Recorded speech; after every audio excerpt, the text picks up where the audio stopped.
I'm gonna let you up. The topic was can men lead without controlling, right? Okay. And so, I mean, because I'm off today. I'm usually at work. You know what I Yeah. mean around this time. Yeah. So it was so crowded, and the conversation kept going. I was like, look, we're gonna have to part to it, but we're gonna have to put the women on trial next. You know what I'm saying? Because the men were That's on trial. I said, so now we got to talk to the women. You know what I'm yeah. saying? Yeah. So, and you know me, I'm fair. I'm gonna do a top. If I do topics like this, there's gonna be one for the ladies and one for the fellas. You know what I'm For saying? sure. Yeah, I know you are. Yeah. So I was like, all right, let me see if they're gonna keep that same energy tonight.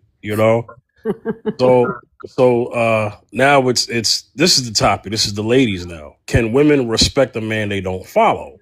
Okay. So because that came up, about the leading, following, all that came up, and I'm like, okay, well then we gonna see what the ladies say. We Okay. gonna see, you know. So that's why I did that, and familiar faces, of course, came up, but then we had some new faces too. So I definitely appreciate them, and the live was like 5 hours. Dang.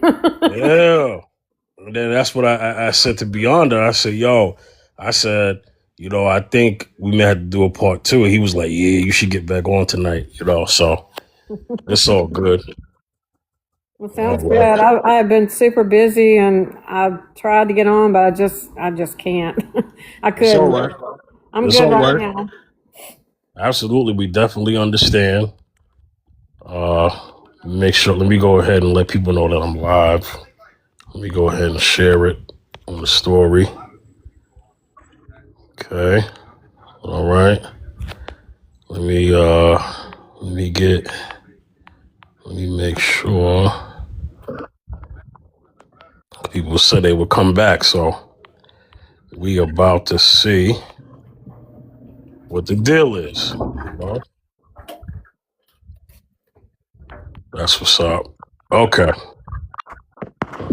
Let me see if she's ready. All right. All right. So, E Money, you can come back. Go ahead. But yeah, E Money, if you still there, let me get you. All right, E Money, you there? Yeah, I'm here, boss man. What's going on, brother? Thanks for coming on earlier, man. It was a real good conversation. I appreciate it. I appreciate the energy. I appreciate the intensity as long as we, keep it in bounds and respectful. So that was good. You know what I'm saying? I definitely respect that. KJ, what up, man? What up, though, Fifth?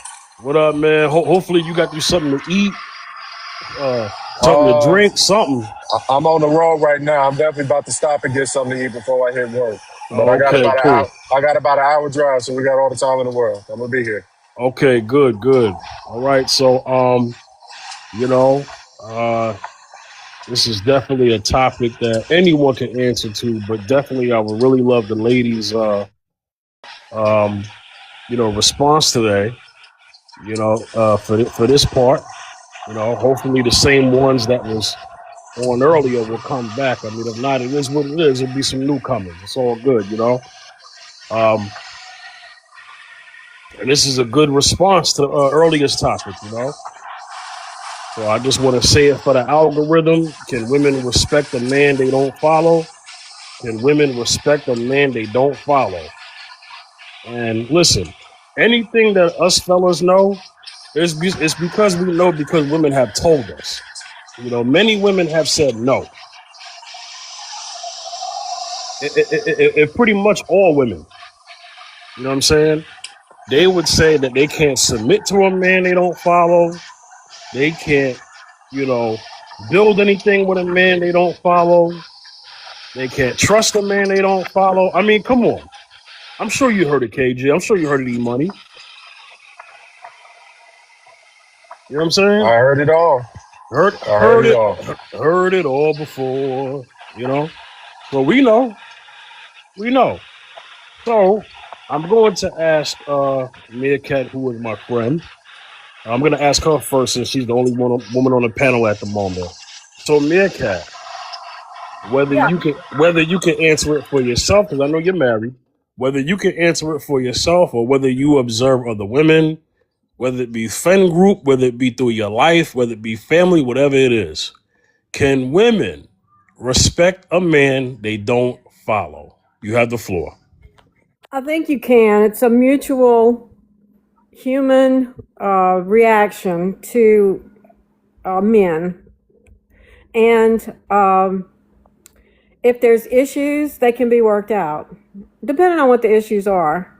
But I think you can. I mean, I've been with, I've had ex-husbands, and I did my best to respect them because of the nature of the marriage, husband, wife. If you don't have respect, you're going to have resentment, you're going to have frustration, it's not going to be a happy place. I tend to be more of I don't go along with women just because it's a female thing. I don't lump men all up in the same category. It's not right. It's per person. I don't want to be lumped up with all these other women. Some are good, some are ratchet, some are ugly, some are hateful, and some are great people. They're caring, nurturing. It's just I can follow. Like I say, the marriages didn't work out, but it wasn't for lack of trying. And you can do all the therapy in the world, but unless someone wants to see their stuff, they're not going to grow from it. But like I say, Michael and I have been together for 15 years, and I respect him. It doesn't mean everything's been great and perfect. He's a hard worker. He's a good provider. He's a protective person. And we don't always agree on everything, but you don't have to. You can't be with someone and just blank slate agree on everything. That's ridiculous. That would be utterly boring. But anyway, that's where I stand. I think you can. It's a matter of choice. I mean, if a woman don't want to do anything, she's not going to. They can be the most stubborn.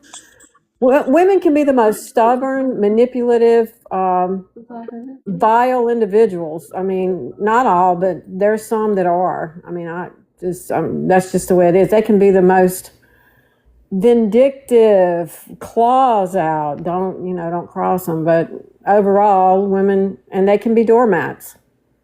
They can be a doormat, and just you can walk all over them, and they'll keep coming back for more. But anyway, I'll leave that alone. But that's where I stand. Absolutely. Before I let the fellas talk, let me let another lady respond. My friend, lovely Mila. How you doing, Mila? I'm all right. Hey, Mila. Hi, Meerkat. How have you been? I've been busy, girl. It's been a while. That makes two of us. Yeah. Yeah, so Mila, now it's the ladies' turn to Can a woman respect the man that they don't follow? Yep. Can a woman respect the man they don't follow? It depends on who that man is. Well, their man, I'd I'll be hope, honest. because this is a relationship topic. Go ahead. Oh, well, no. Because why am I following you if we're not in a relationship? It don't make sense for me to follow you. It's certain words I can't say that I want to say that I'm not going to say, because then you'll get a red flag. So, no, I don't think a woman can respect the man that they don't follow.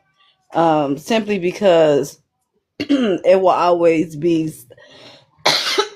some form of disrespect somewhere towards that man. And I'm just going to leave it there. Absolutely. Beyond, are you there, brother? Yeah, I'm right here. All right. Thank you, brother. Thanks for co-hosting with me tonight specifically. So whatever questions you got that you want to also bring to the topic, you could definitely freely do that. Right. Mila, you're my moderator as well.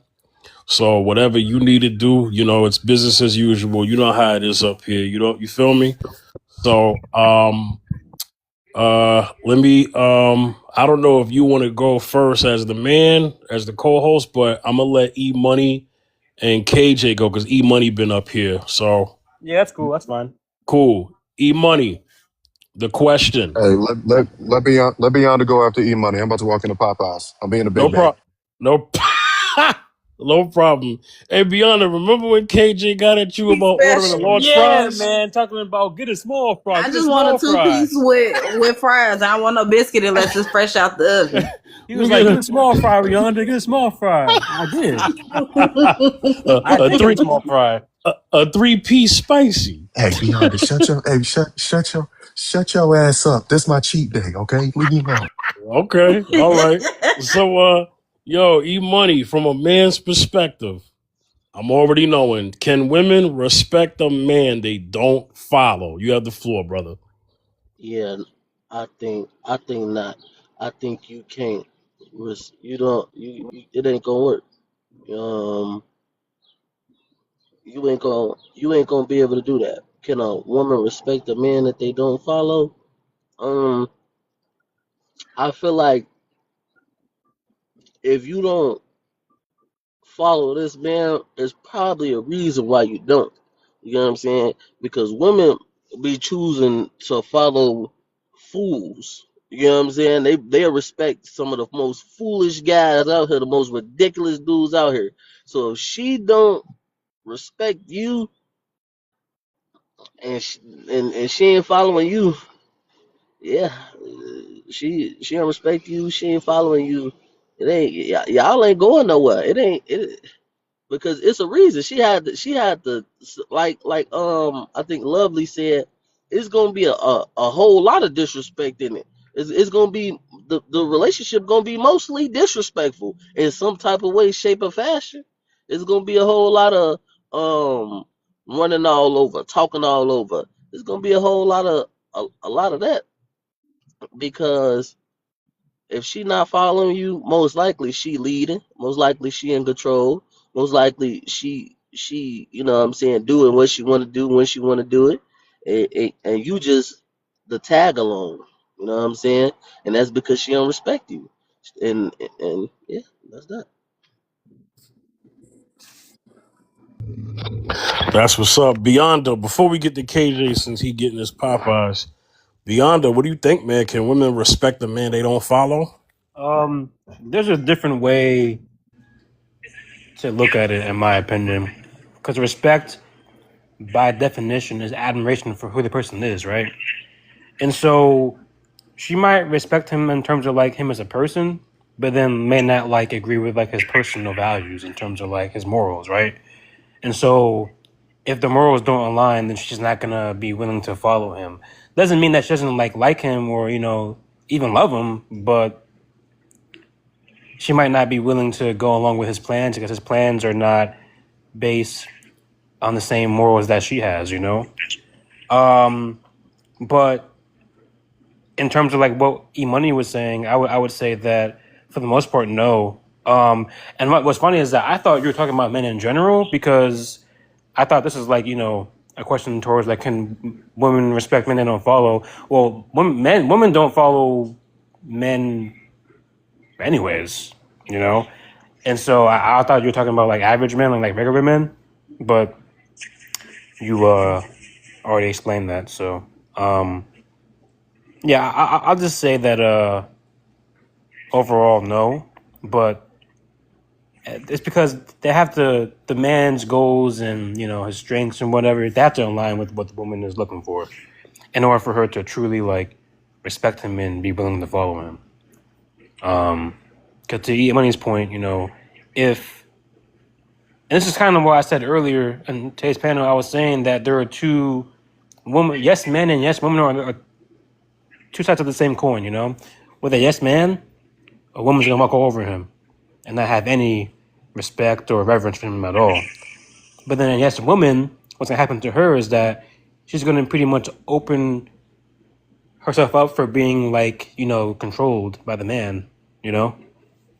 I land there. Well, this prompt was because what was we hearing earlier?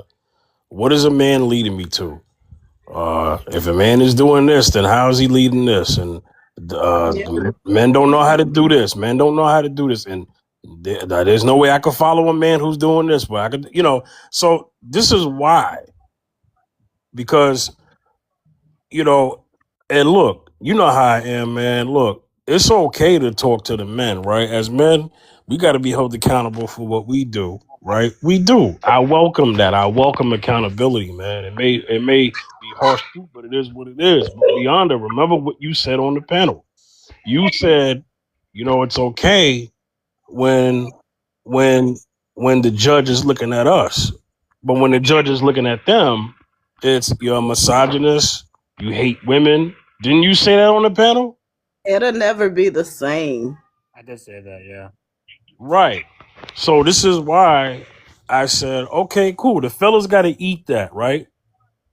Yep. Okay. So now, ladies, because if we're being No, fair, but it's the same way for women though. I feel like it is because if you don't respect the man that you follow, what are you with him for? facts. I don't understand it. Well, because remember, ladies were talking about being with the man that they still don't want to follow him. I mean, you heard ladies say, "Well, yeah, he can't lead. We'll both lead together." And then a woman came on the panel and said, But "Well, two people can't lead in one situation. You can thank either you." lead one you can lead two people can lead in one situation but not at the same time. Right, Because one person is always going to be wrong. One person is not always going to be right. Mila, look at the comment. What do you mean by follow? See what I'm What? saying? Oh See Lord, what I'm saying this already? is why I went on my hiatus, and I think I'm gonna go back because I Yeah. can't do it. It's plain and simple. Are Listen, you allowed to? Are you allowing your significant other to be the head of your household? Are you allowing your significant other to lead you in the correct direction if you feel that it's okay for you to go in? Um, are you okay with following your significant other, in the upper direction of I right, think I, not wrong?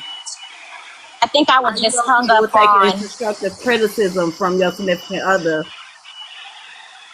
Like, it's different ways of doing that. Right. I think I was Hey, just hey, hung up whoever, on. wait, hold on. Whoever who's talking, just wait 1 second because how I like to run things on my panel is I like to explain the rules and then everybody gets their turn. Okay, so this is a civilized panel, I promise. All right. So the first person who came up was Alexandria. Let Yep. me get Uh-huh. to Alexandria, but before I go to that, Mila, was you done? I'm, Because I don't I'm want done. to. No, I was I'm just done now, by asking the the way. basic questions that they didn't understand Okay. about following. That's all. Okay. So let me get the Alexandria. KJ, hold tight, okay? Are you bet? Alexandria. Yeah, so the rules up here, Alexandria and Sandra, and I think somebody else is coming on now. Up here, no cursing, okay? You know what I mean? No cursing, no foul language, respect the TikTok guidelines, okay? And one mic, you know what I mean? Y'all can talk it out, but just make sure it's one mic at a time so that people can hear everyone, all right? So we're gonna start with the prompt first before you get into the conversation with everybody else. Can women respect a man they don't follow? Go ahead, Alexandria. Um, I no, I would say no. Now that Mila kind of explained that a little bit more. Okay. Did you have any more to add to that, or you just gonna wait Uh, around? So I'll just listen to some other opinions first before I speak. no problem. Sandra, are you there, Sandra? Yes. Thank you, Mila, for explaining just the last part of this question. I was kind of hung up on that, but yeah, I agree with Alexandria. No problem. So, is it Sandra or Sandra? Because I have a cousin saying It's that. it's it's Sandra. Good. I'll call you Sandra. Sandra, Yeah. are you able to just elaborate more? You know, just Sandra, you ain't told me nothing. I've been calling you Sandra I this whole know, time and you ain't tell me. I know, cause the way it's spelled like Sandra, but it's pronounced Sandra. Yeah. I'm sorry, KJ. okay. You want me to elaborate on it? Well, I feel like if I feel like she doesn't respect him if she doesn't follow him. She would only respect him if she followed him. Right. I I mean, don't know. that sounds like it makes sense. The reason why this topic was even picked up because earlier today, the topic was, can men lead without controlling? And we've had various opinions from different ladies, and you know, women. There were women who felt like, hey, I don't know about him just being the leader. I mean, I could lead too. And then it came down to, well, what is the man leading us to? And then my whole thing is, if you're gonna be with a man, essentially, you're choosing someone who's going to drive the car. Now, I get it. Somebody else is going to probably have turns driving the car too, but at some point, there's going to be a level of responsibility that you are going to hope that he takes on more than you do. And so this is why I'm asking the question, because it was very clear how people felt earlier today. So this is basically part two in this, but now talking to the women and getting more to the women's side. Okay. So that's the reason for this topic for tonight. Um, Okay. yeah. So just hold tight. There's a newcomer. Hold tight. I got you. Uh, what is that at the bottom? You got symbols. Is it unresolved? Yeah, that's It says, about it. Okay, unresolved. I don't know if you heard the rules, but up here, no cursing. All right, no foul language. You know what I'm saying? And respect each other. All right. The prompt is: can women respect a man they don't follow? Go ahead, brother. Yes, but the man has to follow first. Then it can happen. She doesn't have to follow him. If he follows her, there's respect, right?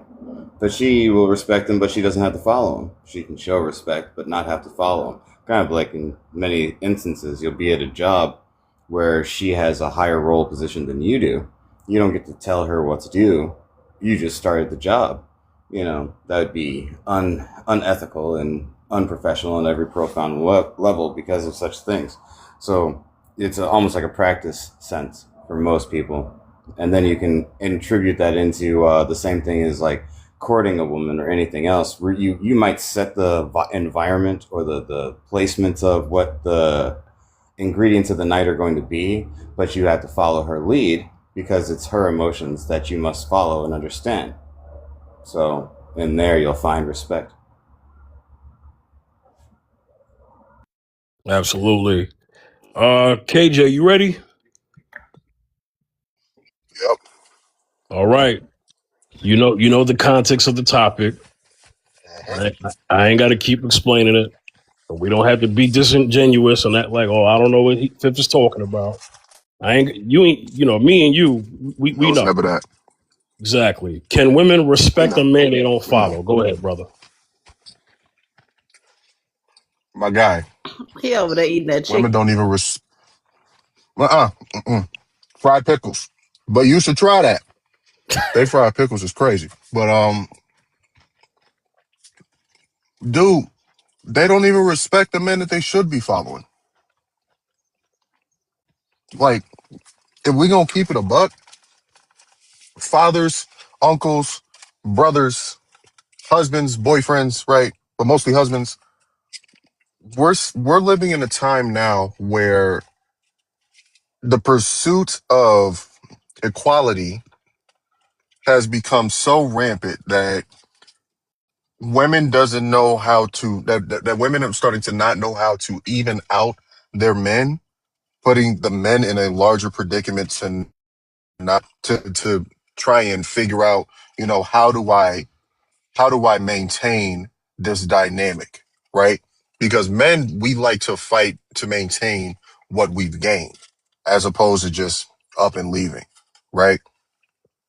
But understanding the difference in how women are now when it comes to respect, when it comes to leadership, I would agree with the previous gentleman that yes, they could respect a man even though they're not following them, right? But when we're talking about in the context of them being in a relationship, right? I wouldn't even feel safe enough to say that a lot of women even respect the men that they should be following. There's a lot of pushback. Like we literally just had a conversation earlier about what quantifies as being controlling. And when I brought up the example of me communicating in a hypothetical about her wearing a certain thing that I wouldn't deem to be appropriate for the occasion that we're going to, right? Or the event that we're going to, I'm getting all this pushback in the chat like, well, like what are you talking about? And I'm literally asking her. I'm telling her to take me into consideration when it comes to both you and my reputation. You know that perception means everything. And if your first impression, you don't care about your first impression and how it may impact me, then that means that you don't trust my judgment, which in essence means that you don't trust my leadership as well. Something that a lot of men deal with unironically going into a relationship, starting a relationship, et cetera, et cetera. So I'll land on that. Jessica, Hey. part two. This is the Actually took sequel. Can women respect a man they don't follow? You have the floor. okay. So yes, you can definitely respect somebody you don't follow. I respect people's opinions all the time that would never been my need to. They would never get me to do a mother flipping thing, you know. But I can respect them as an individual, and then even more my so many situations where the woman, even though she respects her person, her partner, she don't need to follow him.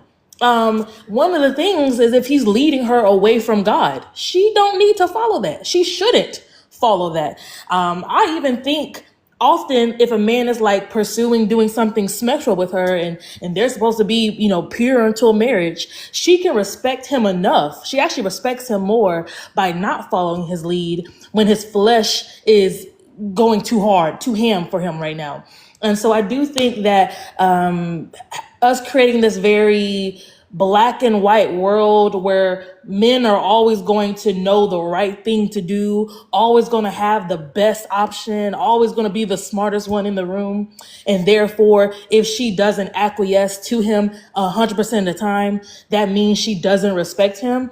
I think that narrative is why people are unaliving women, right? That narrative is why people feel like there's so much dissension, because those two things can actually coexist. Her seeing that you're not going down the right path, that you're actually not following godly principles that she can obviously see for herself in the Bible, and she can respect you enough as her partner, as her man, as her husband, to know that I'm not going to be following you into this ditch, right? I'm going to be the example. And the last thing I'll land with is we look at the unbelieving husband, right? The Bible says that he's made clean through her belief. So if she was following his unbelieving lead, they would both be going to Hell. You feel what I'm saying? She had to not follow him in that scenario because he was going to lead them astray. So I'm just saying everything is not always so black and white. Life is a lot more gray.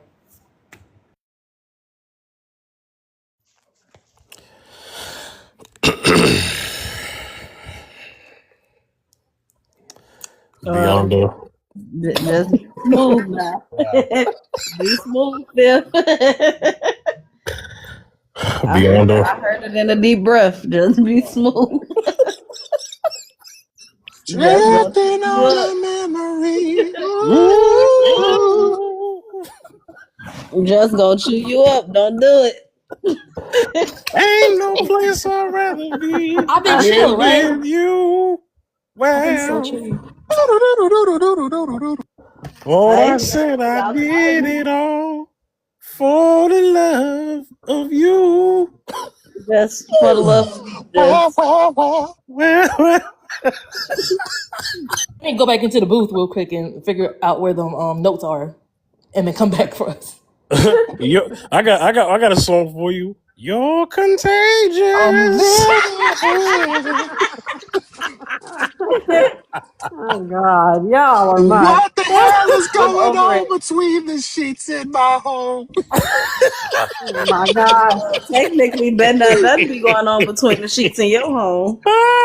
Jeez.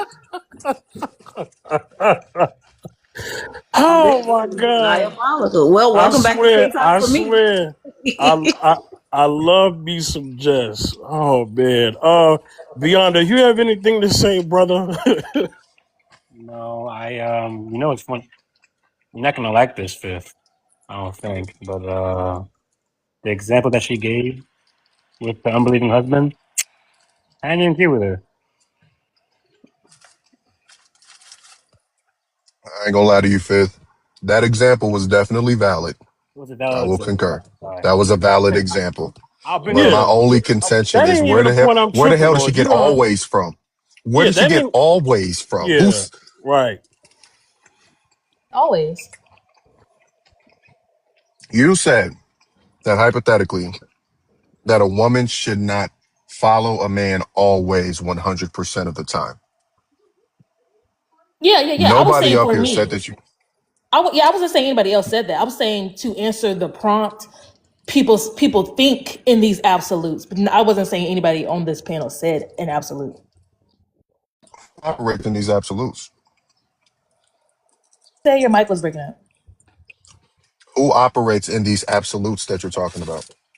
Oh, many people, many Christian men I've met at my church, many people on these panels. So yeah, I was just addressing a POV I have heard before. Okay. But this isn't something that you would feel safe to say is the vast majority. But I would, I would. And See. you only have you only have your anecdote to prove that. And Not just my anecdotes, learning how people define again leadership, which is how we got here. Most people, as I've seen, like just political leaders, right? I've never met them, but I can see what they do with their countries. Different politicians, different people with power. Like I said, Fifth, I was reading Animal Farm, like, so all these things through history, we can see people's definition of leadership is domination, all these things. And so it is an absolute for them. If she's not following them, she's acting outside of her natural order. So throughout history, I've seen this mentality expressed. Wait, leadership when we're talking about a government, a dictatorship, those are vastly different from when we're talking about leadership in terms of a relationship. That's why context matters. How? So So, in the vast majority of relationships, because even though we tend to hyperfixate on the dysfunctionality of a lot of relationships, especially on the internet, statistically, the vast majority of relationships are functional at the very minimum, right? And when you have when you have a relationship that that has leadership or has an established hierarchy within it, let's say a traditional marriage, for example, right? There is an agreement that is set upon. The women have the choice to be able to decide whether or not they want to be led by that particular man that they were initially attracted to. So choice is a factor when it comes to that.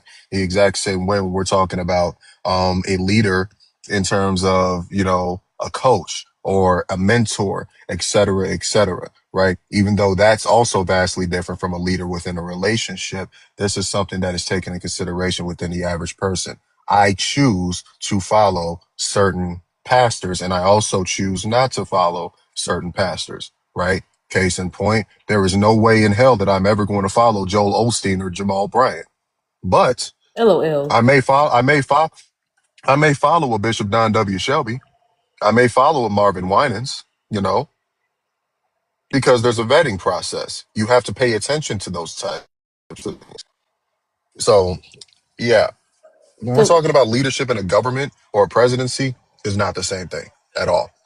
So if I could just respond to that, the reason why I have a pushback on that is because the populace, right, the individual everyday person will get their cues based on what they see working in their life. So that is the government they are part of. That is the society they are a part of. That is the people who get elected. When you can see, it's called learned helplessness is the term I'm thinking of, right? When in your environment, you see people like you don't get scholarships, people like you don't have economic mobility, you start learning from your environment what I can or cannot do. So if we know that when it comes to trauma, when it comes to hypersexuality, when it comes to rap music, if we can see the link between rap music and a certain kind of demographic, why can't we also see the link between what I define leadership as and my environment? And the environment that we all live in is a government. The environment that we all live in is a municipality, is a society. So yeah, everything that we are a part of, that we're interacting with, or that we deny ourselves to interact with, is an experience of our environment, which is the government, which is the society. So us being in a capitalistic world, a lot of people get the definition that leadership is dominance, because look at what capitalism is doing now. You are invading people's countries. You're taking away their rights. You're investing in certain individual civil wars that are happening in other countries so you can destabilize their country. Like, if again, I don't know how we can separate people being a part of a country, being a part of a society, and they don't get cues about how to obtain resources, how to enact certain laws, how to get your way by that society. Hello, J Dub. Hey, you Hello. guys. Hey, J Dub. How are You you haven't all? you haven't been up here in a long time. I know it's been a while. Uh huh. And you were talking to me in the comments earlier today. That's what So, comments are for, right? No? well, yeah. But I'm glad you're up here today. It's been a while since you've joined the conversation. Shout outs to you. Thank you. Hope all is well. It's been a while since we talked behind the scenes, but I'm glad you're up here. Shout outs to you, okay? I'm glad you're here. So, to the conversation, can women respect a man they don't follow? This is within the context of a relationship, okay? So Okay. you can go ahead and answer the question. Go ahead, J Dub. Okay. So I'm a little tired. So if I don't make complete sense, I'm sorry. But respect and following are two different things. Like, you can respect your husband or your spouse by speaking to him kindly or about him kindly, respecting his decisions, even though you might not agree with them. You can tell him calmly. What else? Just treating him with basic human dignity. That's respect. Following implies that there's an agreement. So it's not blind submission. It's not him controlling. It's her agreeing to it. I don't understand how they correlate at all.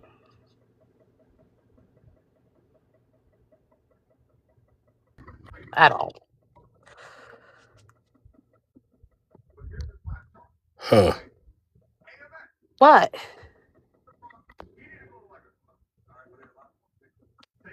Go ahead. You was about to say something. No. I'm done. Okay. Beyonda. Can I say something real quick? Yeah, go ahead, Meerkat. Hey, there's a way, like, you can respect someone enough to hurt their feelings. Being Exactly. a yes person is not respect. And when you just go along to go along because that's what the church tells you to do, you have to submit, you have to, you have no voice basically. But that's not true. And that's disrespectful. So you have to pick your time. If like I say, your husband makes a wrong decision, deep down it's wrong, but in order for him to learn from it, sometimes you just got to walk it out, whatever the consequences are from those decisions that he makes. And if you deep down really want to follow him, you want him to be the leader, the God ordained leader of your house, sometimes you got to stand back and let consequences happen and be okay with it. Also, have you ever had someone you're a round peg and they're trying to stick you in a square hole?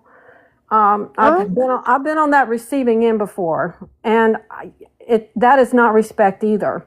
And to be treated that way is very disrespectful. Okay, so yeah, it would be hard to just stand back and let that happen. I'm not saying that. That's not what I'm saying. I'm saying like a decision about the house, something at the house, a decision needs to be made, or something you may have not agreed with. Sometimes people ask for forgiveness before they ask for permission on making a decision. That happens too. But that's a form of respect. I respect you enough that I'm not going to tell you, I'm not going to dress you down in front of these people that you're making this decision about our family or whatever. Wait till we get home, Well, And yeah. then there's a way that you can address that with him without, you know, making him a eunuch.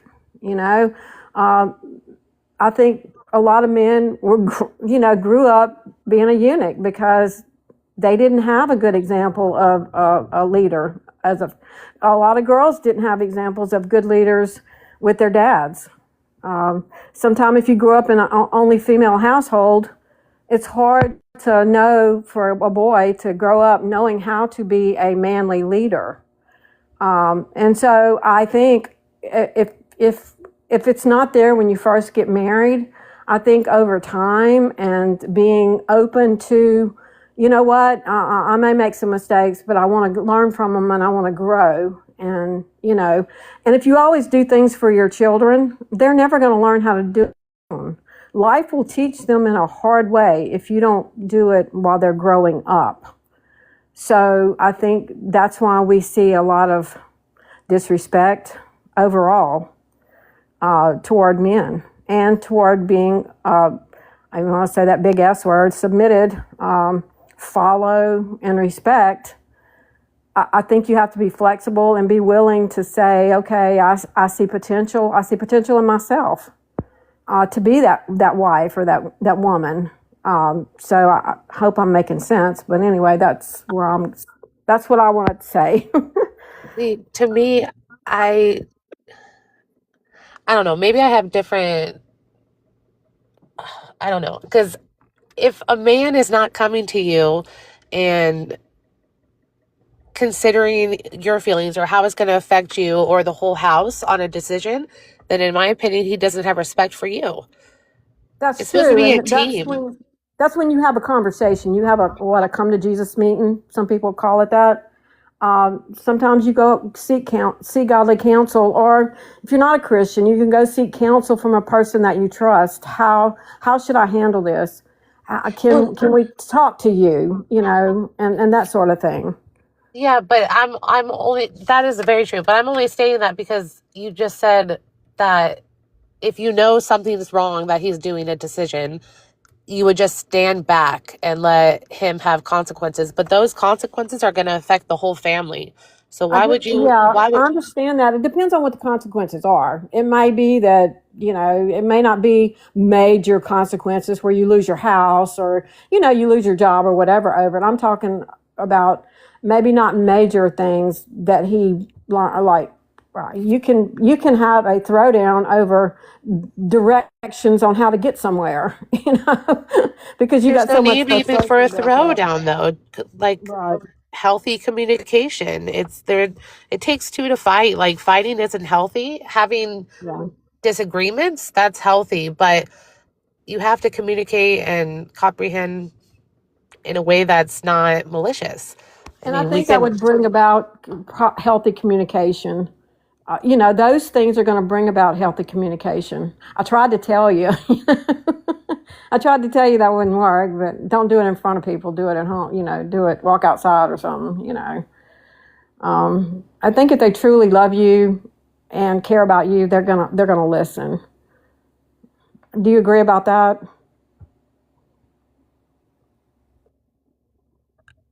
Um,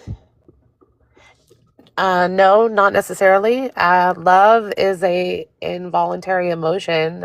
I think they'll listen to you if they respect you, but Yeah, someone can love someone and do bad things. that's true. That on both sides, you know, that's true. Can I also just make another link um, about like government and relationships? Because I always just go back to the concept that's in the Bible of how marriage is our second covenant. And our second covenant, this earthly marriage, should reflect our first covenant, which is with this triune God that we have. And one, the word hapattasso, which is the Greek word for submission, all the context of that, the actual definition of the word is voluntary. People yield to the authority of this higher up, this authority figure, because they respect him. They respect what he's doing. And so the idea, right, that anybody would have the concept of an obligatory, unending, non-situational submission, and then also want to call themselves a Christian, again, it just proves that they're not actual studiers of the Bible. But also, when we look at like Romans and everything, we can see Paul talking about the use of government. And the use of government is to serve. It's the term for deacons is used when it's talking about governing authority. So even the government is not supposed to be having this unyielding, unlimited power. It's supposed to be constrained by the word of God. And so if people can deny participation in the government if they are going against the word of God, why do we think women can't deny participating in their man's plan if he's going against the word of God? If you're not going down the right path, she absolutely has all the authority to go in a different direction. And it doesn't mean she's being combative, right? She's probably just smarter than you in that way. You know, but I do think because of the definitions we have of masculine and feminine, leader and follower, again, it creates these absolute boxes, and people don't see how, again, life is a lot more gray. I And agree. oh, I'm I sorry. agree, Jess. But it's like the Bible also says through the nature of a woman, her husband can be saved. Also, that doesn't mean that she's, you know, not following him or whatever, or he's not making right decisions or whatever. But the Bible does say that through her godliness, her husband can be changed. God will change him or cause him to change and be the man that she, you know, knows he can be or God calls him to be. Well, Are you familiar? Are you familiar with a pastor called Smith Wigglesworth? no. That's a long Okay, name. well, look, I know, look him up. Now, he was a plumber. He stuttered. God used him to do amazing things. I mean, miracles. His wife, before he got saved, his wife was a godly woman. She loved him. She showed respect to him, I believe. She went to a meeting one night, and because she wasn't back at a certain time, he locked the door and would not open it for her. Okay? She slept on the stoop of the doorway. The next morning, he opened the door. She got up and she said, "Good morning, husband. What can I fix you for breakfast?" Okay. And through all of that, he was saved and he did miracles. Look him up. Just Catherine Kuhlman is another woman, godly woman. But anyway, look up Smith Wigglesworth. I'm just Were they saying. married at that time, or was Yes, they this? were married. Yes, they were married. They were married, and I don't know when she got saved. She may have been saved. They may have gotten married, and he wasn't saved. I don't know, but he was kind of a Yeah, harsh so man. that's what I'm asking. Like when they were dating, you said one of them was saved and one of them was not, right? Yeah, he was saved later. No, they were married. They were married when this happened. Yeah, but I'm saying like before, right? Because if they got married and one of them was not saved in their marriage, then that means one of them was not saved in their dating, right? So I'm asking who was the That's one who what was not saved until that's what they I got. believe. This was a long time ago. This was probably in the 40s or 50s. I mean, this was a long time ago. But look him up. But anyway, that's how God can change a husband who may not be saved, and you're praying for, and you're believing God, to change him, because only God can do that. They have to be willing. I would say, yeah, I God would can. not recommend sleeping on the stoop as a part of the performance But she improvement just. plan, but It was an example of but her that's kind of her crazy though, respecting Meerkat. him. I know it's Isn't that crazy, kind of but crazy? crazy things. God, how many crazy things has God worked through? How Did she many? have to go through that though? Is the question in my mind, right? Like, did she have to be left out in the elements where a person could have stolen her, could have beat her, violated her, just so God could then change his heart? Do we really think? Here's an even better Do we? question. Here's Do an we even really? I'll Like, land real quick. Do No, we I mean really no. think God is that limited, right? No, but That had to be their story. And her again, then faith why I know would you God don't. put her here, through her faith that? in I God know. was so here's an strong. even better question. Her Wait, faith in God was so like honest strong. question. Can we say definitively that had that woman not been around, that he still would have been saved regardless? That's irrelevant because he was. Wait, what'd you say, KJ? I'm sorry, my phone went. No, if he was saved, he wasn't saved before he got with her. Right. I That's think what he I would have So been. I'm understand. asking I'm asking the question: can we say definitively that he would have still have been saved even if he wasn't with her? No, we don't know Because that. I feel pretty safe to say that that probably wouldn't happen because she clearly played a very big role in his salvation. Obviously, Right. when it comes to his own personal decision, that's a choice that he had to make on his own eventually. But Right. when it comes to guidance,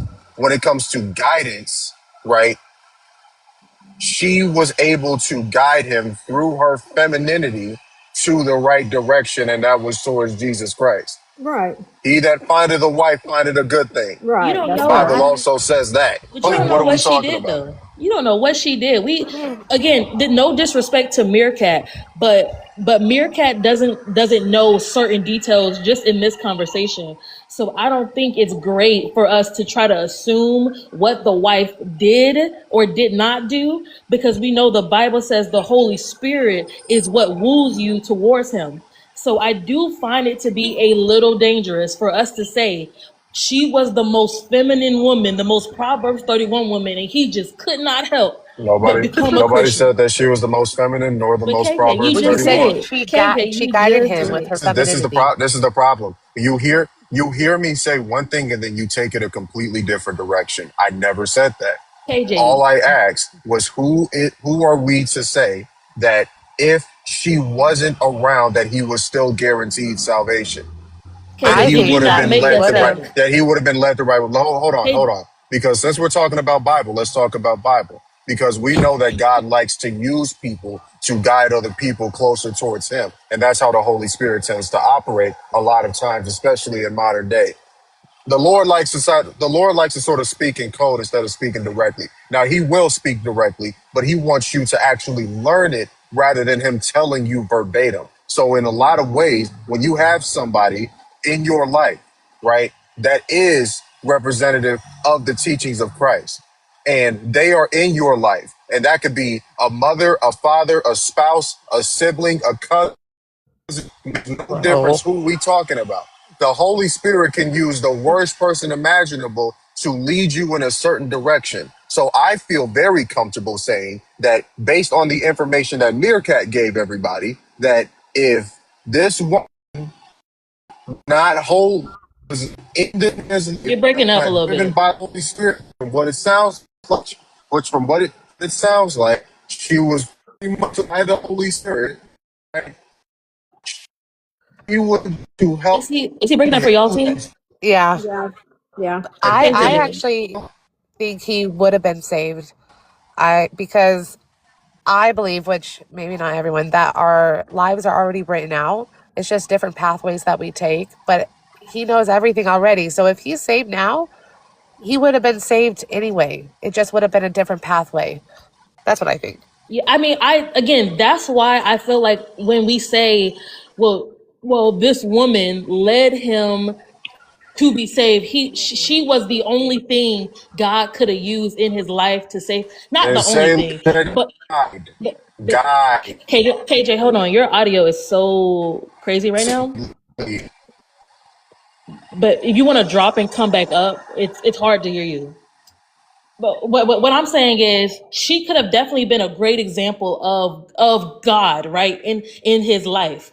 However, I think it's borderline blasphemous for any of us to say it was her who brought him to salvation, because only Jesus can do that. You can only get to the Father through Jesus. It's the Holy Spirit that woos you, right? This is what the Bible says. So somebody could be a great example, right? But they're not the reason they did that. And I think we have to be very clear to delineate those two things. I wasn't And it wouldn't implying be that she from her was. femininity that's anyway. not what blasphemy I is. was That's not not what implying blasphemy is. that Blasphemy by Yeah, she it's definition, saved denying him. blasphemy by denying definition is when, God. hold on. You said my audio was bad. Part of that is because I keep getting interrupted. Blasphemy by definition, Not true, KJ. in, if you know the teachings of will lead somebody the opposite direction. This is particularly towards those that were ordained. So when we talk about the unforgivable sin and when we're talking about the law of blasphemy, that's what it was talking about, definitionally. So let's stop using words that we don't know the meaning of. Secondly, I never said that she led him to Christ. I said that she guided him to Christ. And there are certain things that people do to guide them towards the right direction, whether it be directly or indirectly. I'm saying that it's surely possible that she guided her husband towards the right direction. Parents do this with their children all the time when they raise them. They help guide their kids towards salvation so that when they are of age, so that they can be able to articulate out of their own mouths, Lord, I love you, and Lord, I will follow you for the rest of my life. That is something that they helped guide them to do because they were led by the Holy Spirit so that they could be able to push the gospel from generation to generation. Now, who's to say you can't do that from spouse to spouse? Okay, There was so nothing blasphemous about my statement. again, I So never stop it. said you were blasphemous, KJ. And the fact that you're taking this very personal shows that you're not listening to me. So I would ask for you to search your heart about that, because I never said I'm not you. taking it You personal, are. You Jess. are, because you got There off was the not mic. there was You nothing got off the there was mic. nothing personal there KJ, was nothing that was personal KJ, taken. You're KJ, wrong. KJ, you got off the mic and you said I never said anything blasphemous. So you are talking about No. me, talking about you. I said that I never said Exact KJ, I KJ, said that I never said lead. I said that I never KJ. said lead. Let's You calm took down. Let's calm down for a second, my okay? words and misconstrued it towards a Let's different read. Let's direction. let's No, calm I'm down. correct. I'm correcting you. You're not I'm correcting calm. me because we all I'm quite literally correcting you on KJ, what I know that I said. So once KJ. again, I stopped saying my name. I said that I'm I said trying to that speak she and can, you're I being said that stop disrespectful. saying, I'm not being disrespectful. You I'm are, because I'm correcting you trying to because speak. you are straw manning my arguments. I'm You not. don't I get to said just exactly what misrepresent you. my argument. If Hey, you let No, me can you let mute, me didn't. okay, So let me cut in. Let me cut in. Okay, both of y'all, come on. I I didn't do know anything. no, but just come on. You keep interrupting me. Two things are gonna happen here. Two things are gonna happen here. KJ is gonna get his time and you're gonna get your time because the interjections are not moving the conversation anywhere. So KJ, He you already were got his having time, fifth. I but was in the but middle but of ju- my. but Jess, I got it. I promise you I got it. Okay. KJ was having audio problems. Okay, his audio problems actually cut him off, and J Dub started talking. So I wanted KJ to actually finish. So if KJ finishes, then anybody else can have the mic. I won't interrupt, and nobody else will. So KJ, your audio's Yeah. good now, because there were points of what you were saying that we missed, and because we missed it, that hurt the narrative.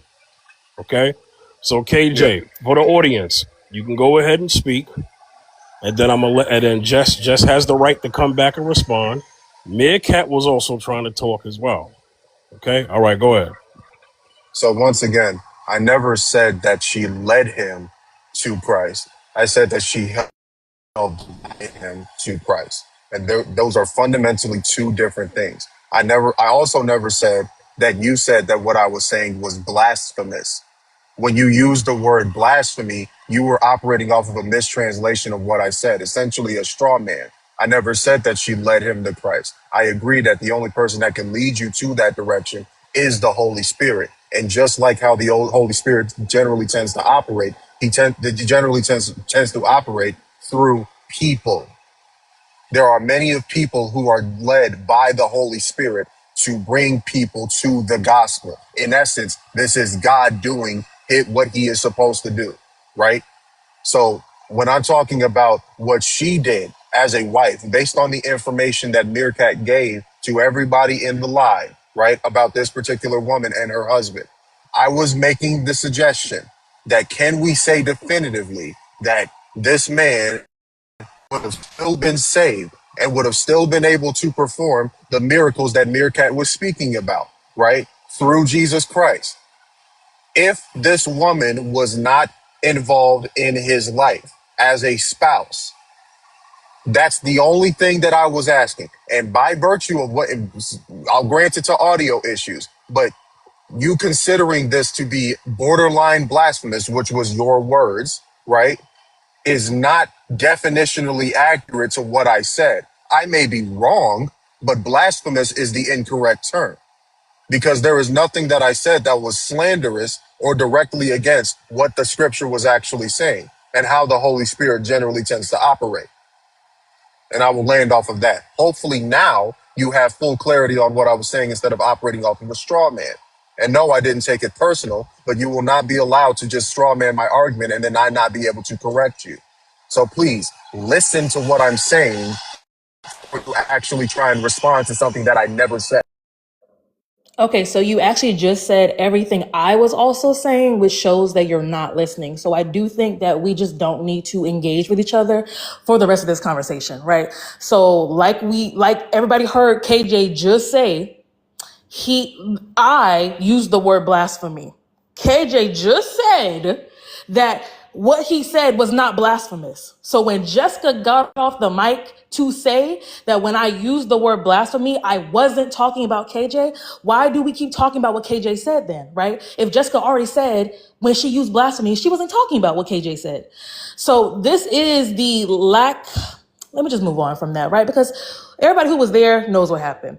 Blasphemy also means something that is disrespectful to God or to something sacred, right? So the idea, again, not KJ's idea, the idea that I'm speaking on of anybody saying that you can lead somebody to God, right? Or they're the catalyst for somebody to get to God is what I'm saying is a blasphemous idea. I'm not saying anybody on this panel said that. I'm saying that particular idea is borderline blasphemous.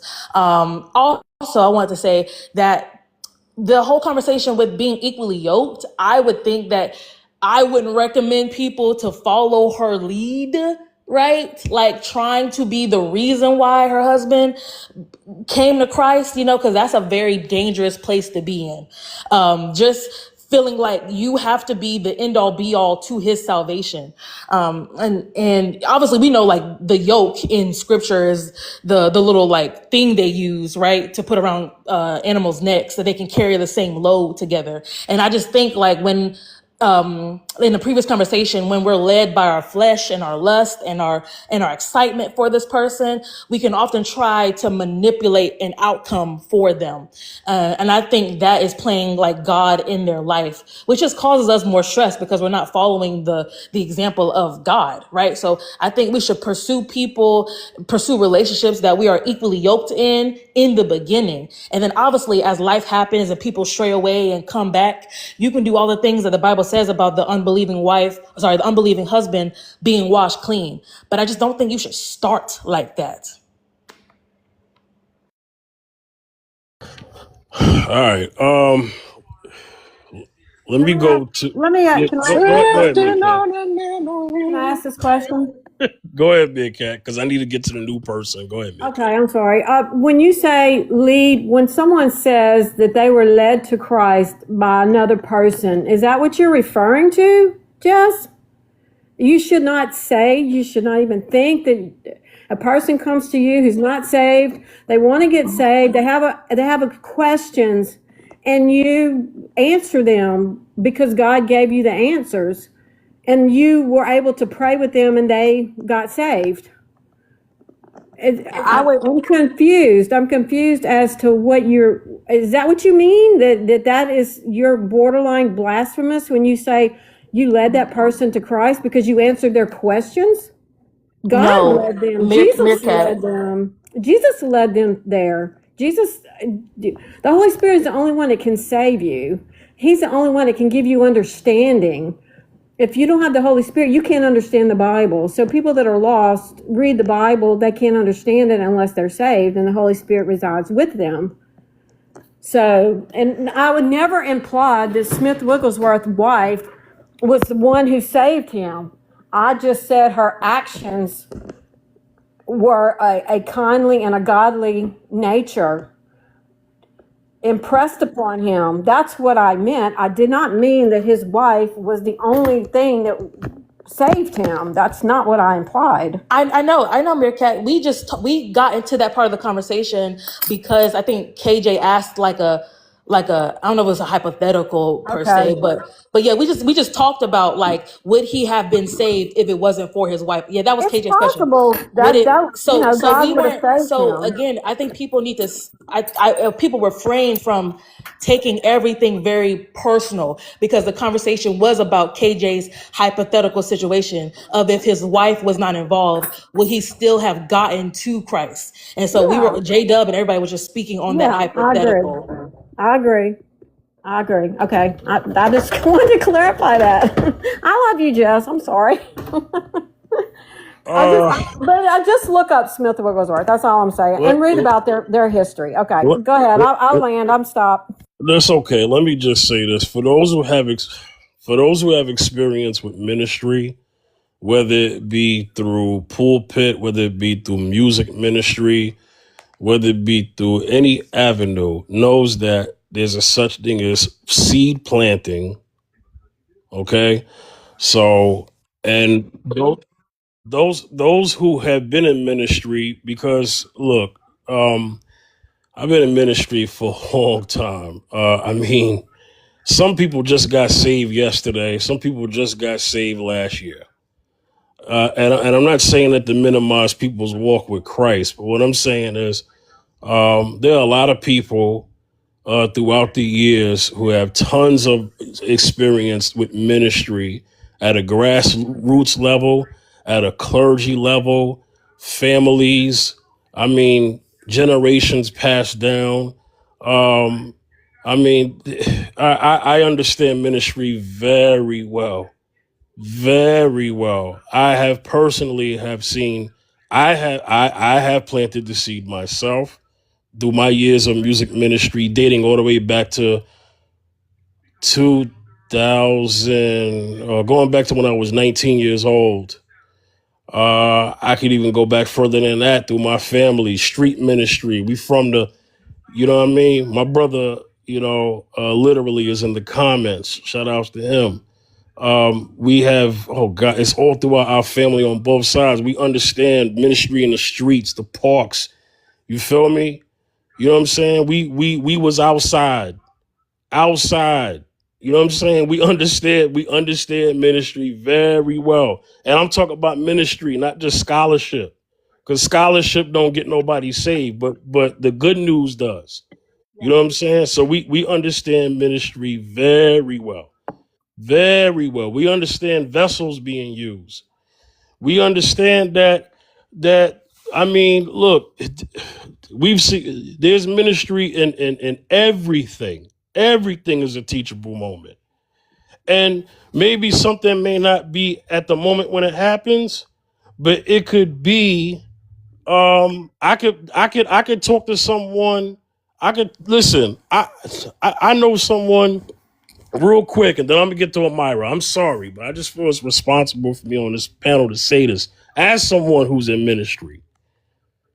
So I've seen situations where a young man that I met a long time ago, years later, he says, "Brother, man, you said something to me 10 years ago, and it finally woke up now."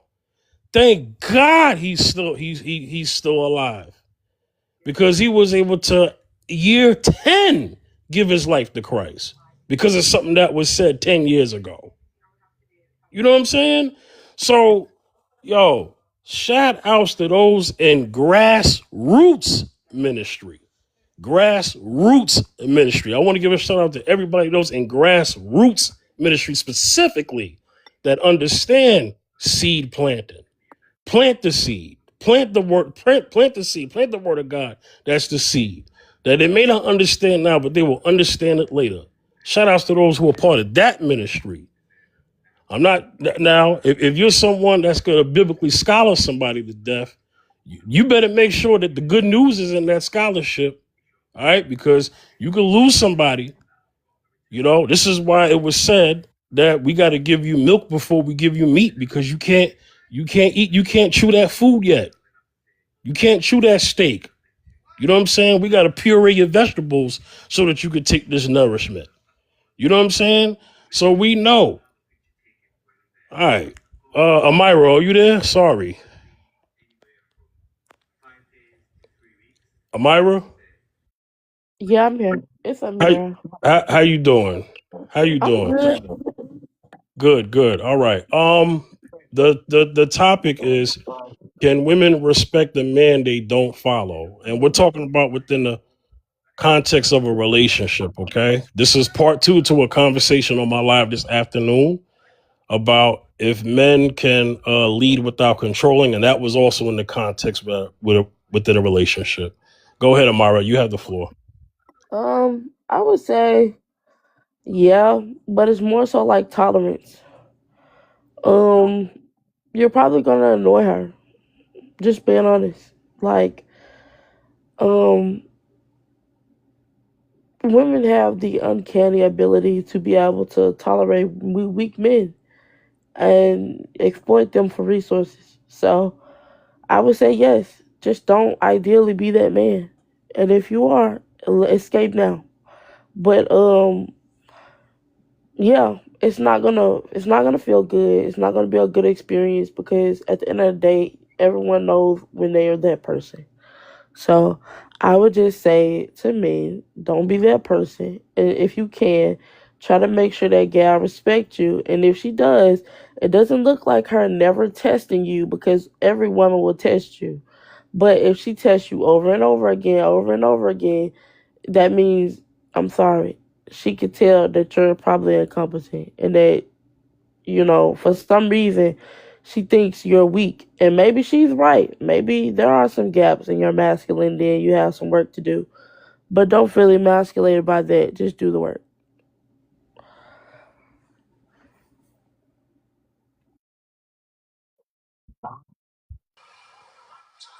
Sure. Hey, KJ, J Dub had a question. I think J Dub had a question first. My bad, KJ. that's right. Go ahead, J Dub.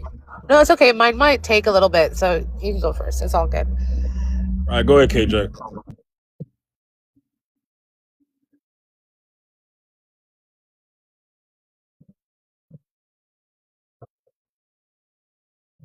I think you're She breaking may up. also exploit his weakness. Am I? Honest. Oh God. J Dub, go ahead. I'm gonna fix mine. I'm gonna fix it. I was just gonna ask, what do you guys, or what are the qualities of like respect? Because maybe I'm like thinking of different qualities. I don't know. I mean, not respecting someone is like yelling at them, not listening to them, maliciously hurting them. It's, That was literally my question. I was trying to ask for the past half an hour. oh, I was gonna, really? I was It gonna was okay. say, I was gonna say, does respect require authority or influence Authority or in influence. terms of like trying to like qualify the respect part? It doesn't require either. It should require consideration.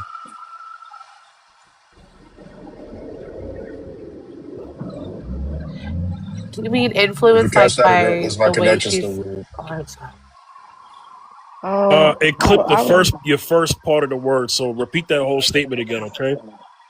I said it shouldn't I was require just gonna either. It require consideration. It should require consideration. That's what you said. Yeah. Yes. Yeah. Yeah. Okay. um I was just gonna say to reply, I was referring to a woman having like a depth of respect for a man because at the end of the day, a lot of men, I'm sorry to say it like this, but a lot of men think the bare minimum is a connection. It's not. Um, Being able to take a man seriously and really be able to follow him, that is a woman carrying a depth of respect for a man. But if you're in a relationship with a woman and she seemingly treats you good, but it's a rather superficial connection, I do think that's tolerance because the harsh reality is women crave a depth of connection. And most people do, men do as well. They just don't always have the tools to actually receive it. So that's why I framed my sentiment the way that I did because I know that us women, we had a capacity for depth of connection and we also had a capacity for superficial connection that we don't normally take very serious. And also to Beyonder's question, I don't always think respect has to include influence. I do think those two things can live in separate areas of a person's life where you can respect somebody and know that they should not be influencing this decision or influencing major decisions, right? Like it's not their wheelhouse. And one of the dynamics that I think of is like children. Like we all should be respecting children, but shouldn't be requiring things of children, requiring the influence of children. Like a little boy should not be the man of the house when he's 14 and he having to go get jobs because he's trying to Right. help his mom pay, right? Like she has respect for her child by not allowing him to have a level of influence. And so I do think, again, people use that child parent dynamic to speak about relationships all the time. So I knew it would work for somebody, right? But just to highlight something we all can metabolize. I don't really think I don't see respect and influence having to exist together all the time. I think it's important to acknowledge that it's not one dimensional. Like it's so much that exists in romantic relationships that I think it's important to acknowledge nuance as well because everybody don't show up the same. But to the person in the comments, he said a lot of things you say target a personal belief that a man is incapable. What does that mean, King Royalty? Don't have him come up here, please, Amir. Please, please. I'm I'm begging just Not you. everybody serious. in love. Actually, So Cause relate you now. can't just make that a I, statement that and I not pivot really back expound to on it. I'm I begging you. can't. I'm begging. That actually pivots back to the question that I was trying to ask you earlier, before my connection started acting funky. So is I wanted to ask you if, because I wanted to ask, first of all, just to clarify, when you opened up, you said that she doesn't necessarily have to respect him, but she can tolerate him, and she can also take advantage of certain weaknesses that he has and exploit them. Is that kind of what you said? Like, is that on the right track? Yeah, for the most part. Okay. So I would like to know what your definition of respect is, because how do you equate exploitation of somebody's weakness as respectful? Like I said, it's levels to everything. Um, when we talk about women actually following a man and really truly honoring and respecting him, it's normally a depth of connection that's been cultivated when a woman is willing to do that. And we don't overwhelmingly see that occurring. But I will say this though, respect for a woman looks like a woman not challenging you over and over because she deems your masculinity to be to say the least inadequate. Um I think we don't often see that anymore.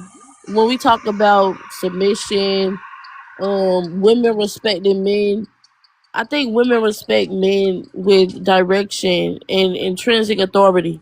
And for some reason, a lot of men are not carrying those attributes.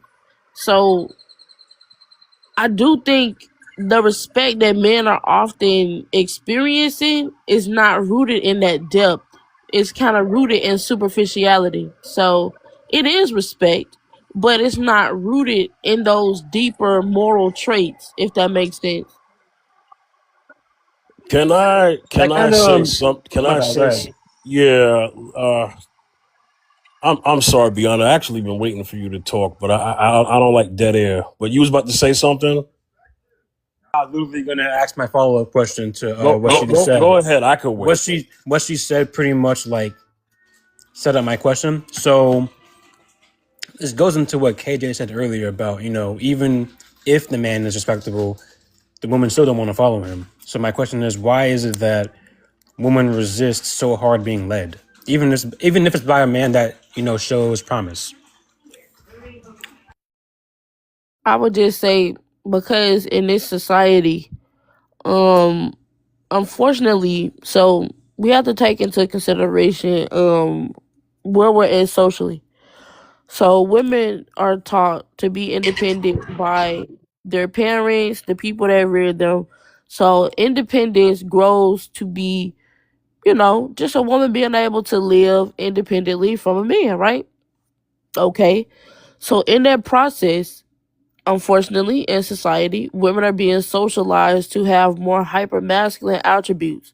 So, with that being said, submission is the endeavor of being able to submit your will to another person. If you're a person that's on that hyper masculine spectrum, it's going to be a little bit more challenging to do that because I guess I'll use the lady's words. It's very hard to turn your brain off. It's very hard to submit your will to another person because you've been doing for yourself for quite some time. So people have to really think about with human behavior is based upon repetition. If you've been doing something for so long, it's gonna be hard for you to unpack and undo that behavior. And I think people just have to consider the fact that it's a learned behavior. Women being hyper masculine and hyper independent, when a man comes into the room, there's a reason. When a healthy, strong man comes into a room, there's a reason why the women will feel a little bit of uncomfortability. That man's presence is not an overall normalcy. So that uncomfortability, you know, that skepticism is because a lot of women experience weak men on a regular. So that type of man is going to be a little bit of a trigger for that lady because, dang, you healthy? You emotionally regulated? You're not going to yell at me? and act like a weak man, that's a little triggering. So the women have to get used to it the more that it occurs.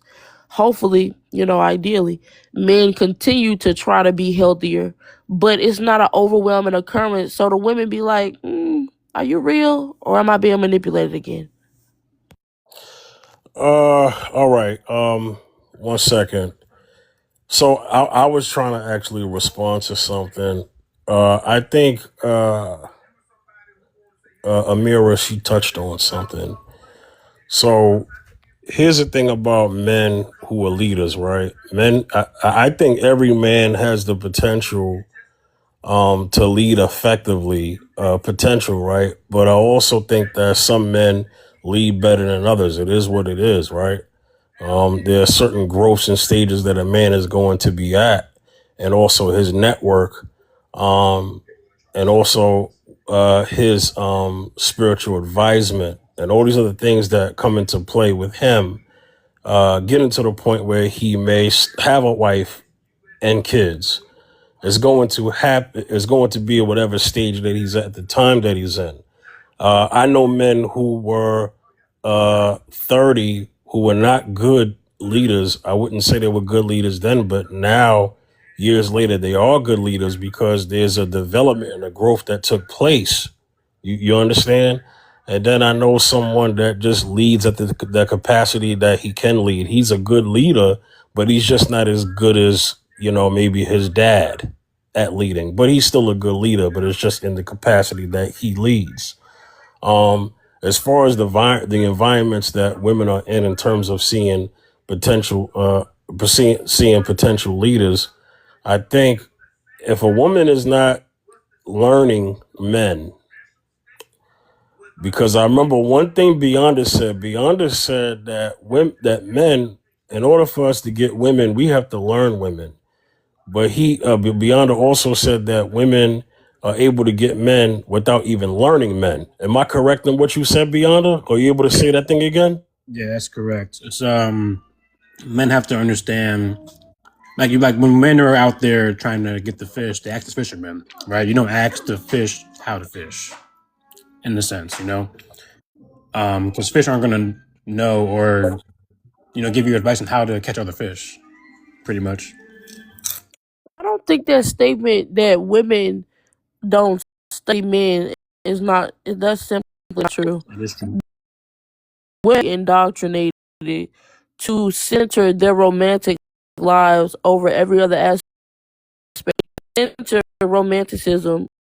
What does that entail? That entails studying man, center very, destructive in your life. I think women study men a lot to the extent that we often emotionally harm them. We're not always treating them in a humanistic way. I think women study men incredibly effectively. I think it's not even always healthy, the way that women study men, the way that women are able to spot a man for resources in a room, spot male weakness. I don't think y'all are looking at the full picture. Okay. Before I let anybody else talk, let me get to King Royalty. King Royalty, you there? Yeah, I'm here. Yeah. So you're new to my panel. Okay, so I'm just gonna explain the rules, okay? So up here, no cursing, no foul language, TikTok guidelines, okay? And answer the prompt first before you join the open panel conversations with people, okay? So the prompt is, can women respect a man they don't follow? Go ahead, brother. Yes, women can respect a man that they don't follow. I would even go so far as to say that women should pretty much respect our men, you know what I'm saying, to a certain extent. But yeah, the short answer is yes, women can most definitely respect men that they don't quote unquote follow. I'm assuming that you mean follow as in being in a relationship, like married or something like that. Yes, sir. Yes, sir. Right. So yeah, most definitely. But I do want to get to the conversation that y'all are having. If my answer pleases everybody, if that's cool. Okay, so before you do, I think Jess, were you first or was it J Dub? I'm all over the place. It was me. Okay, go ahead, Jess. It may turn the conversation in a different way, but okay. I did want to push back on some things that were talked about specifically by Amira. Love you, girl. I do believe that when we talk about hyper masculine traits, they're often seen as a negative in women, but a positive in men. And that's the rub in the road that I'm always going to have, because both the man and the woman are a part of the society. Both the man and the woman are a part of the family. So how can they act so differently, but then also be a part of the same fabric of human society? And I also push back. You didn't give an example of this, but I know some people, when they hear hypermasculine traits, they think of like her independence. And the idea of an independent person is just a person who can self-govern. The idea of that being a problem is very crazy to me, because even in an organization, nobody wants to be micromanaged. People leave jobs all the time because their boss is trying to micromanage everything they do. People love their independence, even in a group setting. So if we can make that connection in politics, in making money, why can't we also make that connection in relationships, that a person doesn't have to lose their independence to still be a part of a group? You're just what people call interdependent. So I would push back on the idea that women have become this hyper masculine caricature that is just so hard to live with. Because what you said on the opposite side of that is really what I think is true, is that when you don't have a reliable community, which BOK men nor BOK women have all the time, right? When you don't have reliable resources, when you do feel like you have to get everything out the mud by yourself, in both the man and the woman, that's going to create a level of self-reliance in anybody. And being able to deconstruct that when you finally find good community is something everybody is going to have to do. Not just the woman when she wants to be a part of a marriage, but the man too. Because a person who can't be told anything is destructive. So I just want to, hopefully that's clear, that hypermasculine traits that culture defines is bad in men and is also and bad in women. I wholeheartedly agree. I only framed it in that way I only framed it the way that I did because that's the societal perception of the behavior. That's the only reason why I framed it that way. But I wholeheartedly agree with you. I do think hyper independence, whatever gender has the behavior, it can be very unproductive. But we already know why Black folks be having that behavior in general, because our community can be very unstable. So I think we agree, Jess. I framed it that way just to make the point hit home about how the males are perceiving the behavior. Okay.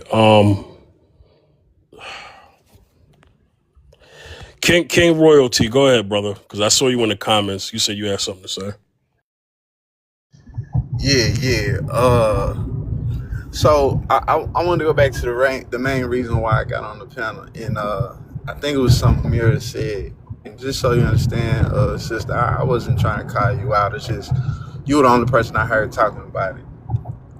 So a lot of the things that you were saying about men, I think one of the things you said was when we get respect from women, a lot of times to be superficial, and a few of the things that you were saying about. Am I the only one that I think you going out? One second. So you King Royalty, yeah. King Royalty, your audio. So, Yeah, you going out really bad. Yeah, you drove under a tunnel. oh, y'all can't hear me? Yeah, I We actually couldn't did. Y'all for can't hear we me Well, couldn't right now? for a try moment. to say a sentence. All right. So, what I was saying was earlier when you were talking about, men receiving respect from women, you were saying that a lot of us are receiving superficial respect from women because of one reason or another. And you were saying that a lot of men are incapable of receiving certain type of emotions from women because of how we wired and this, that, and the third. So the comment that I made when I said that a lot of the things you saying coming from a personal place of feeling like men are incapable, what I meant by that was this. When you speak, and I'm not saying that this is intentional, you know what I'm saying, but when you speak, you use you say things like, oh yeah, a lot of men are not like this, a lot of men can't do this, a lot of men do not behave like that. And I believe that that's not true. I believe that there are a lot less men out here that act the way that you act or are incapable of receiving the type of things that we want from women without being extra, without being belligerent and all of that. I think there's a lot less people out there who behave that way than most women like to speak on. I think that when bad things happen, just like anything in life, when bad things happen, that bad, it gets blown out of proportion a lot more than good does. For example, if you just go out and you have conversations with people, you'll hear people say, oh yeah, I went through a relationship with this dude and it was horrible and this, that, and the third, and whoop, whoop, whoop, whoop. But you'll hardly ever hear about the great relationships that them people have because they don't want to tell you about those things. Those things don't get blown up. It's a lot easier to tell you how bad a black man treated you than how great one treated you. So that's the only point that I was making. When it comes to that, I think a lot of dudes, we get the bad end of what the last dude did. And because, like you said, because our respect coming from these women is superficial, it's because of that. She's not going to give us that true respect. She's not going to give us that true devoutness and things like that because of what the last dude did. So But are that's you just the are point you that I was agreeing making. or disagreeing? Because now I'm confused. Which part are you? Am I disagreeing with what? I'm disagreeing. I'll explain. I'm disagreeing with you when you saying that there are a lot of men who are incapable of receiving this type of thing from a good woman, these positive things from good women. I disagree with that.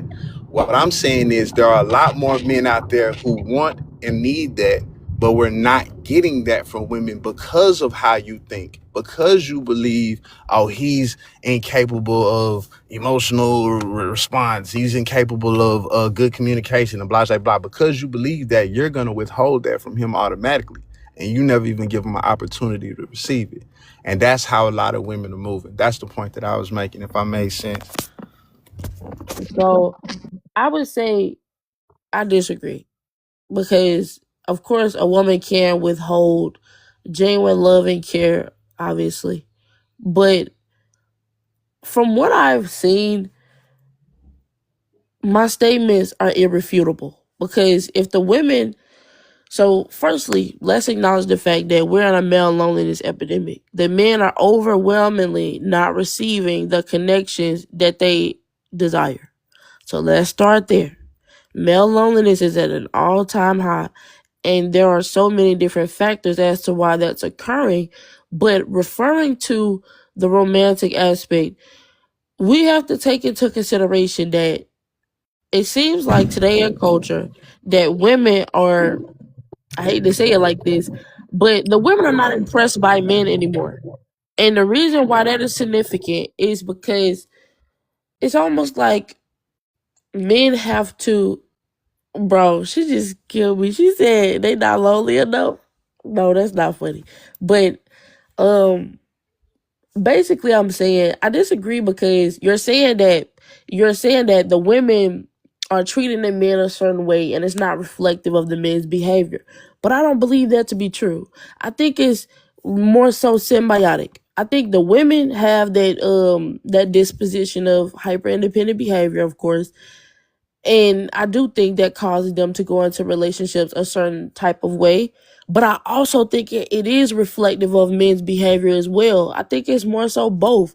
So I don't think it's just one sided. I only just gave my side as a woman, but I do think it's reflective of the men's behavior, because if the women are perceiving the men to be inadequate, I mean, you can make the argument that the men aren't, but perception is reality, and the men's experiences are still reflecting what the women are saying is truth, if that makes sense. I think Hey, the hey, reality is hold on. And then reality. You know, before you respond, J Dub, you can go ahead, and then Jess, and then if King Royalty, if you remember your points, then you can address Amira, and then maybe I could get the boss man as well. Okay, thank you. I'll be quick. I can't really remember everything I wanted to say, but based on like this convo, I wanted to add that both in that situation, both the am I echoing? Both the man and the woman, I don't think have respect for themselves at all. So Hey, they King can't. King Royalty, you got to mute up because you got bad background noise and it's echoing. So just mute up until J Dub's done. All right, go ahead, J Dub. Thank you. Both the man and the woman don't have respect for themselves, so they're not going to have respect for each other. They wouldn't be in that situation if they respected themselves. And I don't mean to put that on anyone, but people who respect themselves have boundaries, and they're not going to waste their time on someone who doesn't treat them right or anything. I don't think they respect themselves at all, so it's going to be hard to respect other people. Also, King, when you said how come people always talk about like the bad relationships or like how a man did them wrong, our brain, how it functions and how we go through trauma or try to process trauma is speaking it out loud. And so those people haven't processed that yet. And they're really, their brain's trying to process it, even though they haven't worked on like healing yet. And that's another thing. I think a lot of these people are walking around unhealed and they're hurting people. But yeah, it's not because they don't remember the good relationships. It's because their brain's trying to process a really traumatic event and they don't know how to. So it's just like comes out like word vomit. All but right, don't you think that's a bigger wait, issue though? hold on. Well, let Jess talk, and then I got to get to boss man K. Okay, look, well, I'm finna get out because I gotta start something real quick. All right, But King. go I ahead. just wanted to say, bro, don't you think that that's a bigger issue? The last thing that the lady said, that women are walking around hurting people because they didn't heal their trauma. That's the issue. That's the point that I'm making. I said But y'all have a good one. both men and women, She not just said women. people. She said Yeah. people. Yeah. Because that man wouldn't be in a relationship where the woman is, I don't remember the word she used, but isn't having respect for him. If he doesn't have boundaries, A I depth mean, of that's respect. unhealed. A But depth of respect. I made my point very simple. You did. Relationships nowadays are very superficial. Stop acting like people just super deep in love. Stop it. Like, a lot of relationships are rooted in lust. A lot of people ain't never been in love before. They only done experienced limerent cycles, infatuation, and a whole bunch of spectrums that are just simply not love. So my statement was very simple. It shouldn't be that hard to comprehend. No, and I get And you. also, I'm sorry. I mean, he's gone now, but I also just wanted to say that it's kind of privileged is the word that's coming up in my mind, but that may be a misnomer. But it is sounding very privileged to say that there are so many great leaders out here, so many great people out here that women are just not giving a chance to, when men do not experience men the way women experience men. I think it's the same thing. It's that elitist conversation when white people say, "Well, Barack Obama was president. Why are y'all still protesting? Y'all had a black woman vice president. Why are y'all still mad? Why y'all still doing all this? Because it shows a level of privilege. A person at the top cannot see the day in, day out inner workings, the grassroots constraints that people are going through. The same way it'd be dumb to ask a rich person how well the economy is doing. When the last time they checked the price of milk? When the last time they checked that? So But to they probably ask check in stocks. Exactly. So to ask men how well men are leading relationships for other people, for the women especially, right, is kind of crazy to me. But again, it just shows it just the word privilege in my head is what keeps coming up. It just shows a level of blindness, because I would ask the people who are following the leaders or who should be in the follower position how they're feeling about leadership, right? The same way I would ask the poor how they feel about the economy. I would ask BLK people how they feel about racism, right? That's how it works when something is a systemic harm or a hierarchy exists. But I will And land right there. That's a also, great point. a lot of these, there's more males that are born than women, and they're just unaliving faster because when they're single, and this is a stats, they are doing like stuff that is not safe at all. They're just going all at it, not really thinking, not making decisions, and they're unaliving faster, and that's how we have more women. So my question is, how are they going to lead in a relationship if they can't even lead themselves correctly? Like, it's a known fact that men unalive before women, um, and they live longer married, which is the opposite for women. So I just don't understand how you're supposed to lead anyone if you can't lead yourself. All right. Okay. Yeah. The My fault. moderator in me is screaming right now. Yeah, I'm gonna get to my bad. I'm gonna get to Bossman K. Are you there, Bossman K? Yes, I'm here. All right. Well, the rules are pretty simple. Don't curse because of the TikTok guidelines, and then you can enter the prompt whenever you're ready. That's so lame. Yeah, I think that when it comes to respecting women, respecting men that don't follow, yeah, I would say they do, based on the fact that they don't have to. That man is easy to perceive somebody being better or being worth following because you're from a distance. You're not rooting for that person.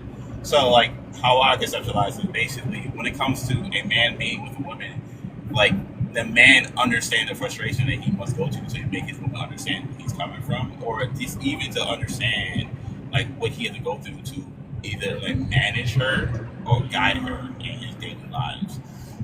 And also, if you look at relationships in generally, when it comes to argument and disagreement, that is a form of frustration, conversation you must have that create anxiety, different emotions that you have to manage in themselves and others when it comes to quote unquote in a relationship compared to somebody that you're not even around, somebody that probably could talk to you from that you don't have a real emotional investment in.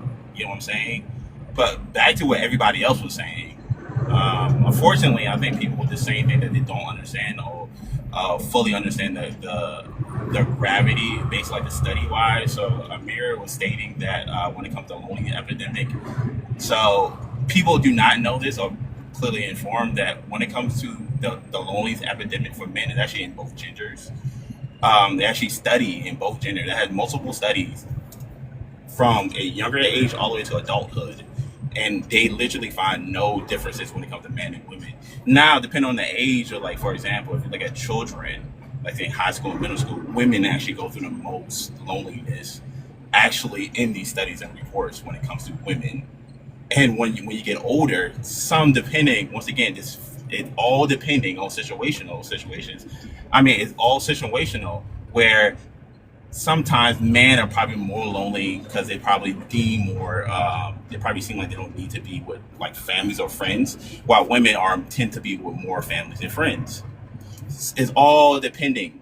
And again, if you look at the same thing, like when quote unquote men are surviving or more living long term in relationships, is because men actually, it should be known, but men actually depend more or lean more into women when it comes to emotional support. This consistently why marriage, when men are in marriage, they actually live longer life because they depend more on their partner compared to women when it comes to relationships. They depend more on their female partner for support emotionally compared to women with their man. So that will literally change if men actually consider actually looking outward to more friends and actually have more relationship with their friends. It's more equal then. So it's all depending on it's all situational, depending on how that man perceive or live his life. But overall, if the men are quote unquote single, they actually depend on their friends more for support, and they actually live great lives. Just like women that are single, they live great lives. I just think that people are saying things just not understanding or actually have a concept they believe in their mind and projecting these things to actually make an argument and not knowing the overall facts of what's going on. But that's all I was gonna say for that. Can I ask a clarifying question, boss? Just That's just to understand what you were talking about. Are you saying that single men and single women have the same levels of life quality, but it's only in marriage that men rely on their spouse or their partner for emotional support? no. He's I'm saying saying that women overall. rely on the husband.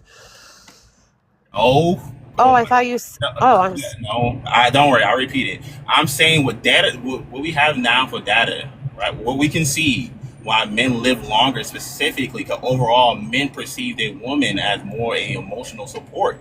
They use their woman as emotional support. This is why in marriages they tend to live longer. But if men, which is why it's situational with how men perceive their lifestyle and how men qualify like what's important to them. If men actually also equally see their friends as use their friends as more emotional support, they live just as long. They're just fine. But And I also, think well, hold up, I'm right. And also, when they say like men being reckless, that's actually just a anthropology, like an observation when it comes to men. Men behave differently when it comes to exploration. Men do dangerous things. They take more risks because that just is something in us as men. Because when it comes to dating, when it comes to seeing the world, when it comes to traveling, when it comes to taking on ambitions, and taking risks, that's just naturally more innately to men compared to women. Men are more safe in their environment when men are willing to take risks and push boundaries. They're willing to take the risks. This is why they're unalive more. It's just a disposition about men and women being different. It's just observation. I'm sorry. Go ahead. Hey, I real would quick, simply real quick. no The no hell with this moderate. The hell with this moderator stuff. Fifth, say something, bro. Say something, please. Thing to say, we're having a conversation. Go ahead, Amira. um I Trust me, think trust that me, it's coming. Go ahead. it gets to a point where people are just ignoring the overall points. My point is not to say that I never made the argument that women aren't suffering as much as men are. That was never my point. I was simply acknowledging that because of men's positioning in society, they are suffering. Now, of course, people's interpersonal experiences definitely play a part in regards to the depth of suffering they will experience. I mean, I think that would be common sense, I like to think. But Where are you referring to? I Are you referring think, to what I just stated, or are you saying things? thank you for your candor. But to No, I finish my wasn't candor. I'm trying to understand it. Are you speaking what I just stated or recently stated? Or because I literally talked directly to you. So I'm trying to make sure. Are you talking specifically what I stated? Or now you're just saying something in general that has nothing to do with me? That's what I'm asking. I'm just making a general response. Thank you for clarifying. I appreciate you. Your background is very loud. But like I said, I think my statements are very simple. They're not very hard to comprehend. I'm simply saying that I think when it comes to dating, social lives, men could have more well-rounded whole lives. That's at least what I advocate for men to be able to have a healthy um well-rounded life. When we look at the way in which men are taught to be female-centered, that's unhealthy. When we talk about how men struggle with emotional advocacy skills, that's unhealthy. I'm simply an advocate for men to be healthy, wholer versions of themselves. But in regards to my statements, like I said, my points are very simple to dissect. If you feel like it's projection, I guess you got it, twin. But at the end of the day, what I'm saying can be reflected regarding statistics. What I'm saying can be reflected, I'm sure, within your own lived experiences. Yeah, I'm trying to understand now. Are you saying that men are actually having how I'm perceiving this is that men, everybody suffered today. Nobody's not suffering. But you're making an argument to me that you're saying men are suffering now that they ever did back in the past. So I want to be clear. Have men suffered more now compared to back then?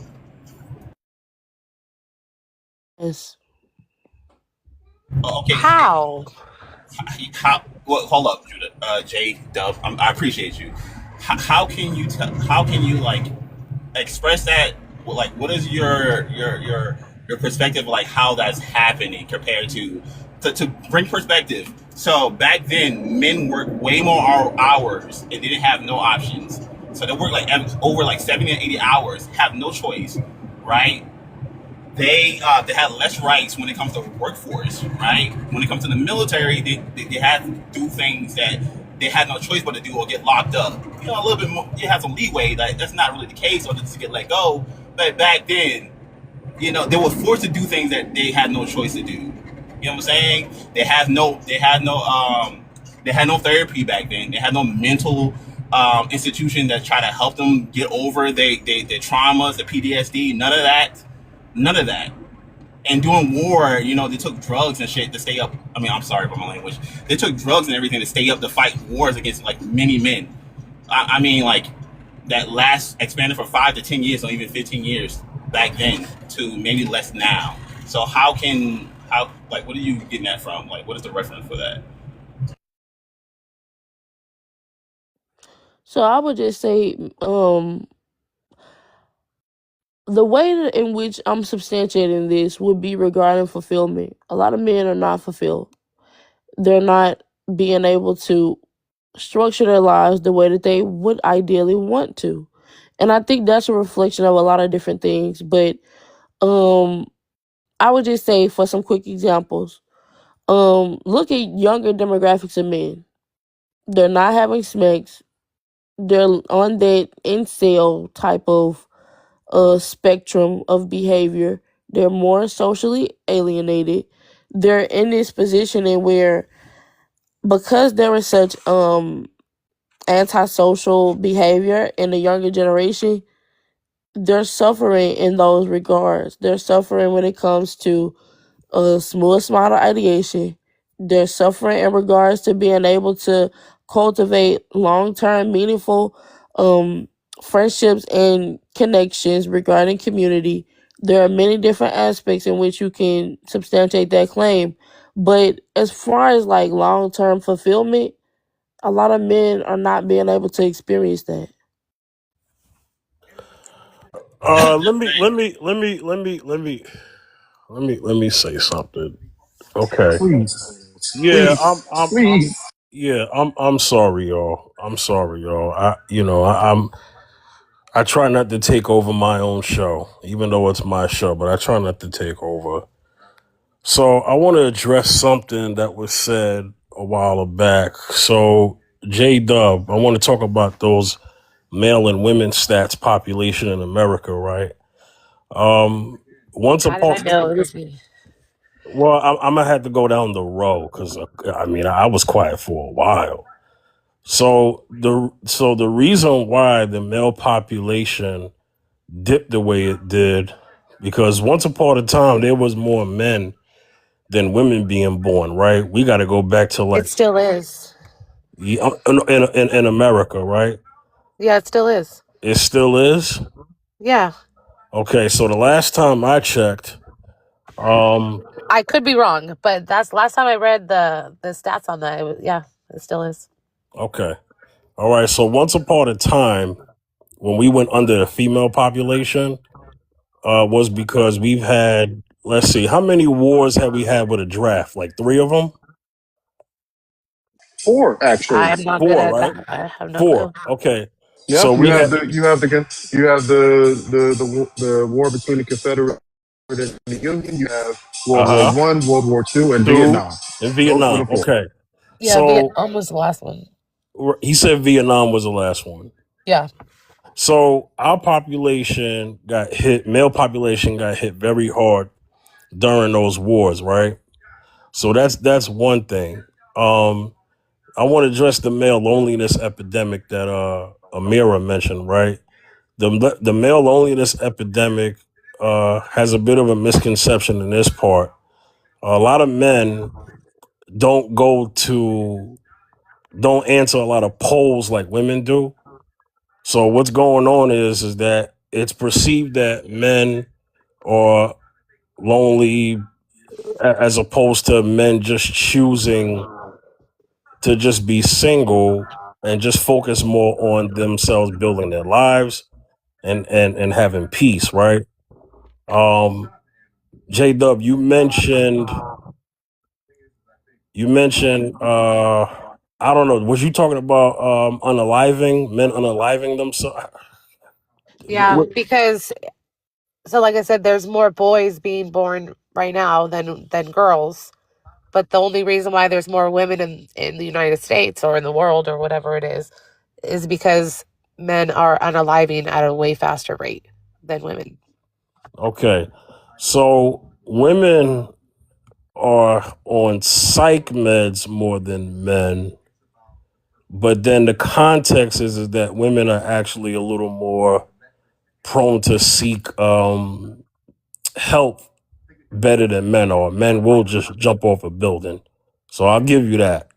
So, but But that's not good. Like when no, you analyze No, why I'm not they. saying that as a flex. No, I'm and saying I'm not saying you're.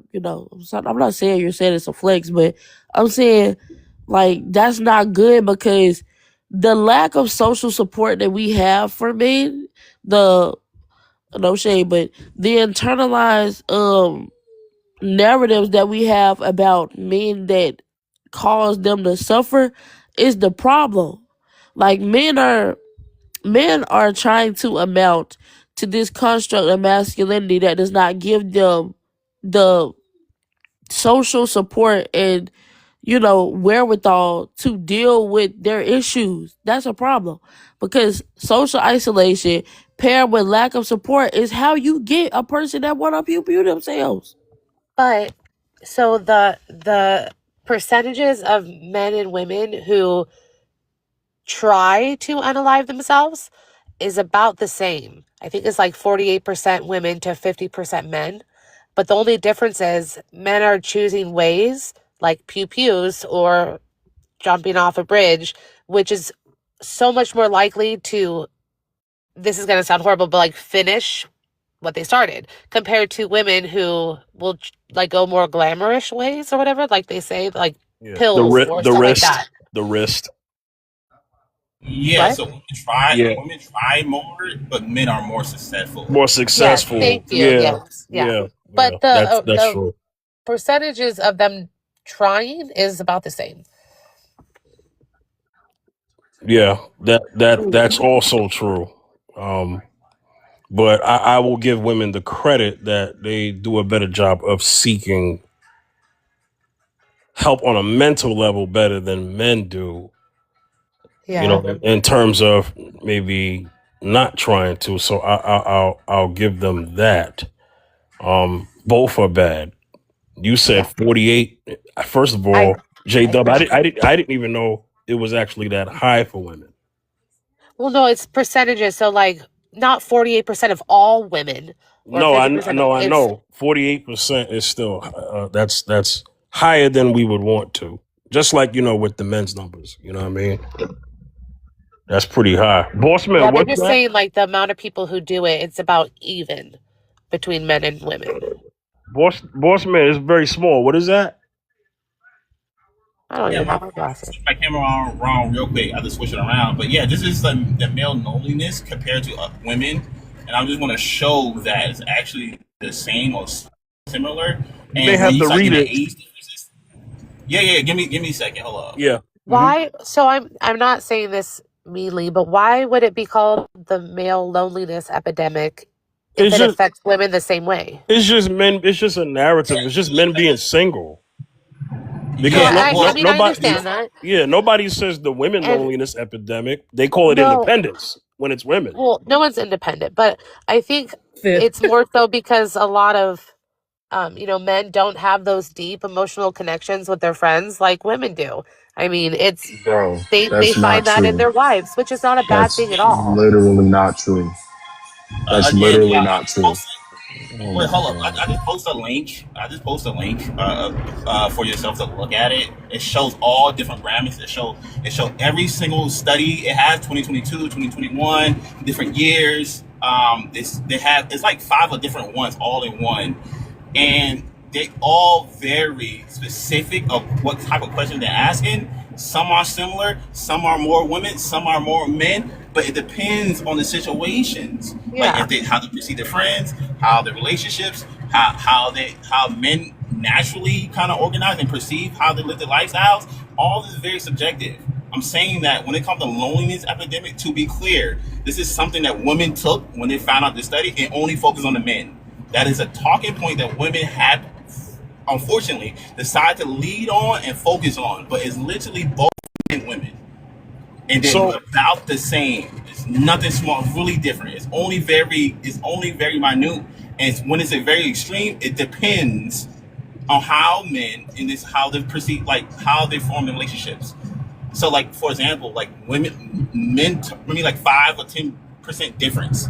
But when it's young women in high school, it's like a 20% different compared to the boys. It's all varies. Yeah, that so makes sense. so real quick, just to kind of answer J Dub's first question even more. And this may sound gender war toxic. I'm not trying to, but it just is what it is. And Amira mentioned this earlier. When men are single or choosing to be single, the word incel comes up.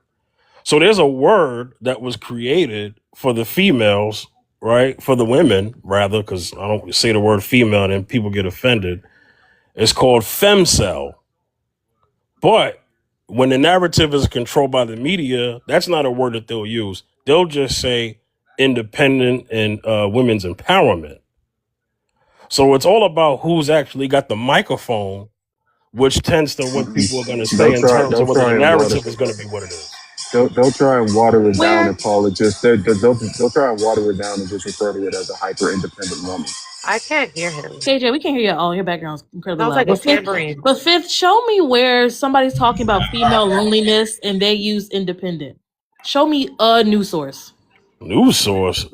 Yeah, You you just said the media, when they talk about female loneliness, they call it independence and being a boss. You didn't say being a boss chick, but you said independent woman. Show me one news source that says that. Not a source of saying it. I think it's more he's speaking about how they use nuances or using Who other is the words. they? Who is the they? The media. Mainstream media. So So well, That's then what show I'm show me talking a about. us. media news source, like I Oh, said. again, listen what I'm saying. It's not interrupt me. The Boss, media is you're not. interrupting me. Yeah, no, I'm literally trying to give you information. You're asked a question. I'm trying to tell you It why. wasn't to you though. It was to Fifth. Oh, it Respectfully. was a general question. I'm sorry. It was to Fifth. Respectfully. well, Respectfully. well, well, K, I got it. I got it, brother. Don't worry. All right. I'm 39 years old. Okay, I've been on this planet for 39 years. Throughout my entire lifetime, I have seen shows going all the way back to Ricky Lake, Jenny Jones, Montel Williams. Almost said Montel Jordan. This is how we do it. My bad. You got you got you got shows like Oprah. Anytime women were single, right? It was no, they were not called losers. A woman who could get a man was never called a loser. but a man who couldn't get a woman was always called that. So that was the early words that was used. Now what you're hearing in mass media includes the media and social media as of today. Okay, and what you are hearing is that when a man is single, it's a problem, but when a woman is single, it's, hey, she's being independent, and the reason why she's single is because of these men. But when a man is single, don't nobody want to hear, oh, he's single because women are bad followers. I'm telling you. So let's talk about the sources. So my sources is Geraldo, years of Oprah, years of Ricky Lake, years of Jenny Jones, years of let's see, I could probably use Maury and Jerry Springer as a source. Jerry Years Springer. of CNN, years of MSNBC, years of Fox News, years of all of these outlets. Can I point to your article today, Jess? No, I cannot. But I could go through my society. I can go through my neighborhoods I grew up in. I can go through the culture and all that, the people that I've talked to. I can go through the many jobs that I've had. And I'm telling you, when a woman can't get a man, she is Why never do you say called. can't? When a woman I'm can't, sorry. I'm not offended. It's okay. When a woman can't get a man, she's never called a loser. But when a man can't get a woman, he's called a loser. And today he's called an incel. Okay, so the reason why I push back on this so much, right, is because if it ever existed, it's easily findable. Boss was able to put his source in the comments. I watched Ricky Lake faithfully, and I have seen multiple episodes where the audience, when she lets the audience talk, and it's the woman who's trying to be with her best friend's man, and the best friend man don't want her, the people in the audience will call that woman a loser. Never have I ever. Wait, what? Ricky Lake That's the specifically. example you using, Jess? Somebody else's man? Fifth. Did you not just say Ricky Lake has certain things where women are not called losers? They're called independent for not being able to get a man. Is that not what you just said? Yo, KJ. And Jerry Springer. All the women will get shamed. What is again? I only brought up Ricky Lake because Fifth brought up Ricky Lake. So if we can follow the line of logic, I would love that. I would love that. Jess, you brought up Jess, please don't do this to me, Jess. Do what? Jess, you know what you just did. What did I do?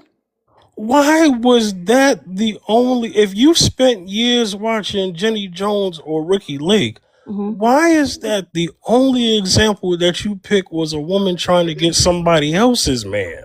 It wasn't the only one. It was the one that I got out of my mouth before everybody got open. Of course you got that out of your mouth.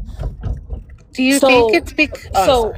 About my real point, right? Because that's a woman who can't get a man. Y'all want to get minute about whose man she's trying to get, and then try to split hairs like that, which is kind of crazy to me. Right? Because the point was not that women are lonely because of a particular man who is single. Y'all said women are lonely because they can't get a man, right? So when I brought up a situation where a woman was vying for a man, he just happened to be her best friend's man, or vice versa. They're like a friend group, and the man likes her or she likes him, but he just wants to be friends with her. I've seen multiple things that Ricky Lake has done, and everybody in that audience, when the woman is tripping, calls her crazy, a loser, tells her to get a backbone. And to me, it's like the impetus of you could call female empowerment. But my overarching point is that how are we using reality television to try and substantiate the fact that media has been saying this? Because of one, like I said, I've never seen a show where Ricky Lake called women independent, but they were vying for a man. But two, why would we even use Jerry Springer and Ricky Lake as examples of what people are saying about women's loneliness? That's why I'm asking for a media source, this CNN, this MSNBC. I'm asking for that. Let me know when I can answer the prompt. Yeah, give me 1 second, Getty. Jess, I'm out today. You notice how I didn't do a one-on-one with you this afternoon, right? You did. You did it? Not quite. I didn't say everybody chill and let me talk to her, because you know how it is sometimes with me and you. Oh, Okay, you did so it with T. Yeah, you did it with T. I did it with yeah, sort of. Just I ain't trying to have that with you right now. It's still kind of there's still time. I'm still gonna be on here. So let me just say this real quick, and then I'm gonna give it. Then I'm gonna give it to Jetty, and then Boss Man uh got off mute because you mentioned the stats that Boss Man brought up. Boss Man Oh no, I brought never up mentioned no stats. Boss Man brought up the stats. He had to read it because when he was trying to show us on the screen, it's very small. Boss Man brought up the stats of male singlehood and female singlehood.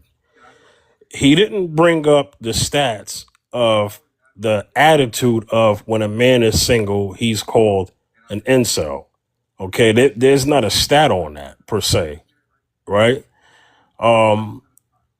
So the reason why he brought the singlehood up is because he's speaking to the narrative that when a man is single, and the numbers are very comparable to the woman, the man is called lonely and the man is called an incel.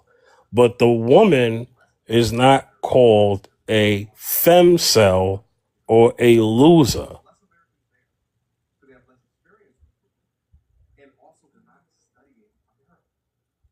So that's why he brought the stats. And then J Dub asked, well, J Dub is hitting on something that I appreciate J Dub doing. J Dub is basically saying that that's not fair to say a derogatory term towards single men, and it's so close to single women.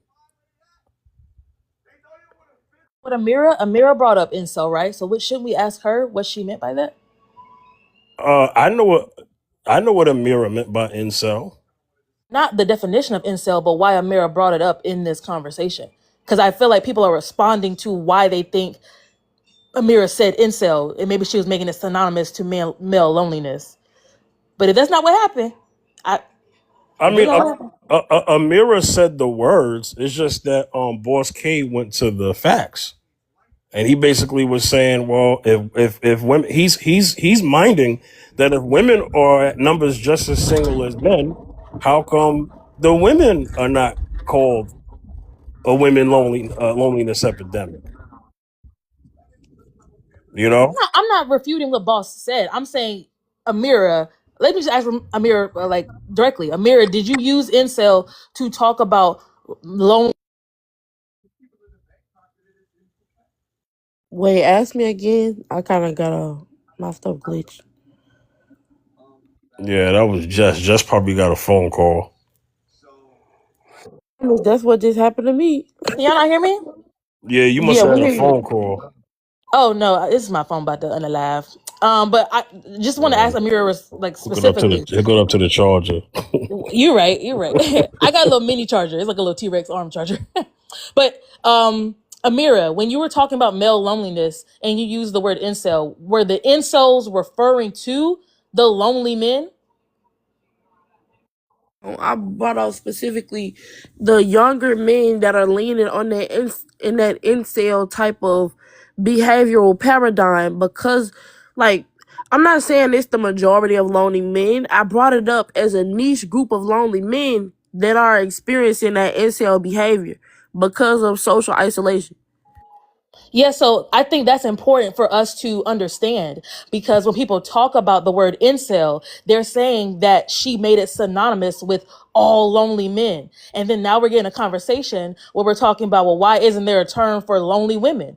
But that wasn't Amira's point. She wasn't calling all lonely men incels. No, J And Dub. No. also, Okay, femcells go do. ahead. If it also femcells do exist, by the way. I don't know where you got that from, but I mean, people don't Nobody predominantly. said femcells didn't exist. They said Facts. that they're not talked about as much as incels. Stop saying that. Facts. Let me. I mean, you just bussy battled me for the mic. I was gonna say that, but Right. But she's okay. so aggressive.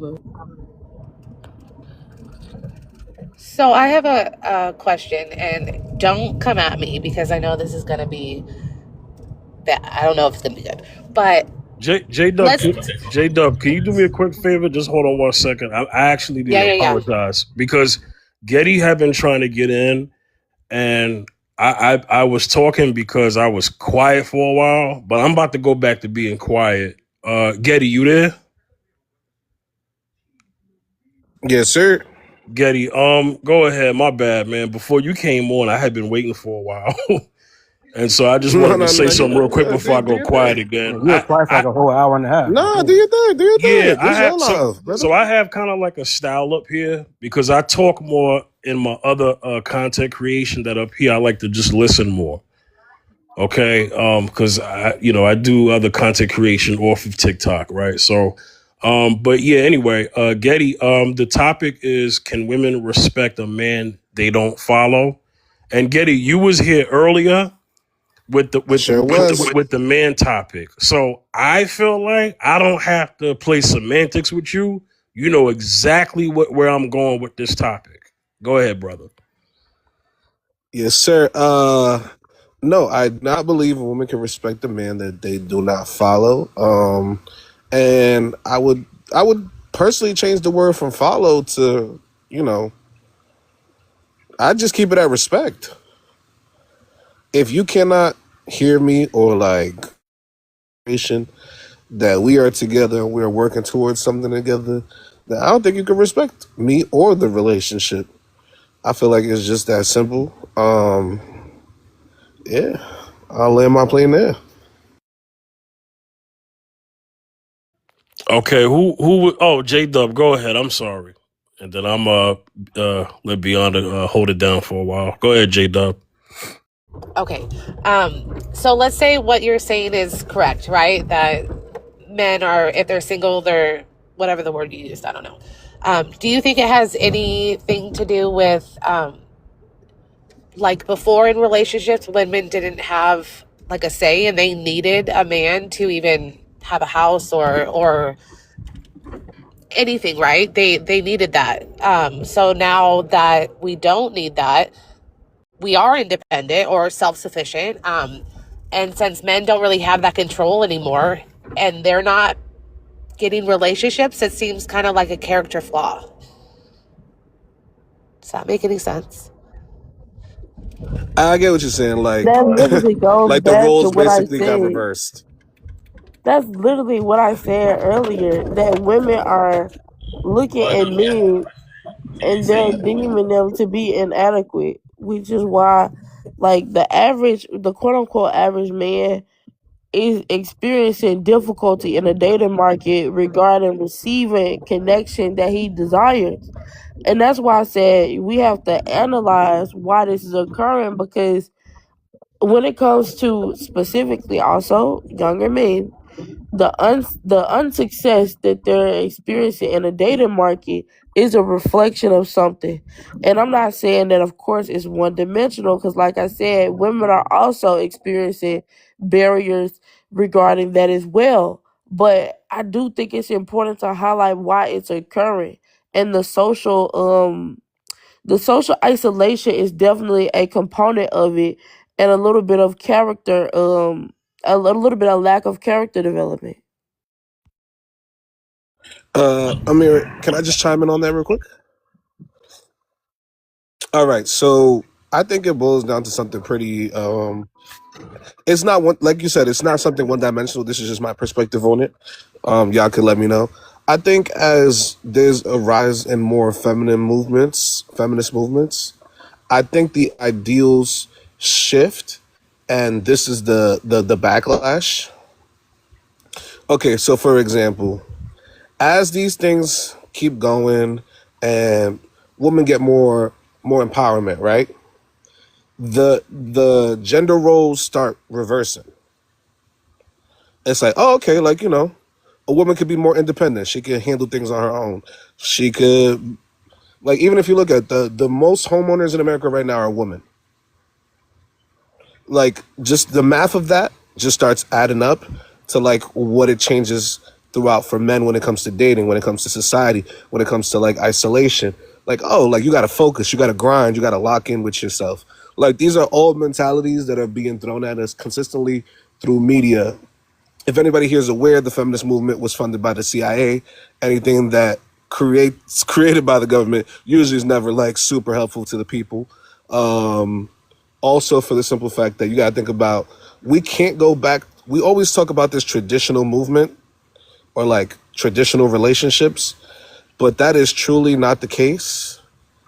And it really boils down to this for me. We were single income homes where the man was in charge and he was the sole income and he could provide for his whole entire family, to dual income homes. The government loves to prey on the fact that now they have double the taxpayers.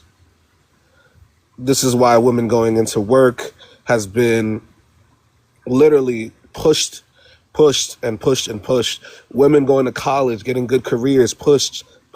These are funded by government.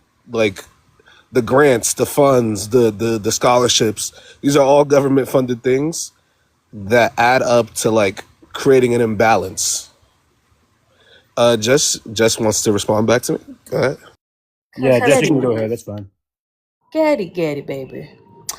How could the CIA create, fund, implement the feminist movement if the feminist movement's first convention happened in 1848 and the CIA wasn't even a thing until 1947? I got you. I will get you the sources for it. He said it had different ways. What source? There's no way that's possible. The CIA wasn't a thing. And also, That's can when it was a thing. boss, I can't hear you. But and also, how can we say women getting scholarships adds to the imbalance? How can we make that claim? Well, how can we deduce that women getting funding to go to school somehow creates an imbalance? So I just want to make it clear because I like to fact check what I'm saying. If you look up a lady by the name of Gloria Steinem, she received funding from a sect of the CIA called the Independent Research Thank you. Service. Look it up. Yeah. They received I this funding did. between the late 1950s to the 1960s. So let's I brush it I down to the did. specifics. What is that about feminism? Stop. A You interrupted me. You particular don't tell me to feminist mo- stop nothing a because I partic- was in the middle of my a sentence. particular oh my god a particular feminist movement during that specific period received funding from a sect of the CIA. That's what Thank he you. was saying. So That's what I was again, referring to. there's no way for anybody to try and misconstrue and strawman anything that has been said so far. Also, boss man, when your time, please break down this source that I have on my screen. All right, Jess, you can go ahead, and then J Dub, you can go after Jess. All right. So again, anybody organization has nothing to do with feminism being considered feminism. That's what the CIA funded was for the perpetuation of feminism. I don't have the range for particular conversations. However, boss man, I'm talking. Hold on, boss man. I am Let her talk, talking. and then J Dub, and then if you want to respond, boss man, you can. But also, we always say that the feminist movement was somehow this like government ploy to break up the black family and everything. But Frederick Douglass was at the first feminist convention. Sojourner Truth, all of these people in history. What about? Oh my gosh, Beyonder? What about? What about it? That wasn't Beyonder. That was Beyonder. I saw him mute. No, it wasn't. It wasn't me. That was not Beyonder. Okay, cool. So all these people that we revere in Black history, multiple people that we revere in Black history, were at this feminist convention that we're saying somehow was created by the government to break up the Black family. So I really just think people have to research more. Well, I have like a direct quote that she says she worked for the agency and that she funded multiple feminist activist groups. Funded, like direct source from her mouth, her own memoir. Okay, show So it to unless me. she lied in her memoir, I got you.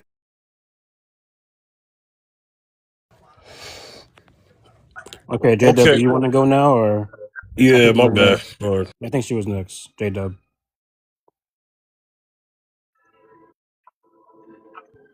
Yeah, JW, you were Hear Yeah, asking me? go a ahead, J question. Dub. Yeah. Okay. Um, the it's I'm sorry, I have ADHD. It's really hard for me to remember this.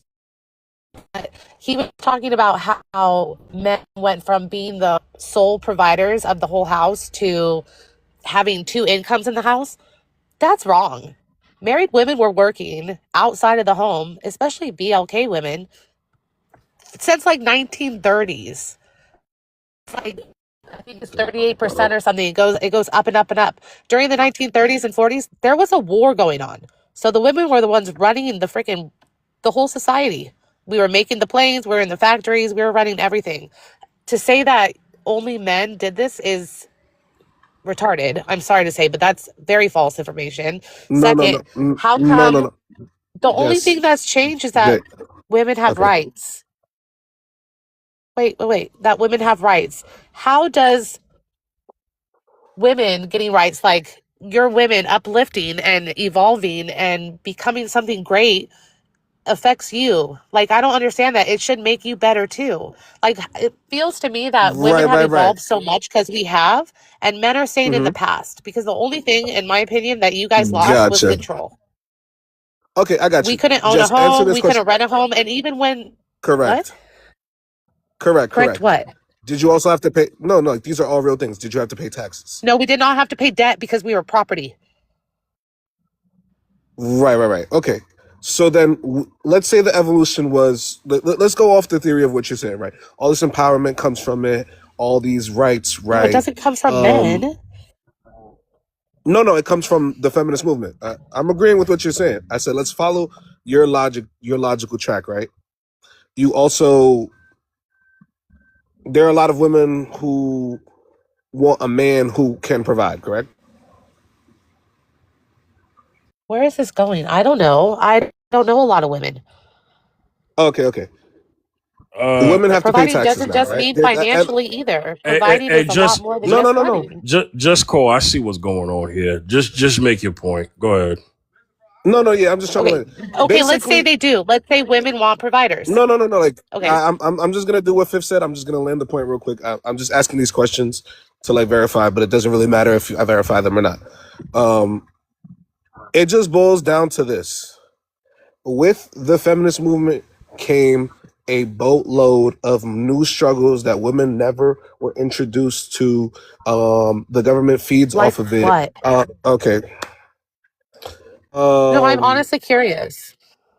okay, so you get to go to work, but then you have no workers' rights, no rights as a worker. Then you have no rights to vote. Then you realize you're making money, and then you have to pay taxes. Then you realize, oh, okay, then you need rights. Then there's the workplace gap where women don't get paid as much as men get paid, So and why are then men suffering then?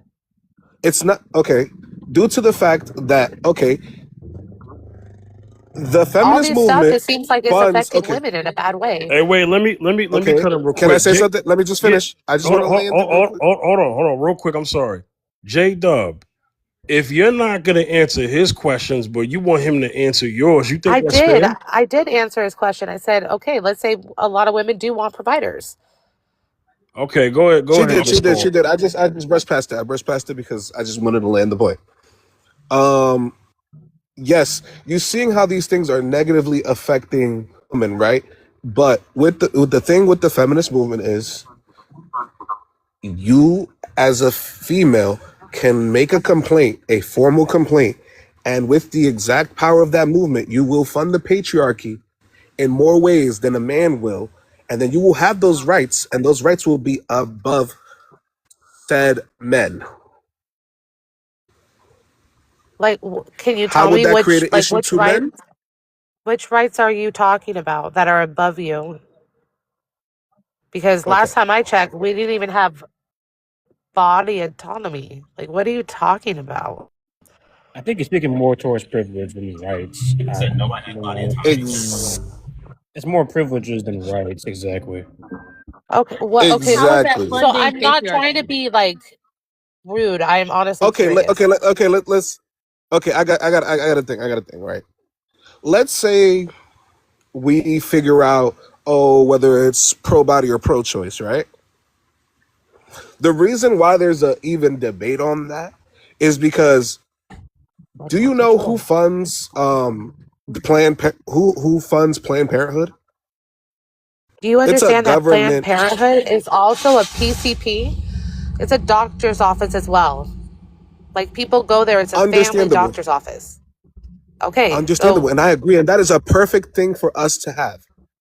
I really don't want you to lose the post. I'm not saying it's a negative thing. I am saying that it is a I don't know government who funds funded probably the government. operation. Yeah, Okay. yeah. Okay. It's for low There's a lot of income. doctor's It's office that for are government everyone who funded as well. 100%, J-Dub, you are 100%. interrupting him while he's trying to speak, though.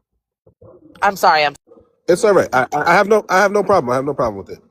It's a conversation. I can handle it. I just want it to be understood that if we could figure out what we were gonna do with that, no matter what outcome, whether it's we're gonna ban abortions or we're gonna go forward with allowing and legalizing abortions, it's ABs, for a ABs, number. TikTok, It's ABs. for a Yeah, cost. AB.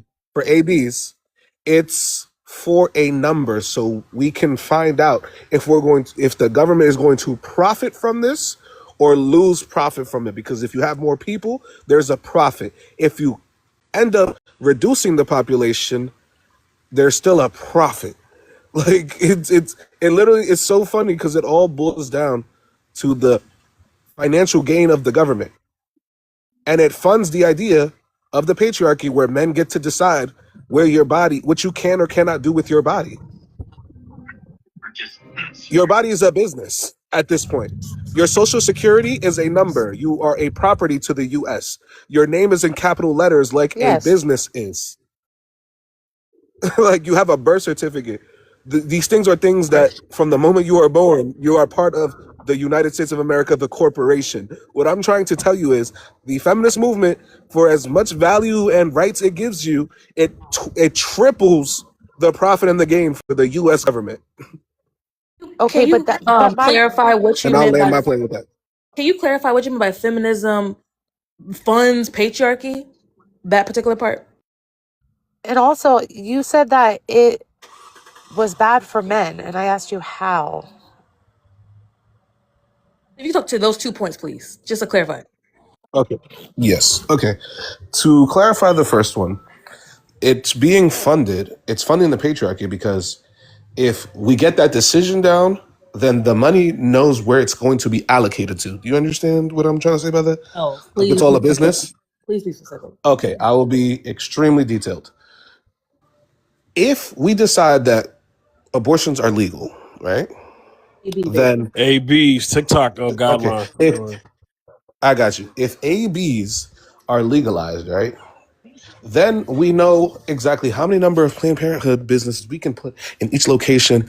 It is now a legal thing. You can keep moving forward with it. You can create laws behind it. Laws equals money. That's a job that a lawmaker has to keep. Like it creates money and it creates, okay, you have the autonomy and you have the decision making skill to say, whether yes or no, I want to do this, right? You are paying basically to have that right. You may not be physically coming out of your pocket, but then it comes out of your pocket through your taxes. It comes out to your pocket through somehow, some way you're paying for the rights that you're asking for. It's no way. How No is that rights have ever patriarchy come though? free. How is that patriarchy though? Patriarchy is where men are synonymously in charge in government. That's what that word means. Not just You are government. funding men to continue in positions of power. Mhm. You are funding these men to continue to be in power. If I said something that does not correlate with that, please let me know. And also, J Dub did ask a question. I mean, I could. There's so many holes of that, but I just want Yeah. you to get to J Dub's question too. Also, and I wanted to say too that What so was I J have a Dub's medical question? biller, and when you have a miscarriage, but everything doesn't expel, you have to go to the hospital and get a DNC. The way we code it, the way I code it, is an AB. There's so we don't know exactly fits really an AB because it wants to. It's a B and it's an A. Oh, I'm at the store. I'm J, sorry. yeah, I'm about J to say Dub is breaking up. categorize these things that categorize as EPs though. Getty, the first thing people did, especially the conservatives, when they got in power, was remove the opportunity to get an AB. Like they didn't want women to have that. So the people who promoted family values and Christian values and things that people would define as patriarchal, right? Because the Bible in itself has a lot of patriarchal dynamics. The first thing they did was get rid of people's opportunity to AB a fetus. I don't believe that the patriarchs of the world also use feminism to line their pockets, right? Because what they don't promote feminism.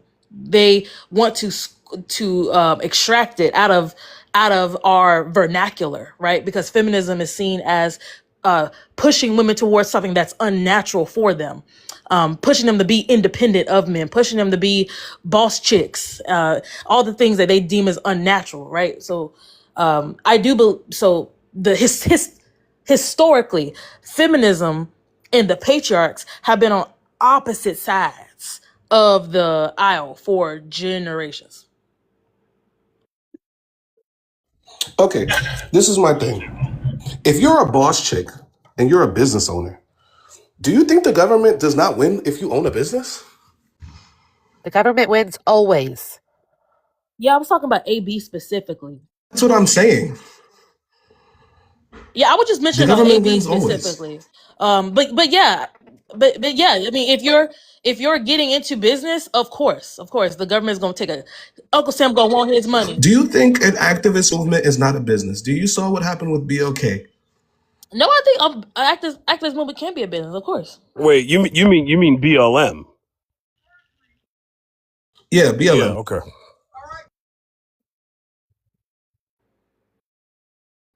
So do you think that it's not like the feminist movement is uncorruptible?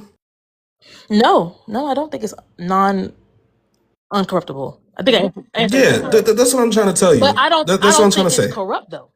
It having the ability to be corrupted and it currently being corrupted is where we will disagree. Women Okay, having the that's what opportunity. everybody thought about BLM. That's what everybody thought about BLM. We have a track record of knowing that the government, Mhm. we have a track record of knowing that the government clearly can hide things pretty well. To answer J Dub's question, how does Was this I not in affect the middle of my men sentence? badly? Oh, I didn't hear you. It cut off. I apologize. Go ahead. I am a respectful young man. You can go first. You are respectful, Getty, and I love that about you. Last time I checked, I think we like to say like the big bad government, but the government is made of your pastors, your doctors, your neighbors, right? Like this government is not just this entity in the sky. Like there's people you can touch. So the government being involved in movements, I don't know why we always say that's intrinsically bad, right? Because the government being involved in Medicare and Medicaid has done a lot of historical good. The government being involved in the Affordable Care Act has done historical good. Right. So, Hold on. Okay, I can tell you the next. Like this is the thing. mhm. Every system that's created. I apologize, boss man. Would you like to speak? Well, I was. Oh, y'all can have your conversation still, please. All right. Intrinsically, we see that, yes, there's a lot of positives. Same way with the feminist movement, same way with the Black Lives Matter movement. You can see the positive because when you're doing something, the positive is always what's going to be shown first. There's also universal health care. It sounds way better than Medicaid and the healthcare system that we have in America, but it also has its flaws because it's universal and it's free. Same way how we have the flaws of consistently drugging people. So that way they can continue to come back instead of actually helping them with their actual ailments. And it's also a business. Once again, there are flaws in all systems created by man. But what I'm trying to say that these movements change the gender role and end up affecting men in a negative way. And I only say this because we went from we can provide everything to now we have to struggle and work 3 times as hard to provide. These rights have shifted, right? And at some point, they're going to shift again and not in the favor of anybody, both men and women alike. Okay, so you're gonna have to explain to me how feminism helped men struggle financially, if you could be, because I know people want to talk. I got you. Yeah, would I love. got you. I'm gonna just answer this one real quick so that everybody else could get a chance. Okay. I'm gonna give the best example where the shift was most noticeably seen in the recent years, the pandemic.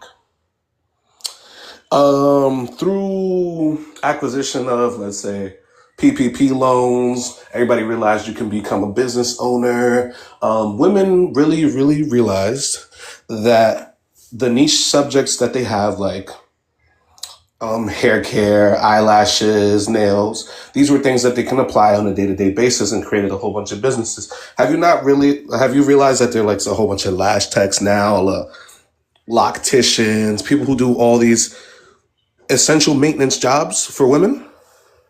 Feminism just called. Okay. The empowerment Specifically of about women, not women.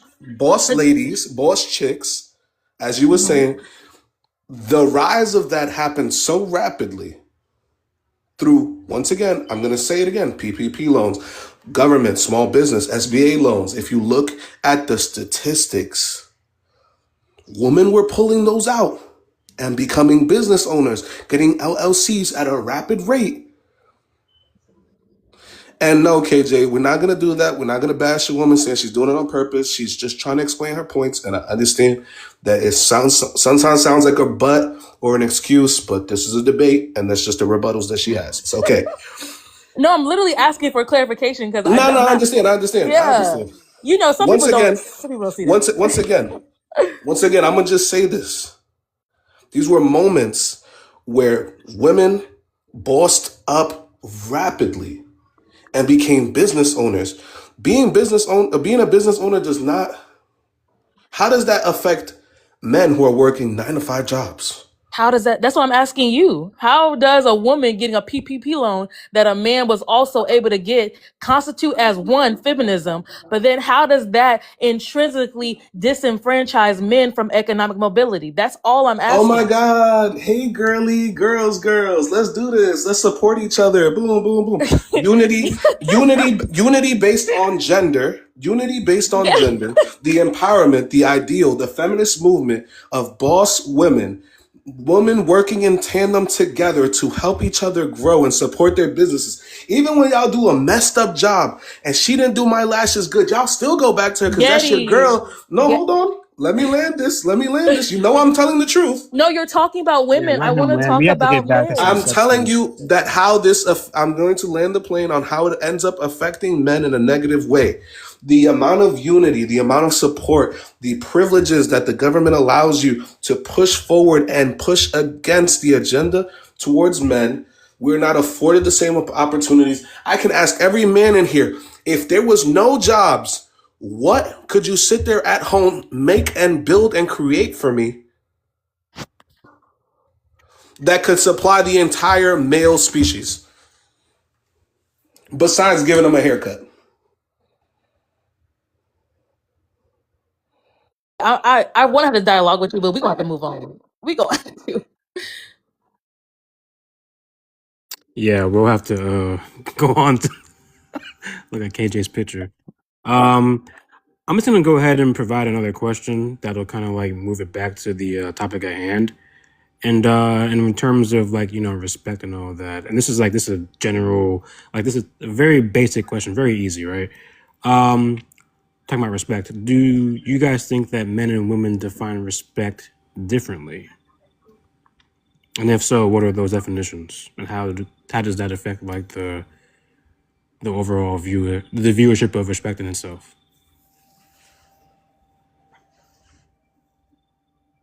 All All right, guys, let's not be mean in the comments. The goofy is kind of crazy. Come on now. Hey, just call, man. You may want to stay out the comments just for a second. Beyond, what was your question again? My bad, man. Go ahead. My question was, the prompt was, can women respect a man they don't follow, right? So I'm asking the panel, do men and women define respect differently? And if so, what are those definitions? Yeah. Can I? I'm gonna answer. All right.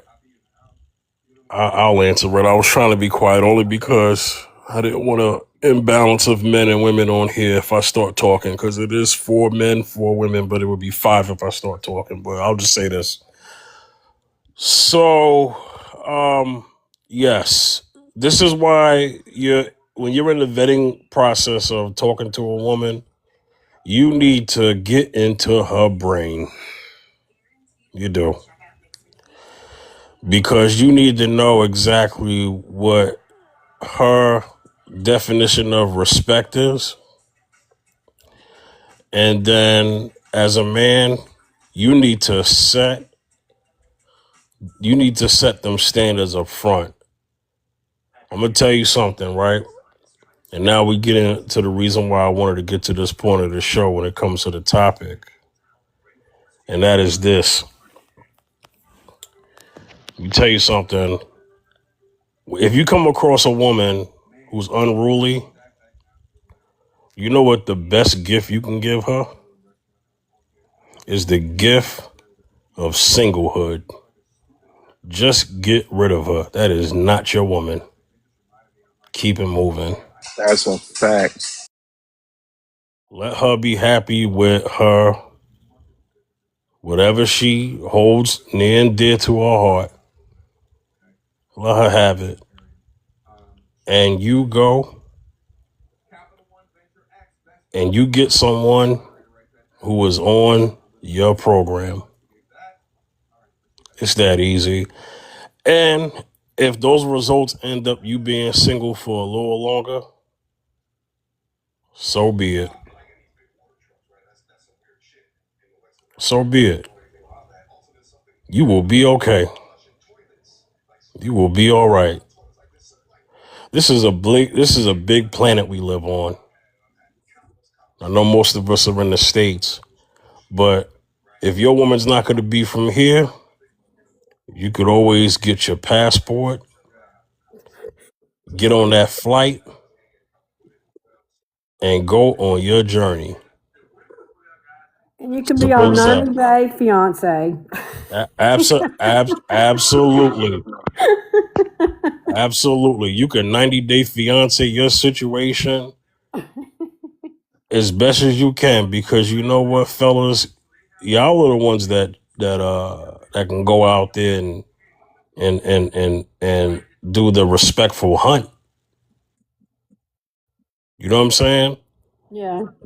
So you don't have to put up with disrespect. You don't have to put up with disingenuous nature. You don't have to. And J Dub, you said don't get mad when she becomes more successful than you guys. That's not the man's problem. She can go and be Oprah, and that man could be an average earner and have his piece. She'll be if she wants to be a successful woman, cool. Just not your woman. You know what I mean? Because at the end of the day, the piece matters more than the money. And secondly, if a woman becomes successful, is she sharing those resources with you? 9 out of 10 times it's a no. No. Right? So shout outs to the woman who is going to be disrespectful, doesn't want to get on a man's program, doesn't want a healthy compromise, doesn't want a husband. That's cool if she don't want that. Let her rock. There's a lot more women on this planet to choose from. I know an island right now full of women. just waiting on a man to touch down. For all the single men, we can go there. It's about a ratio of 30 women to 1 man. I'm sure we shouldn't have a problem getting one of those, right? I may be being a little cynical here and comical, but it is what it is. Y'all have the microphone. I'm mute up. Fifth, can you answer Beyonder's question? I did. I answered it in the beginning, and then I went on a diatribe respectfully. Okay, so what was the difference that you brought up between a man's definition of respect versus a woman's? Because I didn't hear it. I said that when you're in the vetting process of talking to a woman, that you need to get in her brain and ask her what she means by respect. What does respect mean to her? And that as a man, you could tell her what respect means to you. And if it doesn't match up, let her go. Yeah, Fifth, I heard that. I'm All asking right. you, what do you define as the difference between how women and men define respect? Not what is the best course of action that a hypothetical man should do. But correct me if I'm wrong, Beyonder, that's the question you asked us, is how do we think men and women define respect differently? He Yeah. asked if there's a difference. He didn't Yeah. ask. Yeah, his question was, is there a difference? And I'm saying that Mhm. it's per woman, you know, because Jess, me and you could actually, let's just say we're having a conversation at the dinner table, right? And you by words can tell me what respect means to you, and I by words can tell you what respect means to me. If it matches, then there might be a second date. But if your actions don't match up with the words that you said respect was, or my actions don't match up with the words that respect was, then there won't be a third date. Make sense? Okay, so just to clarify, Beyonder, is the question, what is the difference, or does a difference exist? Because I heard, what is the difference? Yeah, I said, what do you guys think? How do you think women and men define respect? That's what I Okay, said. yeah, so that's why so that question assumes already there's a difference between how men and women define respect. So that's why I'm asking Fifth, like, what, since the conversation already assumes there's a difference, what do you think the Just per difference man and per woman. is? Definitely makes sense. But again, this is gonna be obviously we're gonna be talking individually, right, about our anecdotal or our individual perception, right? But it's Well, not. then ask him personally. Yeah, if he hasn't answered that, then he's not answered your And yeah, question. that's I haven't But if heard. not, Yeah, I haven't heard. if not in a personal respect, then he has not answered your question. In an anecdotal way, then he has answered your question. Because I'm like, if anybody else heard it, please let me know. But I didn't hear anywhere where we talked about how Fifth believes men define respect versus how Fifth believes women define respect, which again, I believe is the question to the panel. 100% he did not.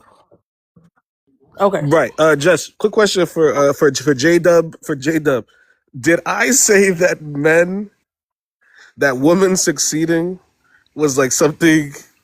Oh man. No, you didn't, bro. Against You're no, you fine. You're did, good. No, Getty.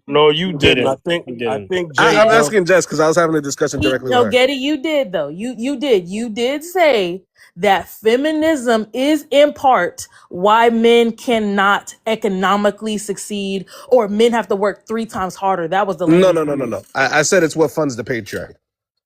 And then you said, I asked, why does women getting scholarships affect men? How is that? How is feminism hurting men anyway? You then said, Getty, that the PPP loan and women having The the more you system. fund the patriarchy, the more we fund the patriarchy, So let's follow the this more it line of has an logic. effect. And I said, So let's follow that line of okay, logic, right, right? Because you said that right, feminism in part funds the patriarchy.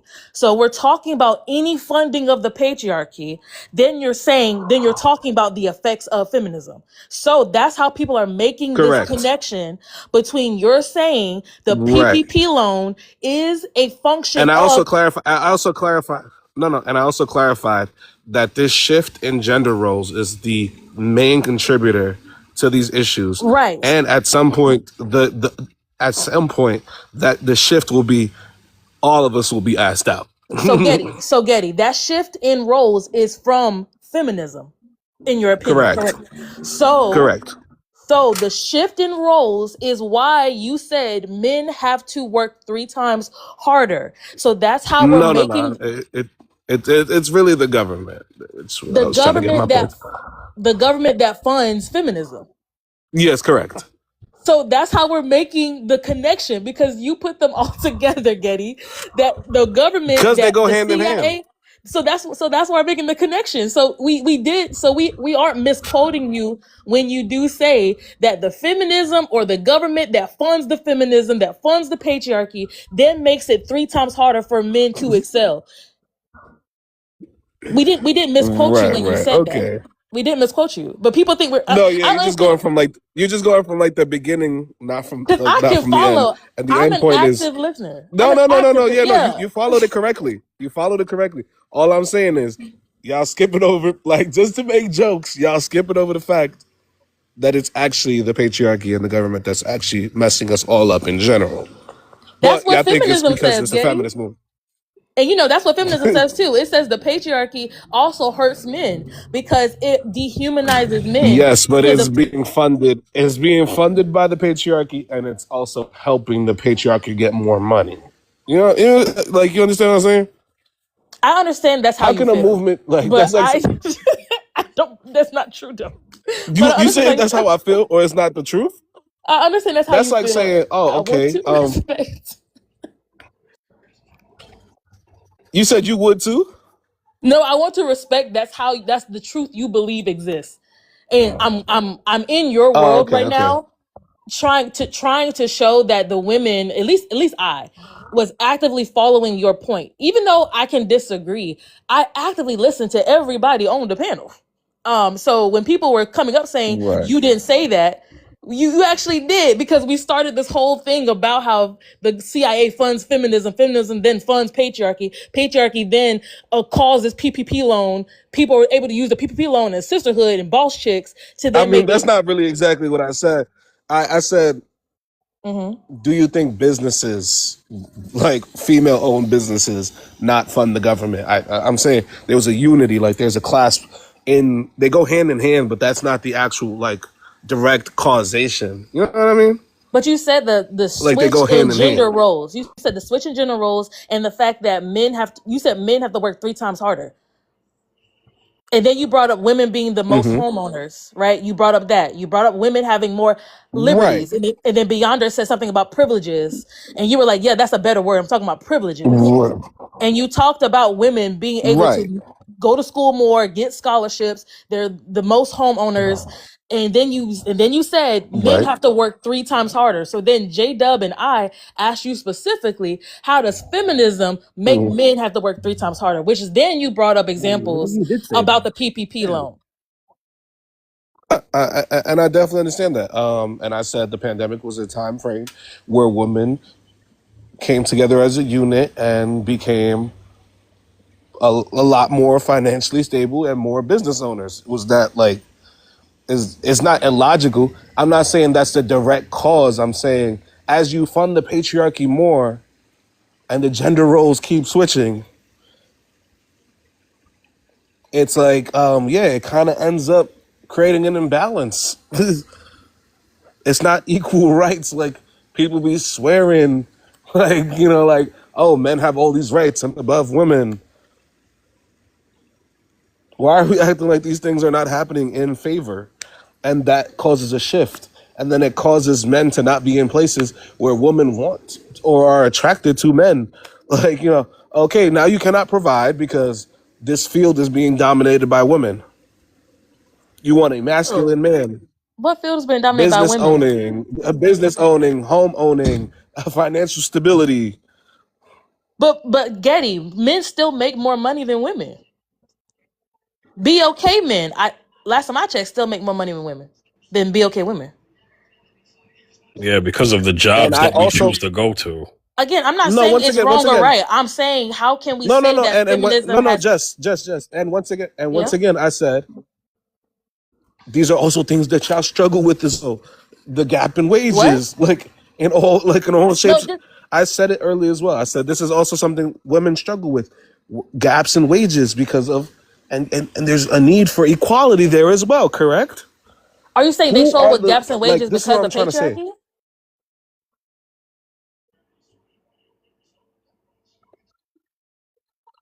Like J Dub just said, no, women get 81 cents to a man's dollar, right? That's a wage gap, right? Yeah, so you Women are can't say being you can't say underpaid. both. You can't say that you just said that women are outperforming men Hmm. with money, with home ownership, with businesses, but then you're also agreeing that women still make less than men generally. How can both of those things be true? Wow. Oh Okay. man. It's the fields. It's literally like how Fifth said. It's the fields and the type of jobs that's like, okay, I can't be a man right now and go and start doing like I could. Let's not say that. Let me be very clear. I would not be able to be like, I'm gonna start a lash business and be as successful as a woman would in a lash business. In a lash business, Getty, do you not know that there's a man who owns Fashion Nova? Do you not Well, know there's men who own these okay. fashion houses Wait, that fat. women are spending millions of dollars in? How does it change You could be very great in the lash business just through your connections, right? You don't know. You're not excluded from doing that because you're a man. Men just don't do it because lashes are feminine things. So but to say that men are not excelling over women in female products is not true.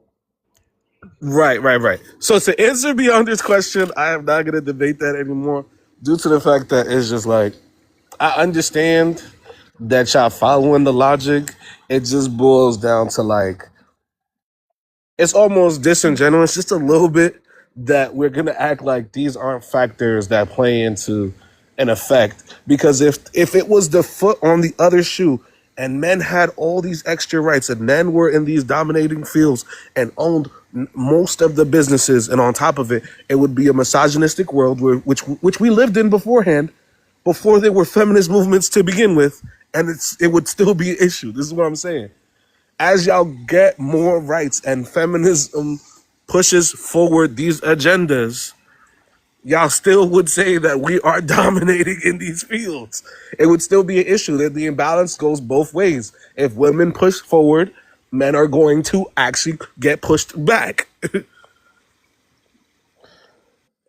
You want Uh, to answer? Do let you? me let me let me cut in right now. Beyonder, yes, sir. All right, you go. Get back to your question, please. Yeah, it was actually a very simple question. I just said, how do men and women define respect? Said that he wanted to answer the question, so that's all. That's the only reason I came off the mic is to tell Getty to answer the question, so everybody else can. Yeah, so yes, men and women respect each other differently. I think a man's respect boils down to like just don't play in my face and love me. I think women want a lot more things personally. um, the only thing I have to disagree with somebody said earlier is basically somebody said something about the ABs had to be like Republican ideology or like Republican voted against ABs, which is not true. Bipartisan, to be clear, and both Democrats and Republicans can agree that ABs are bad. It's not just one thing. Boss man, if you're on the car, disconnect from the vehicle and put your phone on speaker so we can hear you a little clearer. Yeah, Well, we can't hear you, brother. I wish, but I can't do that. Only thing I do is speak louder. Okay, Unfortunately. go ahead. Yeah, if I got to project more, I was saying that when it comes to ABs, it's not only a Republican thing; it's bipartisan. So both Democrat and Republican can agree that ABs are bad. It's like the opposite. So to be clear on that, it's not just a Republican thing. Also, to piggyback off of that point, conservatives didn't instantly illegalize ABs. They simply just batted for states' rights and the overturning of Roe v. Wade because it was unconstitutional. If you look up the Supreme Court case in the overturning of Roe v. Wade, it will literally explain to you down to the T why that ruling was unconstitutional. Because it quite literally forced every single state to legalize AB without their consent, right? Instead of allowing them to actually put it to a vote or just to have their own decision making. So when states' rights were compromised in that court case, the Supreme Court revisited that ruling back in 2022 or 2023, I believe, and they decided to overturn it. It wasn't actually narrative driven, and what actually was the outcome was that states regained their rights, and we still see a boatload of ABs be committed in predominantly red states, especially in Texas. There are Planned Parenthoods on every street corner. I would know. I live here. So I'm not gonna lie. I'm not gonna lie. I I want love to J answer Dub. Beyonder's question though. I would She love to answer. is. Getty, I we got you. answering I got you. Beyonder's I just question. But yeah, last time I checked, the Supreme Court is heavily Republican, and it was the Republican judges that So the were Supreme Court had um. not Republican on Hold on, Democrat. boss. We one can't hear you, Yeah, hold on, but boss. Let her, also. let her, let her talk. But But you're also, yeah, wrong. who? Okay, I How am will. I? How am I Hold on, wrong? How boss. am I Hold on. wrong? Hold That on. most of the Republican judges voted to ban AB, or like KJ saying, is to give states back their rights to choose or not, right? It was a Republican talking point, specifically by Trump, right? To protect the fetus. So. I don't know how we can say that that wasn't a Republican talking point of how they got support from evangelicals and Christian nationalists, by saying that we need to protect the unborn.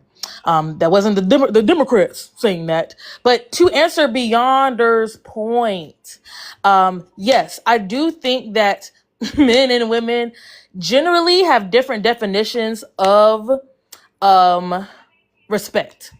I do believe generally respect often is for a man imbued or embedded with a level of violence. And the reason why I'm able to say this is because Beyonder and other people on this panel have often said on these other lives, right, that men have a monopoly on violence. And so, why we would ever think that the definition of masculinity, the definition of respect, the definitions that a man would give generally to something wouldn't be imbued or embedded with violence attached to it, I think is a stretch, is a reach.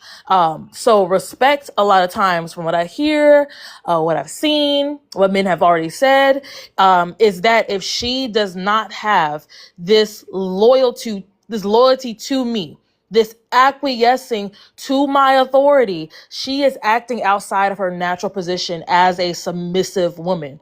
And women often deem respect in a more egalitarian way, generally. More, let's be partners, right?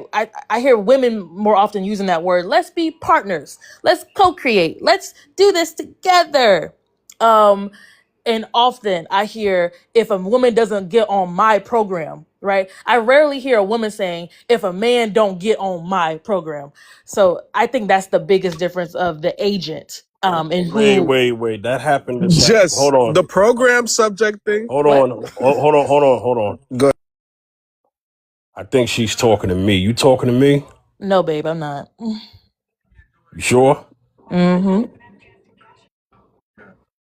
All right. Go So ahead, boss man. yeah, I just want to clear. Like, so name me all the Supreme Courts in office. I mean, in position, and tell me they're Republican or Democrat, and where you referencing that from? Because it wasn't elected based on Republican or Democrats. So where are you getting it from? They're not elected. But yeah, I can give you their Yeah, names real quick. yeah. Position. Yeah. Who All elects right. them? So yeah, But to yeah, answer one of those things that was said. about Oh, Beyonder's thing. I'll do it in the comments so we can get to Beyonder's. No. No, I'm like, just give a second, because y'all been talking all day, all the time, like 20 minutes. Beyonder is a mod, and he asked us a question, boss. Nobody's trying to go away from what the mod is asking us to say. My apology, Beyonder. I thought it was No, just you're you're fine. fine. I was just trying to get back on topic, like Fifth said.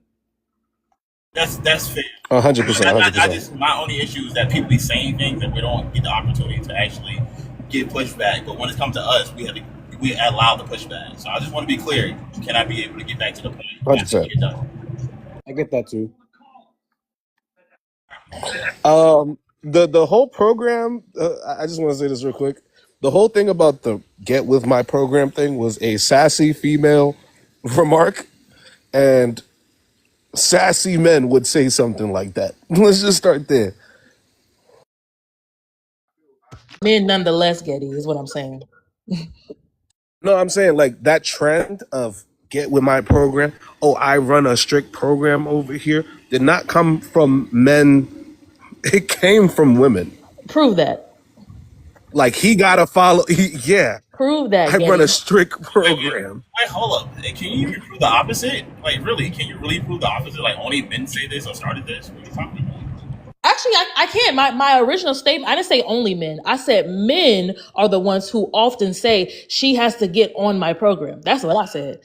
So what's the difference if I he's can tell you that women Because often say this more. that's what I'm saying. So what's the Wait, And difference? I have the proof. well, hold because on. One Getty is mic. suggesting that women started it, and I didn't suggest who started it. I suggested that men are the ones who are exploiting it, using it, perpetuating it the most. That's what I said. I said it's the language men use to talk about respect. Just again, staying on topic. I rarely hear women say he need to get on my program. I hear men say that a lot. Yo, I just heard, there was a woman on the first broadcast that I had today that basically explained exactly how it is with a man coming correct with her. And although she didn't say the words program, that's exactly what it was. And let me now speak up, because earlier, although I was being cynical, I did say the word program.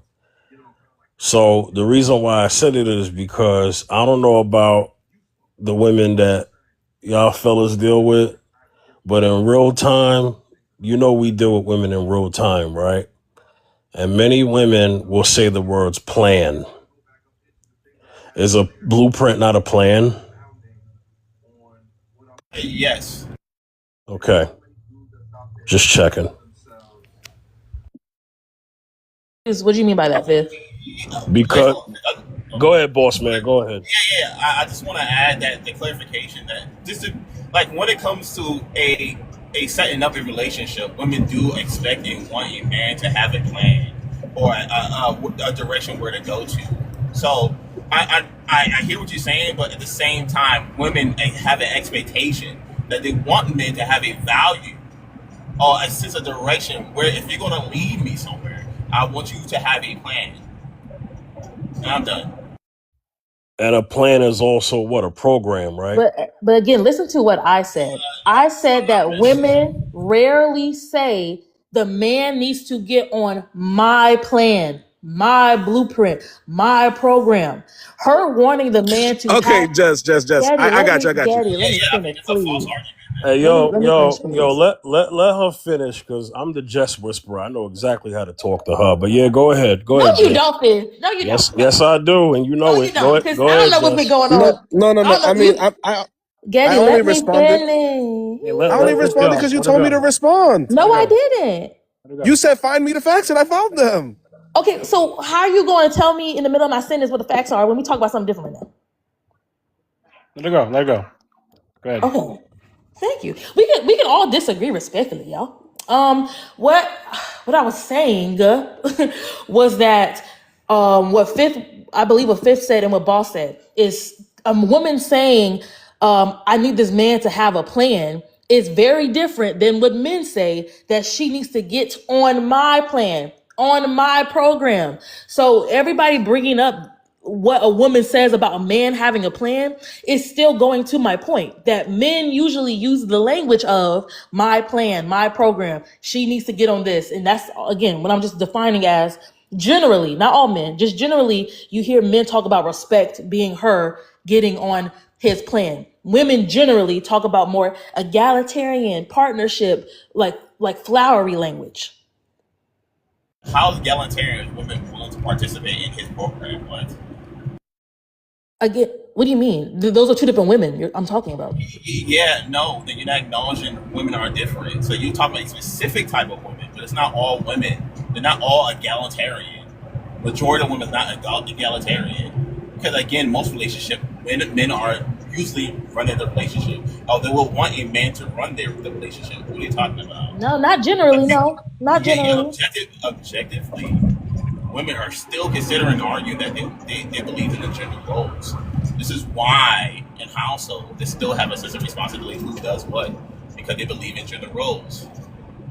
Yeah, I don't think believing in gender roles automatically means that they believe in the man being the ultimate authority, getting on his program. I've seen people who have gender roles where the man just takes out the trash and she doesn't do that, right? Because that's what men do. But to say that they also believe he should be the final authority and therefore she has to acquiesce to his plan, again, is a stretch. And again, I'm not speaking for all women, but we do know that general statements can be made about what generally people say, especially just on this app. And nobody can refute that. Like, there's literally no way anybody could say that women generally are happy with traditional gender roles generally, because people would Wait, hold on. boss, you brought that up because you're somehow hell bent. You're hell bent. Wait, yo, boss. Let her finish so that Miyoki can speak, okay? Okay, I don't like what Amira said. I don't know how this simple point I'm making is becoming complex, but just to land my plane, I would say the fact that women are divorcing more or initiating divorces more is a telltale sign that women don't generally enjoy traditional gender roles. Women generally don't want them, and also just the whole idea of women being less satisfied in their marital relationships versus women being equally satisfied in non-marital relationships to men. That's also another stat that shows that women generally don't like the whole getting on the program thing. They generally talk about more egalitarian things. All right, Miyoki, you can go ahead and speak whenever you want. You were on the panel earlier, so you I already know the thought I rules. was going to respond to Jess. Yeah, you can do it afterwards, but let Miyoki speak. She just came on the panel. Okay, so you guys are not gonna like me when I say this, but to answer the prompt, can women respect a man they don't follow? I would say absolutely yes. She can respect a man she doesn't follow. And I say that because I don't believe in, like Jess was saying, traditional so-called gender roles. As a man's supposed to follow. I mean, a man is supposed to lead and a woman is supposed to follow. So I don't believe in that. So I definitely believe she can respect him without following him. I want to talk so bad, but let me respect my rules. I'm gonna respect my rules that I have on my panel. So Getty, go ahead, Getty. Okay, I was just gonna use my main source. Jess, I just want you to reiterate the question for me. Men are the ones who are primarily using the jargon program, or I run a strict program. Is that correct? That was the question that you had asked. No. So go ahead and restate it to me. So men generally use the language that she needs to get on my program in a romantic relationship. In a romantic relationship. Okay. So the first thing I did just now is if you put the words run a strict program, right, on TikTok, and you scroll down, I just want you to take a look if there's any men that pop up, or is it primarily women discussing about how they run a strict program? How is that the same thing as to what I said? Okay. I'm gonna slow it down for you. Getty. You said men are the one that use this language in regards to romantic relationships. Am I restating your question incorrectly? You are. Okay, say it again. No, because the phrase you looked up is not research forward to our conversation, because I never said the phrase, I run a strict program. I said men use the phrase, she needs to get on my program. So if you want to look up She needs to that, get on my program. so if you want to Okay. look up She that, needs to get on my program. I feel which like is we're gonna debate semantics. You well, already no, understand. Getty, it's important because I'm not talking about the woman having a strict program. I'm not talking about the individual having a strict program. I'm talking about the individual telling the other person they need to get on their program. Those are very different See, concepts on that is social literally media. what women are doing on. That's literally what women are doing at all times. Yeah, especially with TikToks. I To think Getty, sit there and say that that's. Getty, I know for a fact Let's women are be saying I'm realistic. on a strict program. I could have told you that. Women say I run a strict program, but that's not what I said. That men are saying. So that's why we're having this like small disagreement, because you keep thinking they're synonymous Okay, when they're it's not not. a small disagreement. It's no. Okay, this is like I'm gonna just say this, and this is the last point I'm gonna make. It's very disingenuous for you to sit here and truly fault. You're literally lying and saying, "Oh, okay, men are the ones that are trying to push this agenda," and then you can agree that women are pushing the exact same agenda, and you can see with factual evidence that throughout all social media, women are literally the ones perpetrating this. And the fact that you can sit here and say, "Oh no," in the context of our conversation, I meant men are the ones who are usually saying that, when you have proof that women are the ones that are pushing that agenda. How is that not answering or pertaining or in the same realm of the conversation or not answering your question? So I do find it offensive for you to call me a liar in this, respectfully. I Yeah, I apologize don't. I for don't that No, think it's point. you're. okay. I That's don't how think you you're feel. saying what she's saying, Getty. She's not. Go ahead, Jess. Go ahead. No, I think maybe he needs to hear a male voice. So you go ahead, Beyonder. No, because I actually respect women and I No, understand Getty, you very you're clear. not hearing me. You're not. You keep saying we're talking about similar things and we're not. So, Beyonder, am I making sense? Could you Yes. What? ma- I get what you're saying. You're saying that men are the ones that say it to women in terms of like the woman needs to get in my program. That's what you're saying, right? yes, which is different than Women a don't woman say that. saying Women don't say that to men. right, which is Normally. different than the Who are statement they saying it to? I run a strict program, right? Is that Who are right, they saying Beyonder? it to? Getty, hold on. Getty, hold on.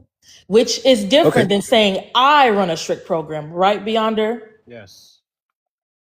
Okay, so the person in who has the agency, who is trying to manipulate this other thing, is what we're talking about. If that's not clear, then let's just stop talking about it. But if It's Beyonder actually can see it, extremely clear. Okay. Okay. Hold on. Getty, I was in the middle of a sentence, babe. Oh, okay. My fault. I thought you were allowing me to answer your question. I apologize. I have no question. I already understand that you don't understand me. So at this point, I'm just going to say my piece and mute up. What you have researched was not what I said. So anything you talk about the TikTok you have thus seen has nothing to do with what I said. Just to clarify for the gang, she needs to get on my program is what I said. Men use that language more. Women, the language I run a strict program.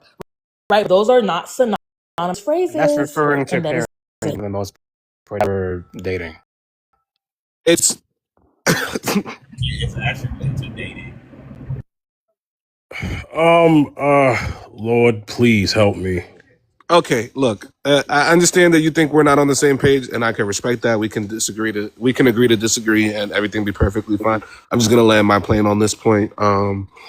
If a woman is saying, I run a strict program, a man has to do this, this, and this, and this for me to be around, and this is what I want. Who is that synonymous? Who is that being spoken to? My personal opinion, I think that's towards men in general. If you're publicly posting it on social media and it's a whole movement amongst women, then I guess I'm imagining it. It's the exact same thing.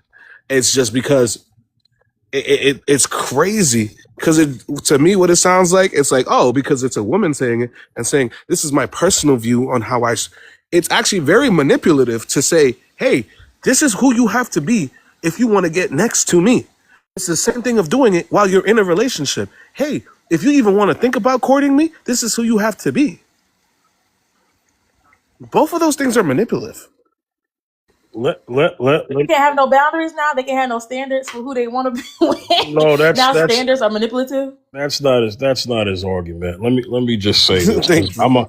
I'm about to scream. Good thing I live in a house by myself. Bruh, I'm so look, good thing I live in a house by myself. Cause bruh, I'm about to scream. And I live in a house as opposed to an apartment, so nobody will hear me. Okay. Jessica, I was trying not to do this, but Jess, are you there? Mm-hmm. All right, I think me and you need to have a one-on-one now. Jesus Christ. You don't want to? I mean, it depends. What you want to talk about? And then can I veto? Okay, I wanna talk about the whole conversation and what a woman is saying that she requires and what a man is saying that he requires in mass media, whether that be film, television, and also social media and news. Okay, so here are the analytics. A woman may not necessarily say the words that he needs to get on my program per se. But let me tell you what a woman does do more on YouTube. There's the analytics are there, IG, and all the other ones, right? Women will say what a man needs to make to be their husband, how many kids or no kids they would want to be their husband, the kind of way that he should treat her, the kind of how he should behave, how he should regard her in terms of emotional intelligence, her attitude, and all these other things, and all the other things, how tall he's got to be, all these other things, right? And that would be her, by definition, that would be, yes, her preference. And then there's also standards. And then in totality, it would be a plan, a program, or whatever sort it is that she's saying that she needs for a man to be with her. The analytics say that women dominate that content way more than men. That. Give me a second. Okay. Everybody else can go. And also, the whole thing about how many kids somebody should have, what money they should make, where they should live, who they should serve, who they should pray to, are Once again, boundaries. there's And nothing wrong with these things. All right, bro. Getty, what's going on with you today, baby? All that stuff that we just I didn't know named. that your thing dropped because Lewis said that your name's on the thing. She talking to me? My apologies. Talk to my fiance. Oh, okay. What's up, babe? All the things that were just mentioned about how much money he gotta make and how tall he gotta be and everything are things people consider standards, and it's something men also have. So I'm confused on how we're conflating these very specific things, right? A man, when he says the woman needs to get on my program, he's talking about following his lead. Are we going to say that's a lie? When a man says she needs to get on my program, it's talking about her not being combative. Those are very different things than a woman saying he got to be 6'2" to approach me. That's very different. Yes, they're all in the same realm of romantic relationships. Yes, they're talking about the romance part. One is saying she needs to follow my lead, get on my program. One is saying I have a standard and I'm not moving from that standard. It don't matter what. And you know who also does that? Men. Because men say they don't want a single mama.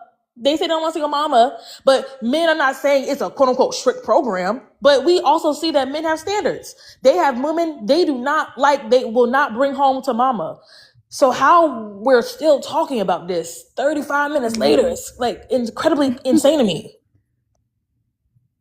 It feels like I mean, correct me if I'm wrong, but from what I'm hearing, it almost sounds like they're saying it's okay for a man to do it because he's a man, but a woman can't do it. So the woman is supposed to follow his lead.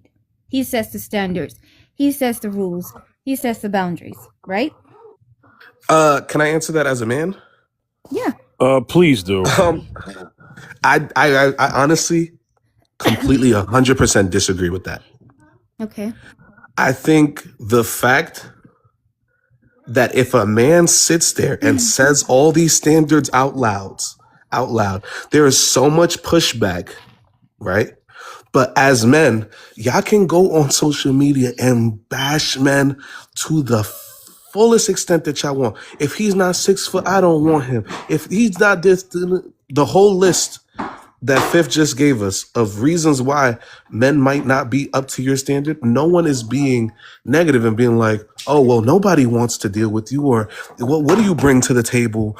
No man is sitting, no actual like grown man with a life is sitting there bashing women for having standards. But women do it to men all the time. And to sit there and act like that is not a double standard or a real thing that happens is kind of disingenuous. Getty, what's the double standard again? Explain that to me. Yeah. That men don't get to talk about women and what they don't like about women? Incorrect. That's how I know you're not listening to any of the points that I'm making. I'm asking you a clarifying question, Getty. It should never be okay for anyone to directly use or weaponize their preferences and standards as a generality, because all that does is creates inferiority complexes, whether it's a male or a female. You do not see men sitting there being like, oh, let's have a round table and a discussion about how 6 foot men can't do this and I can't be with a man who doesn't do this and that and this and that. We keep that shit to ourselves. It happens. Are you saying men don't have roundtables and podcasts about what a feminine woman is supposed to be? I'm talking about real men. I'm not talking about the sassy apocalypse you bullshit that cannot we live say in. what's real or not. I'm asking you a specific question. Do you men respect not those have... men? Do you respect those men? Again, we're not talking about respect. We're talking okay, about so then you understand that there's a The whole difference. core of this entire conversation is about respect. What? Again, This is my KJ, you can't. Okay, cool. Let's all calm down, babies. Let's all calm down. So, Getty, you brought up a double standard, and I'm genuinely asking what the double standard is. So, when you responded, you said nobody should be able to weaponize their preferences that would create an inferiority complex. So then I asked you another question. Again, talking about a double standard, because a double standard is one person can do it and another person can't. If the double standard was women get to get on these panels Nobody and should be able weaponize to do their it. what? I'm saying in general, doing it is incorrect. Again, you said double standard. So I want to stay there, right?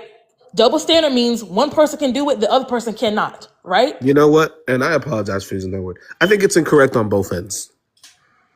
Okay. Okay. Just That's not what a double standard. That's not what a double standard is. It is. She has No. When we're talking about a double standard, we're talking about how it's societally received. When women generally give those critiques to men, it is received far better than when men dish out the exact same critique to women on a general aspect. So But that is the purpose of it is, a double standard. I agree with you, but the purpose of it is to equalize. I don't want it to be an equal thing. I don't want it to be a thing where, it's okay for men to do it as well. I think it should not be happening in general. That's my personal opinion on it. But I again, agree. the part that you shouldn't be said, happening in general, but the problem. And Jess, I agree with you. The word double standard insinuates I want that, or I'm pushing for that agenda to be okay. No, that's not what I meant. No. Sorry, I'm soaking. Saying that there's a double standard. No, I'm getting sick because that's how mad I'm getting, bro. Saying that it's a double standard doesn't suggest that if one does it, that another person should be able to do it as well. When you mention a double standard, the only thing that you're addressing is the inconsistency on how people treat it. The only thing that you're addressing within a double standard is the hypocrisy. Point blank, period. So if society generally responds to one thing a certain way, but when a different individual or group or demographic does the exact same thing, they don't have that exact same response, then that, by definition, would be a double standard. Perfect example. When men have a high body count, they generally get celebrated for having a high body count. But when a woman has a high body count, they're saying they're shaming her for having that said high body count, right? When in essence, I'm pretty sure all of us can agree, having a high body count, man or woman, is a bad thing. But is it received the same way if it's man or woman? No. Which makes it a what? A double standard. I land. Okay. Oh, okay. Hold on. The conversation. Laugh Woo! about it, but tell me where I'm wrong, please. Nah, My I goodness. don't have a rebuttal. I promise. I'm just trying to center the conversation back to why the conversation happened. The conversation, yeah, the conversation was more about who does what more. It wasn't so much about the double standard, right? It was so much about who does it more. And what I was minding is that the analytics have shown that women, and it's not all women, but women dominate the social media algorithm of their complaints. Sorry, not complaints. That's another conversation. Their requirements, aka program, right? I'm saying that's done more than the men. I'm not saying men don't do it, but it's done more. That was the point that Just Call made. He said, "Oh, you got to do on TikTok," and he just named one app. When Instagram is older than TikTok, when YouTube is older than all of this. This is why I mentioned YouTube first. I know what I'm doing. I know the age I come from. The But YouTube analytics, Jess. You know I let you cook. You know I let you cook. I'm One sorry, I thought you second. read it. It's okay. The YouTube analytics, which predate IG, I think YouTube is older than Facebook too. But when it comes to video content, you will find that women, although they don't say the words, he need to get on my program. But I've heard many women say the words, he needs to get on my level. Now, y'all can argue that one because women definitely have said, not all women, not all, have definitely said he needs to get on my level. And when you ask a woman what her level is, it comprises of things that are what? A program. I land. Okay. Yeah, Yeah, I just that's just don't. I don't know. Yeah, I just don't. I think people are, the way people perceive things, nobody could ever debate that, right? That's how that word lands to you. It'll be circular to try to say that's not how it feels to you, that it feels like she's like, he needs to get on my program, right? I think the Oh overarching man, there goes the loss of accountability. Wait a Getty, minute. Getty, you are so funny. So funny. Because you are hell bent on misunderstanding everybody. it's Everybody. almost What? it's almost a skill. It's almost a skill how you misunderstand Holy people. projection. But no, it's not. It's not, baby. Let's learn words. So what I was You saying know what's before, funny? I'm just copying let what y'all hold doing, on. just laughing Let me when finish, somebody baby. makes Let a her valid wait. point. Hold on. Let her Let me talk. finish, baby. Let her talk. Yeah. Cause I ain't say nothing to nobody. Right? But get me okay. But what I was saying was, is that like the level of domination people are even doing on this panel right now just goes back to my original point. Just go back to my original point that capitalism, historic definitions of leadership, historic definitions of getting your house in order. It was the woman acquiesces to your plan. The woman acquiesces to your authority. You're the final authority in the household, right? So of course, historically, if men see that as the example of how to keep order, how to be a head, how to be a leader, then obviously his definition of respect is to not question him. His definition of respect is to not combat what he says. His definition of respect is, oh, this is an example I hear a lot on TikTok. If y'all eating out and he says, let's go, she don't say nothing. She just get up and leave. That is a example men use often on these panels to identify and exemplify her respecting him, is that she doesn't question what he does. That could So be for her safety. Hold on. Oh wait, my phone. Babe. We're not talking about what if it's good or not. If Okay, you're so let's funny. not move Bro, the goalposts talking about if it's good or not. I'm talking about a man using the examples of her acquiescing to his leadership is how generally men will define respect, and that's different than the women. We can talk. nah, every man on Us this talking panel. us talking about the intrinsic good of it is not my point. So if you get off the mic talking about if it's helpful or not, or if women also think it's good or not, that's not my point. Men are And wrong. that's it. Nobody in this panel ever Wait, used that hold as on, the Getty, example. Getty. Before you talk, Cleopatra just came on the panel, so we're gonna give her the mic and have her enter the prompt, and then you can go ahead and respond. How y'all doing? You know? Uh, can women respect a man they don't follow? Women ain't gonna follow a man they don't respect, and that's just what it is. And see, I like to define the words because words have definitions, and according to the Merriam-Webster dictionary, respect is a feeling or understanding that someone or something is important, serious, and deserves appropriate treatment or regard. So if she don't respect him, she's definitely not gonna follow him because there's nothing to respect. You see what I'm saying? If a woman don't respect the man, it's because he has done nothing of esteem. And so a woman probably is probably not gonna even engage with and entertain that man that she don't respect. So of course she's not gonna follow him. All right. Thank you for your response, Getty. You can go ahead and respond to Jess whenever you want. Okay, thank you very much.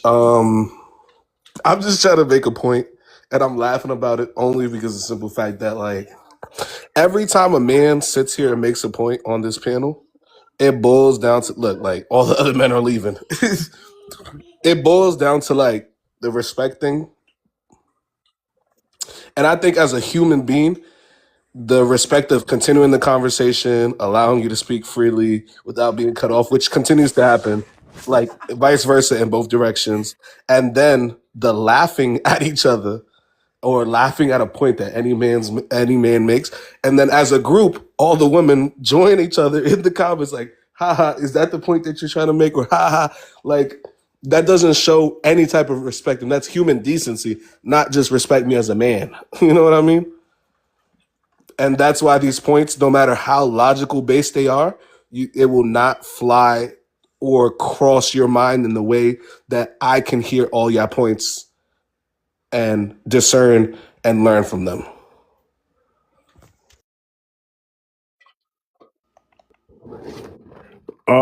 Hey, Cleopatra, how you doing? Hey, I'm doing great. How you doing this? Hey, how you doing? My name is Fifth. Forgive me. My good brother up here, Beyonder, is co-hosting today. But usually on my panels, I greet everyone and talk with them and stuff like that. I keep a very civilized panel. This is just a passionate topic, but other than that, we're still okay. Most of us up here know each other already. We have some new faces, but shout outs to the new faces because they've been respectful as well. So we don't really take anything too serious or too crazy up here, as long as we don't do ad hominems and stuff like that. But this is a very peaceful, respectful panel, and every woman who has come up here and has enjoyed her time has definitely said that she feels safe up here because of the way I conduct my panel. But I also have a personality to me too, so I'm just being entertaining at the same time. But yes, Jess, you know that this is a peaceful and respectful panel. Don't do that to me. Otherwise you wouldn't be here. She funny. But yeah, shout outs to everybody. J Dub, you there? I kind of want to respond to what you Well, said, J Dub. I will say that there have been Oh, some moments where they didn't necessarily show respect just in regards to letting her speak. Other than that, it has been kind of, respectful. Other than that, I'd say. Well, I'm talking about overall. Jess Oh is, yeah, for sure. yeah. In that regard, yes, no one's, called her any names or anything like that. Oh, that is true. Yeah. No, and then I want to go to the context of today. This is my second time going live today, which I usually don't. And so the topic earlier today was, can men lead without controlling? This is a part two, talking to the women, because the men were on trial. Okay. Men caught a lot of heat this afternoon, and I let it rock. Okay. But overall, for the most part, with my usual cast, we keep it cordial and respectful. In terms of Jess and talking time, Beyonda, I'm willing to prove that, because I put these on YouTube. Yeah. That Jess spoke the most, and you know why? Because I let Jess cook. Yeah. Yeah. So there's analytics on Jess on my show, by the way. Jess doesn't know that, but there's an actual analytics on Jess speaking time with my show, and I let Jess cook. Yeah, I would just say that, not me, 'cause I don't really have a tone towards people. Oh, that's rude or anything like that. But yeah, there's definitely a tone towards Jess, and I understand it, because I'm a guy, I get it. But there has been a tone towards her this entire show, even earlier, I would say. That's just me being, fair, if I'm being honest. Mm. Well, I'm gonna say one thing about Jess, right? And Jess is very good at Jess is a good speaker, right? But even Jess has admitted that she knows how to push a button.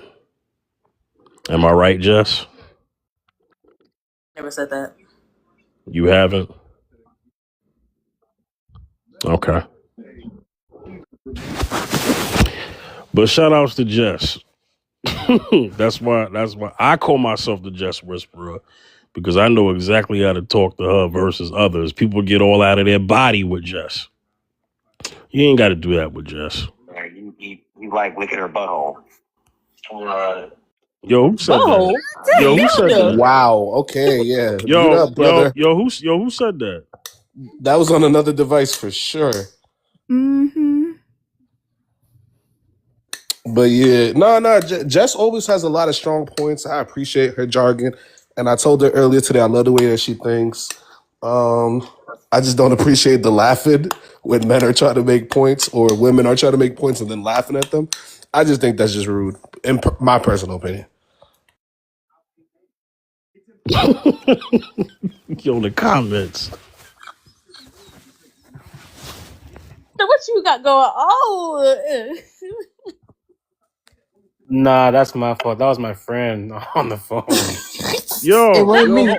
hold on. Was that Spicy Ranch? Yeah, it was. Yo, Spicy Ranch is wildin'? Nah, he wasn't talking about you. Are you sure? Positive. Positive. I promise you. Positive. All right. Well, No, I'm telling you, man. I would listen. I'm telling no, you. I got you, but the timing was crazy. Nah, it was, but nah. I got my friend and my cousin on the phone at the same time. We were talking about something, and then he literally said that. Yo, I'm sitting here talking to Jess, giving her big ups. You know what I'm saying, and how I let her rock, and why I let her get her stuff off. Nah, and then, listen. and then the it. timing was, my man said, that's because you like Licking. right. That's why I'm like, whoa. Nah, and specifically her. It was the her. It was. Right, it was in the context of a female. It wasn't what it was. I'm telling you. It wasn't what it was. Right. I promise. Right. Let me talk to Jess real quick. Let me do a temperature check. Let me chill a little bit. Jess, you okay? Yeah. you got any things you want to speak to HR about? I'm HR. Yeah, but I'll DM you. Okay, I'm the HR department. Beyond is in the HR department as well, and we could talk later. But are me and you good? I just want to make sure me and you good though. Yeah, yeah. Okay. I I just got a question. yeah. Go ahead, Cleopatra. I answered the prompt and everything, and I was, you know what my perspective is, but I just want to know: are women expected to respect the man or follow a man that they don't respect? Do men expect women to do that? Not whatsoever. We don't expect anything from women. Well, great question. So Cleopatra, I'm gonna get the Mac in 1 second, Mac. Cleopatra. So I guess the thing is this, right? Because this is in the context of dating, right? So earlier, there were particular people that had a issue with the whole leadership thing, right? As far as a man being the head, right? And so there was also a conversation of, well, we should lead side by side. A woman came on the panel and challenged that and said, well, if two people are leading, somebody at some point has to delegate where things go. Otherwise it can get, out of whack, like for instance, when you're learning to drive, right? Not every car, but some of those cars, right? When you're doing driver's ed, they have two steering wheels, right? So if two people got their hands on the steering wheel, if one person doesn't make the turn, then what happens? They all crash, right? Of course, but marriage isn't like a car. See, it's a long period. I was married for 15 years, and let me tell you, my husband, late husband, was most definitely I would say he was the leader, but it was never a situation where he was always calling the shots, or he was always making the final decision. It's whoever had the best decision at that time for that moment. So that's what marriage isn't a car, it's a union, and you're going to be with this person for 20, 30, 40, 50, supposedly, till you get lowered in the ground by six. So in a marriage, regardless of, if the husband is the lead, which the husband was the head, you know what I'm saying? The decision making is whomever's decision is the best at the time.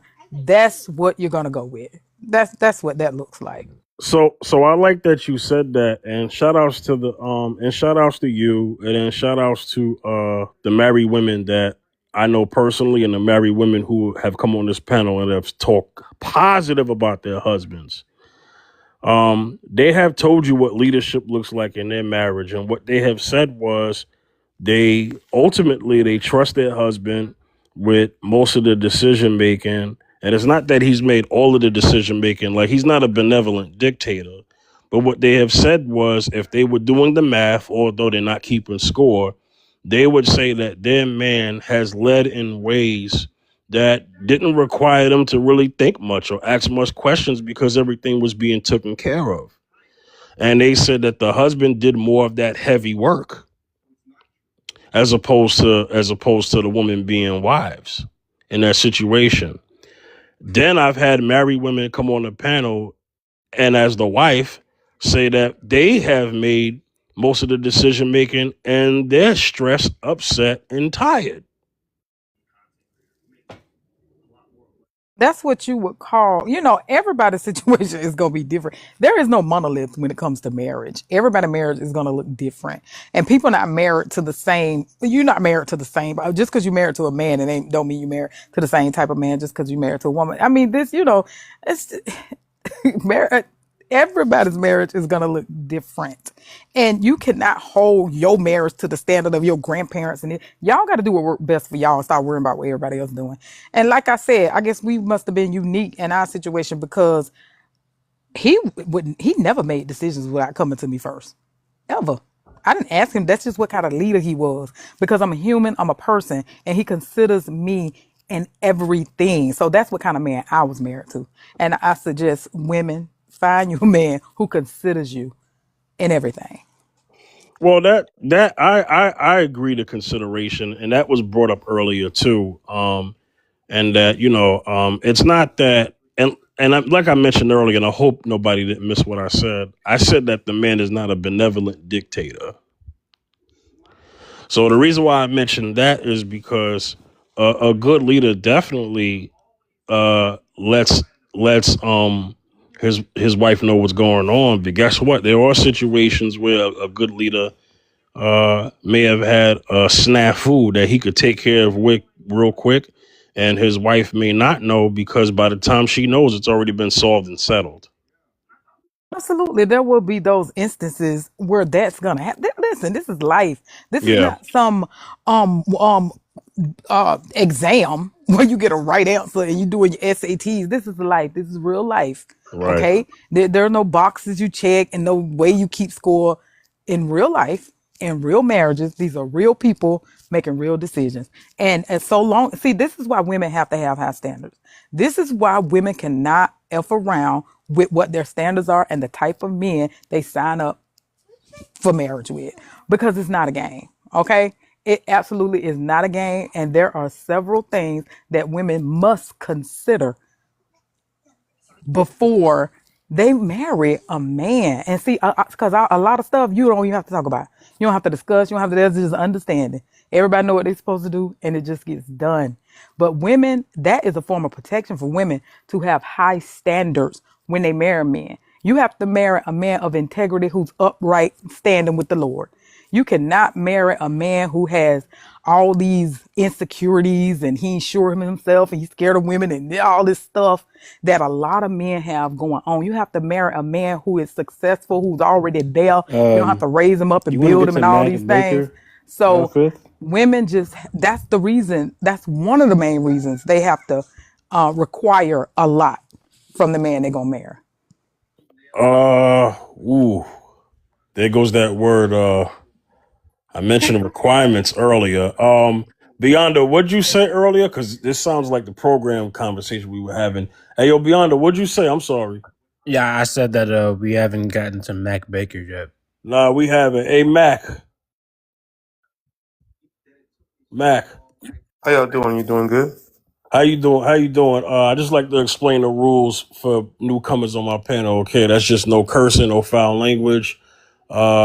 And can the prompt is can women respect a man they don't follow? Go ahead, and then we'll go back to open panel. My bad, y'all. No, no. A woman respects this. What's going to benefit and multiply, magnify in her life, right? Forward. First of all, I can prove that to you right now. I can ask each one of these women on the panel, what's the requirement if they were single for me to talk to them? And I'm gonna give it a different situation, and the place would be at a reception. What would be the requirement and her standard for me to talk to her? I'm gonna prove that to you. What I just said, back to what I said in that statement, and they will prove it to you by the answers.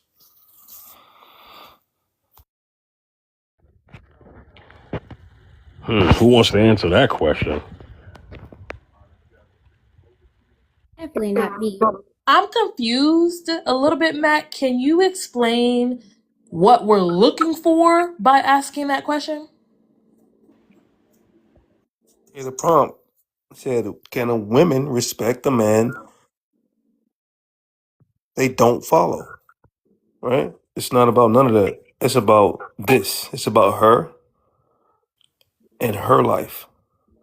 If you don't fit that narrative, there's nothing. And Okay, so then you're. Oh, sorry. Go ahead. and then the resume for what she's gonna drop at first is only a resume to get you to talk to her. You don't get the job. Then once you get the job, right, you have to. Her friends got to check you. They're gonna check your temperature. Her parents gonna check your temperature. People in her circle gonna check your temperature. After that, right, if you don't hit right, you're done. She might give you two more chances after that. All right. You See, deem that as an issue? no, I'm showing you what I'm saying is facts because you're gonna prove it. Each one of these see people it are as an valid. issue? Are women not? Do you go around just approaching any old woman, and any old woman has is entitled to you because she wants you? That's her only requirement. She wants you. That's it. Just she wants you, so you got to be with her. No, and you see that right there? You see how she came through with her octaves? Was She's hiding. asked. She's asking a Answer the question. question. I was still in the middle of landing. Her heightens were active. Well, I asked you a specific question, and you are recanting your initial statement that we all heard. No, I never My returned. I added on. not yeah, sorry, not recant. You were expounding on, you were rehashing your initial statement, but we weren't asking you to clarify your initial statement. We're asking specifically the question you asked to the panel, saying, I bet women could prove it. You're saying that question would be to prove that women have standards and therefore won't allow all kinds of men to approach them, therefore won't follow and respect all kinds of men. Was that the point of the question? No, we're not gonna switch a narrative. The reason why I talk like Is this, the narrative? there's no narrative. Hey, Yeah, hey, I'm a hey, little hey, confused hey, hey, wait, myself. hold on. No Hey, point. Okay. hey, hey, Confused. hey, Mac, I think I get it. You see, I wanted to prove it to you. So when it was in the when there was the conversation, it was showing you how dominant they had got, and it was going to be a directive towards me need to answer the question directly well, as they switched to it, instead of them being in a submissive state, which is they're not going to be in. It's going Oh, to be about you them. feel entitled Huh? to our submission. You feeling You, that's the problem right there. You you see feel what I'm saying? entitled to I want to prove it to you. strange women's submission to you. That is That's hilarious. delusion. And That's that is a delusion. woman. problem for you. We're I never strangers to said that. you. We I never don't said know that. you. You can't you're not entitled to any woman's submission that There you we don't go. know and that you have not earned. And somebody should have taught you that. See, that's the problem. I just proved it. Y'all have not been under the tutelage of men to even understand how a man operates. I can tell by the way you've been speaking. You I get have no stalked. clue. I get stalked by women that got millions of dollars. You here on TikTok talking to us. Okay, I go own spend that. your money. Go We own the spend app. your money. We own Thank this you. app. We But Thank own this you, app. ma'am. but it's actually What are you talking about? this is not to you, Mac, specifically. It I'm actually working. is a testament to a good communicator for the audience to understand what is being communicated. When the audience is confused, it's written against the communicator, right? That's why smart people will often ask clarifying questions because they want the communicator to be clear. If the people are not clear, then it's not the people's fault, right? It's the communicator's fault. And we're limited on TikTok because we can't see each other. We can't see this body language. We don't really know each other. So it's just our voice and our inflection. And if people are confused, then that's not being combative or not submissive. It means the conversation is being lost in translation. So if the point is for us to all understand a point, there should be no problems with restating or answering clarifying questions. It was a real dialogue in a real relationship, a real scenario that will happen between a man and a woman. And it happened. He's seen it. He's seen the aggression in your octaves and how it's heightened, and you was pushing a directive. I need to answer it directly as you said it and stated like you was in control, but you never was in control. I showed him how women are in a situation, and he's seen it. No, He he need. was just asking a question to There we go. clarify You what see that? he said. So okay, let's just say that we all agree with you that this is how women are. You proved your point. What now? What now? No, it's the woman you want to love. So love, see, a man getting his alpha masculine by love. Only God can put him in his alpha masculine. She need to be in her alpha feminine. So when you love, Oh God, we ain't gonna listen. Okay. I think you have ideals that none of us share. So this yeah, is like we're kind of speaking lost. Not gonna lie. Mandarin to people who speak English because we don't. I don't think nobody here shares these ideals that you have. I know, because you control your men. You want men you can control. But even if we did, right, we wouldn't know if we shared them because he can't communicate it well. Thank I you. know. You But want men you can I control. You would can't control me. You I know it. would That's the We I difference. not would trying. You yeah, but can't. yeah, no, It's it's okay. impossible. It's okay, Mac. It's okay. I want to know that I respect your POV. Oh, he gone. Yeah, I'm not gonna lie. I'm confused. You I was dropped him, confused. Deanna? I, No, I, I didn't do I, any of that. I didn't do that. Nah, he just bounced. Let me I don't know what his point was. Not gonna lie. yeah, let me try to get to where I think he was going. I think he was basically saying that uh every woman has a they have particular standards or a pre mapped out thing about what they want from a man or expect from a man fresh out the gate. So what he's basically saying that it's anecdotal, right? He's like, every woman may be different, but every woman at some point wants the same thing. And so I guess he was saying if he asked every woman on the panel what it is that they need for a man to talk to them, that they're going to list it. Cleopatra was talking about from a standards perspective, like, yo, are you saying you got a problem with that? Like, what's the issue with that? A woman is going to have that, right? And I think once it got to that point, then, what should have been probably asked next was, okay, hey, what is it that I need, for me to get your attention or to talk to you, or whatever, which he did ask. But then because he kept going on, instead of it being a question, it became like a run on thing. But he actually did have a question in there. He did. He had a question in there, but it was just asked and then he talked on top of it. Fifth, that's been happening a lot on this panel. And that's why I say it's rhetorical. People don't ask questions because, well, when it's done like that, the question is not asked in a genuine way to understand that other person's perspective. The question is asked to make an example of the people who are about to answer it. That's why you can't ever get a straight answer out of people who do that. It's what happened on your panel earlier when the other guy was talking to Miyoki. He already believed women cannot lead themselves. So his questioning of her was not to understand her. It was to make an example out of her. And you saw that when Mac was talking, he said, y'all not submissive enough to me to answer this question. Because that's his perspective. Women should submit. So if women are not submitting, they are trying to have these unreachable standards for men and they won't be respectful to them and they won't follow them. So just say that. Why are you ruining the conversation or monopolizing the conversation by asking these rhetorical questions? Just say your point and move on. Dishonesty.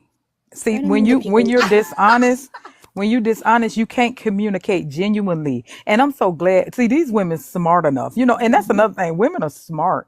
And the problem that men are having, men are not good communicators. Like he is a perfect example of that. A lot of men don't understand that a word has a definition. And the Merriam-Webster is a respected dictionary. Oxford is respected. These places you will find words with their meanings. If you're going to use a word, you got to use it correctly. If you're going to use a word and then say, well, this is what I mean when I say, sir, you need to find the word that you're trying to use. So they need to learn how to be effective communicators because women are smart. And women and another thing is a lot of men don't understand is implied. You could say something without saying it exactly because it will be implied in the statement. And a lot of men don't understand it, but women are smart and women hear it. So, just be honest. So are you generally speaking, like, are you saying like majority of women, majority of men, or minority of women or minority of We don't men? have to get, that's so, oh gosh. It is understood that we don't have to say all or not all. You know what I'm saying? So we don't have to do that. We understand. Oh, okay. So let me let you know what the rules is on my panel, right? I'm about delineation. And the reason why I'm about delineation is because there have been times where a man up here said women and he gets shots thrown at him. And then he was forced to delineate and say some or whatever. So I'm about delineation up here. Okay. Well, it is understood in conversation, even in debate, that when you say people, or you don't have to say all, it's understood. So shout outs to Jess because in the comments you're delineating, but You're on mute. No conversation with her. Yeah, no, I know, but I at least I can respect you responding in that way, because I get on you sometimes because you'll be like men, and I'll be like, what men? And then you'd be like men, and I'd be like, well, what men? And then you'd be Never like said men. that, Fizz. In my life, I've yes, never. yes, Bitch, yes, you know yes, I man. have never. You know. I'm gonna make a. If I'm gonna say men, I'm gonna say this is a general thing. So I am talking about a particular demographic. But you do enough of these panels to know that people in general are horrible communicators, and the men will often try to dominate women in the conversation. Fifth, that cannot be refuted. Well, I'll say this, and shout outs to you, because you first said people could be horrible communicators, and then you said men will do the domination. What if I told you that on another panel, not mine, because on my panel, on another panel, I've seen what you're talking about, and then the women be the bullies. Do you believe that that's possible? Yeah, that's definitely possible. I was just talking about the people who come on your panel specifically. But most definitely, yeah, women be bullying so much on these panels. Yeah, but but at the same time, I let women cook, and Beyonda knows that I have a balance rules. Like, I don't like having, if I can help it, I don't like having too much men or too much women. I don't mind the women now because the topic is for the ladies, so I don't trip about that. But let me holler at Keithan, because Keithan was on here earlier. Keithan, what up, brother? All good, man. Just tired. Just left the gig. So Yeah, what's going on? Yo, Keithan, you was on earlier with the yep. can men control, can men lead without controlling, right? So this is the part 2 of the conversation, because the men were on trial this afternoon, so now the women are on trial. Yeah, I said it. Y'all on trial. All right, it's y'all turn. So the topic is, can women respect a man they don't follow? What do you think, Keitha?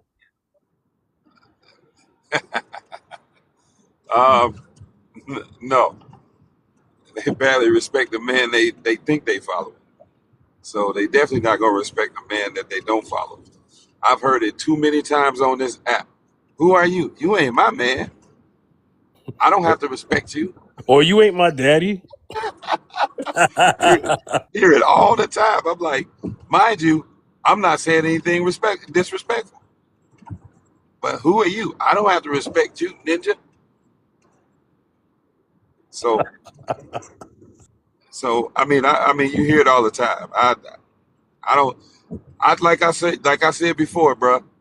Majority of women have never been taught how to treat a man. So guess what? They don't know how to properly respect a man. So I get why they say that. I get it. I land there.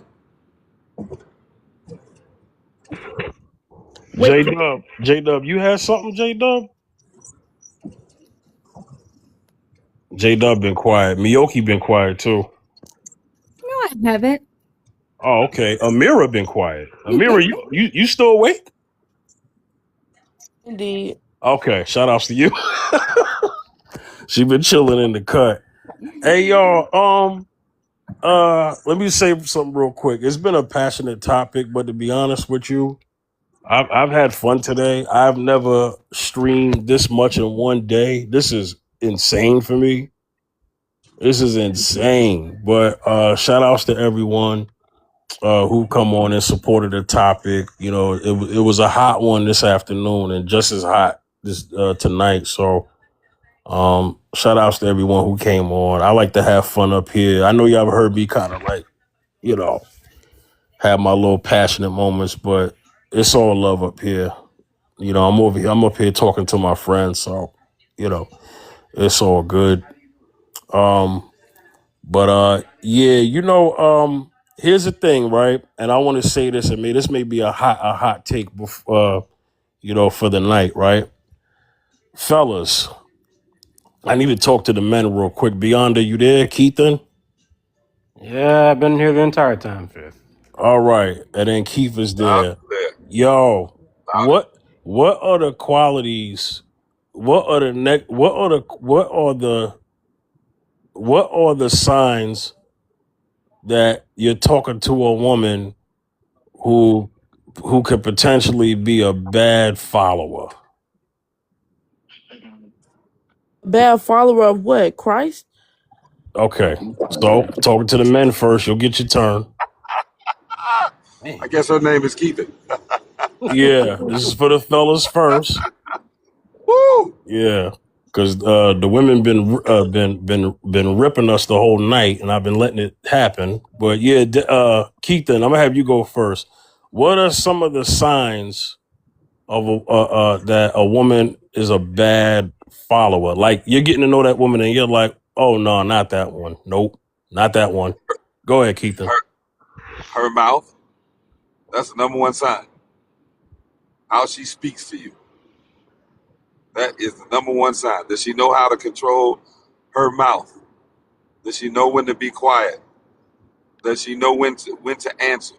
Does she know how to hold what she's saying? Do she knows that she doesn't have to say everything that she thinks?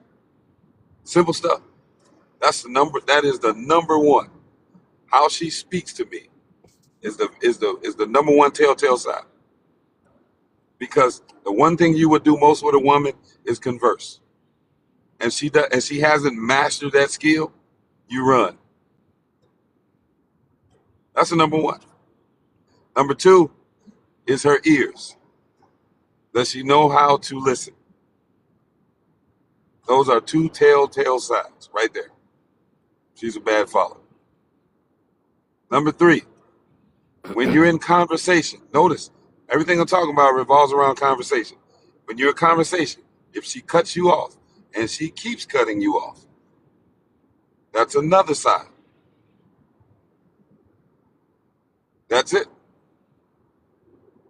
I'll land right there.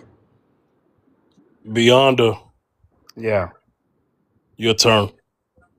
You said, uh, What are the signs? Because the ladies have been talking about bad leaders all day. yes. We couldn't help but hear them, right? Yes. So what are the signs that a woman is a bad follower? That she's going to be a bad follower? That when you're engaging with her and your wife's searching and you're like, nah, not that one. Nope. Go ahead. You just mean like a bad like partner in general? You mean? Yeah. Yeah. I guess someone who doesn't have self-respect, you know? Like I don't know, there have been women that I've, been with, I guess, that I kind of have like this vibe. They have a vibe that like I can just like walk over them, and so I don't like having like that in my life where I can like walk over a girl and like she doesn't challenge me or like not challenge me like in a bad way, but like help me grow as a person. I don't really want that in my life. So yeah, I would say that one that hasn't grown or dealt with like past trauma, I guess. I don't know. Okay.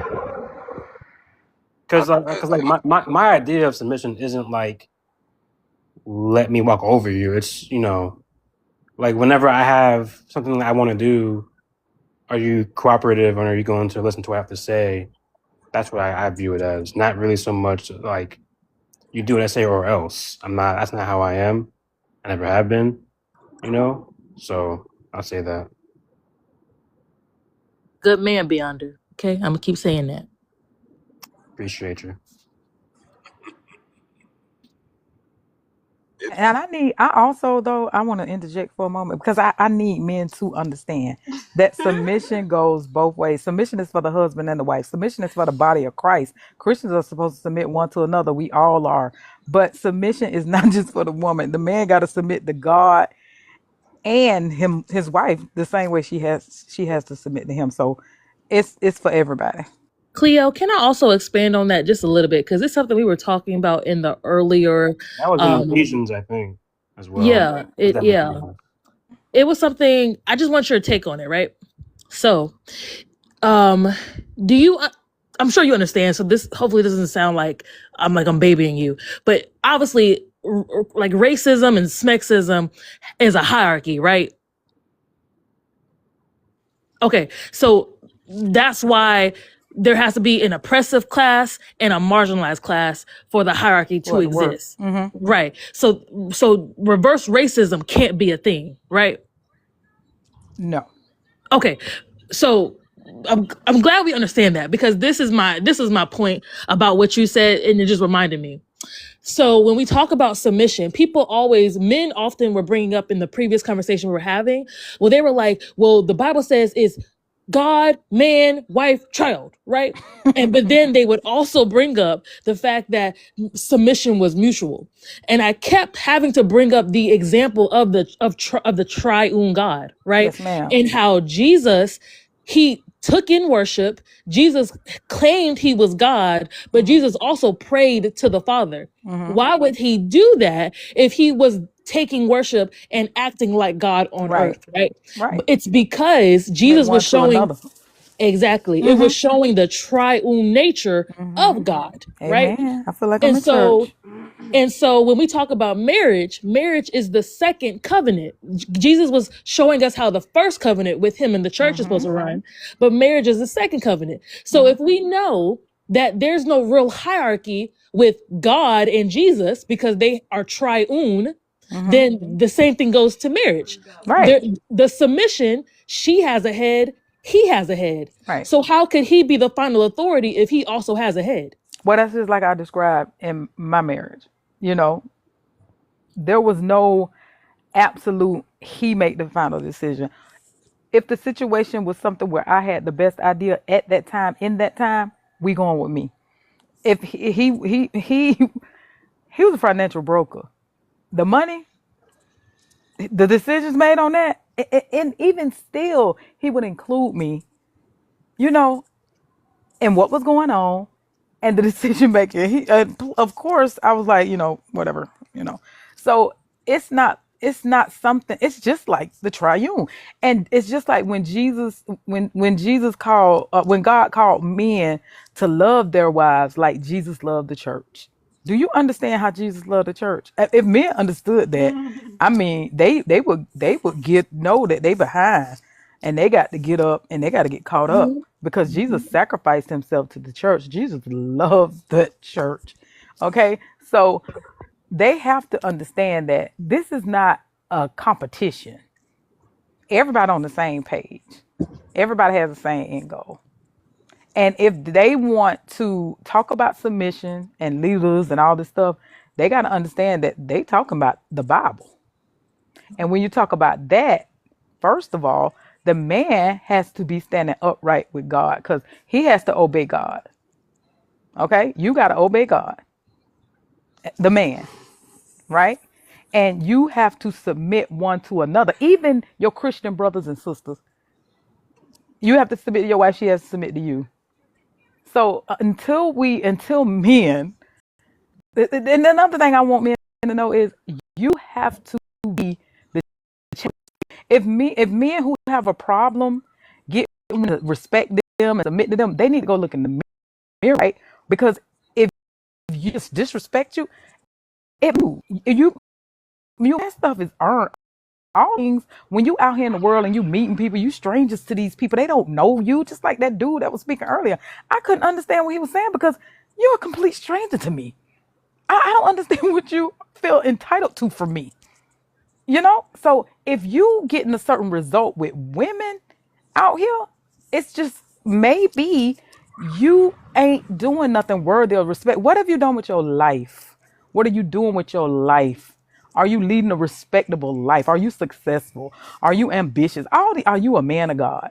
So everything does lead back to us, and we have to go stand in the mirror. And more often than not, there's your issue. Cleopatra, you there? I'm here. Can we rewind what you said a little earlier? I just want to ask a question. You said if a woman is disrespecting you, what's the reason again? Well, if you out here and you looking for women, and then another thing is, what do you deem? Because like I say, a lot of men have their own definitions of words. So, what one man think respect him mean do what I say. A lot of men think this. If that's your definition, you the problem. You are the problem. So, what is your definition of respect? Because they not the same from what I found out about me. It ain't the Merriam-Webster dictionary definition. It's some word, some definition that does not mean respect. So, what is your definition of respect?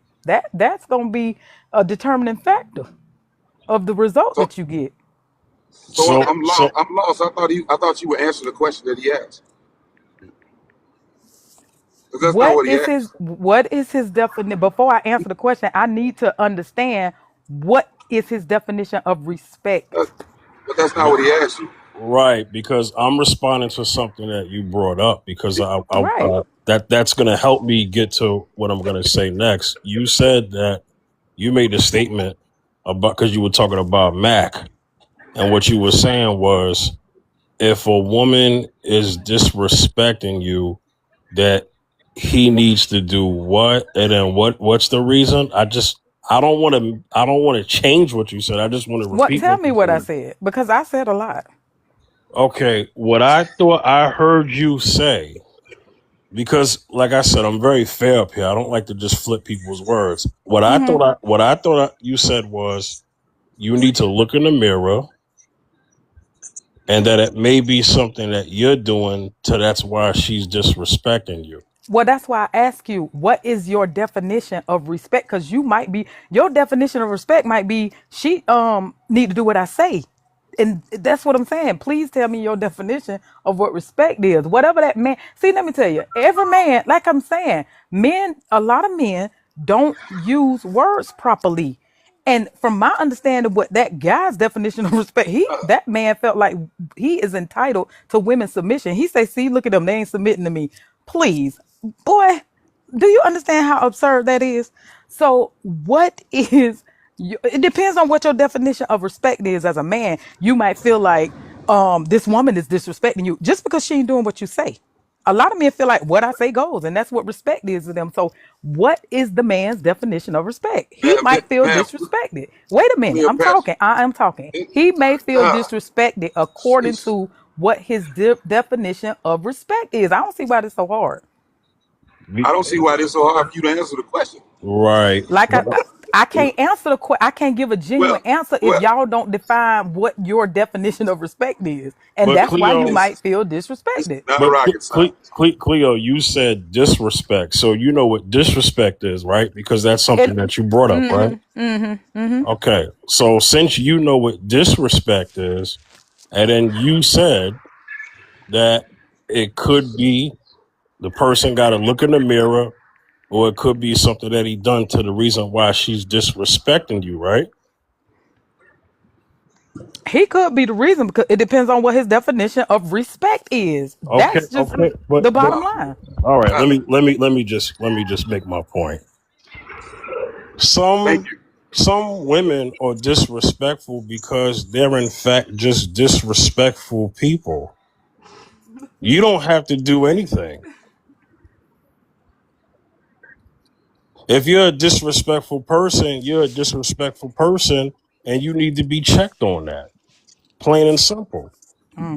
So that's why I'm It asking. depends on what that person's definition of, because like I said, some men think Uh, because they are men, they are supposed to be respected, and their definition of respect is do what I say, come and go when I say. That's all I'm saying. And I guess we just won't understand each other because I need the definition of respect from your perspective. all Okay. right. This ain't that Yeah. hard. So Let me. Can I yes. say something? Wait. Hold on. Let me let Keithan go because Keithan, Yes, sir. may, I know I'm not tripping. I ain't either. So this is why I'm asking the question, and I'm not being confrontational. All Oh, I'm me doing, neither.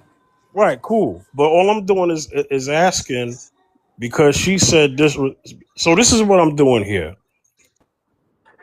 Because if a man is disrespectful to a woman, I will never hear a man say, "Well, you know, if I'm disrespectful to you, then you need to look in the mirror and it's something you doing to why I'm disrespecting you." No, if the man is disrespecting you, he's a disrespectful man.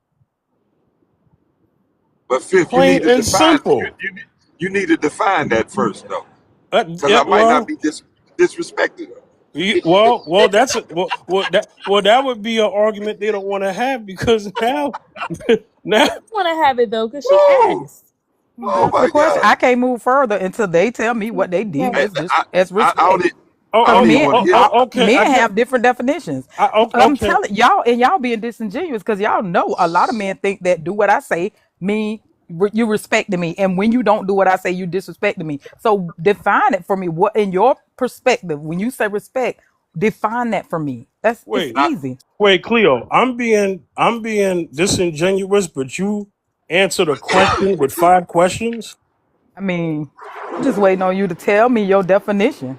Right. When I was waiting on you to tell me Could I make a about the clarifying statement? about the disres. Okay, let me just do this. Let me just do this. I'm still having fun up here, but it is what it is. Every woman on the panel knows what if a man disrespect you, you know what that looks like. You do. You know what if a I man had asked the disrespects you. question though too earlier. What does disrespect look like for you guys? Yeah, Mhm. but And no, that's what I'm Big Beyonce asking said too. you as a woman. You know that if a man is disrespecting you, you know what disrespect is. You know what it looks like. You do, right? You know what disrespect is, JW. Yeah. No, yes. Me and Yeah. you talk behind the scenes. Okay. But I take accountability for being in that situation or thinking I deserve that. Could I make a clarifying statement, please, about what Cleo was saying? If you take, does Cleo need help? Yes, because it actually it. The reason why no, she she said don't, she that don't was need no about help. the reason why she said that was about a comment we were having in the comments, a discussion we were having in the comments, and I think it would elucidate people to what her response to your question was. Cleo, are you okay with just doing that? I'm just waiting, so I'm fine with whatever's happening right now. Thank you. Go ahead, Jess. I will be very quick. Cleo and I were in the comments talking about that people want respect but don't want to be respectful. And Cleo then said, yeah, people. Then I said, leaders need to lead and be the example. And she said, yes, that's what people need to do. So then when she got off the mic, we were talking about people who say, I want respect, but I'm getting all of these disrespectful women. So Cleo made the statement that people think that they're getting disrespectful women because they're not living respectful lives. So they're seeing all this negativity, but in part because they are being negative in the world. So I think that's why she kept harping on that his definition of respect, his definition of how do I get respect from women is why he sees his relationships with women so negatively. And again, that came from our conversation in the comments about people being respectful before they try to get respect. I wish that was completely true, but it's not, because I consider myself a very respectful man, and I respect people. I live by honor, respect, and all of that. And on this app, I've been respected tremendously. And in real life, by women, I've been disrespected. But guess what? But I've been nothing more than respectful. Now I'm a little confused because I know that's not completely true. As I stated earlier, women have not been properly taught how to treat men or how to respect men. What? Right? So, okay, I'm gonna ask you a question then. Somebody said what? What is the Yeah. first What? way? What's the first way a woman can potentially emasculate a man? What's the first way? Broke up. You That's have to not ask that possible. again. No, what did he say though? I didn't Okay, hear it. Okay. I said, what is the first way that a woman can potentially emasculate a man or a boy? What's the first way? A woman can't emasculate him. Can't nobody Yeah. take your Wrong, masculinity from you. Can't wrong, nobody do that. You wrong. mean hurt his feelings? I, Hurt his feelings? See how nope, we Hurt his see things ego? differently? Hurt his nope. Women and pride? men see Feelings, things you're completely the only one differently. in control of those. So, Exactly. so, You are in control of your masculinity. If somebody could so take that away from you, I like I said, said, you have to stand in the mirror. I said again, I said a man or a boy, right? So Doesn't matter. all of you, I would say, to answer that, I think that you can do that. You can do that by teaching them like an imbalanced way of like regulating themselves. I feel like that can cause them a little bit of dysregulation. So I feel like that's one way. And then another way that you can emasculate a man is if you would like emotionally invalidate him in a sense, like that can really, really knock a man down a peg. I'm glad a woman attempted to answer the question. The first way, the very first way, we're gonna start with a boy. The first way a mother can emasculate a son is through conversation. The very first Yeah. way. But What does that again, mean? oh my God. Okay, how can you be emasculated, Keith? Answer that question. Give us one example how that would a woman can. But hold on. I'm finna He pull one was out of about to. Oh, okay. Go ahead, Keith. I'm gonna pull one out of Cleopatra's book. Keith, just give us an example of conversation. Oh my God. Didn't they just talk about how they were upset the girls were laughing?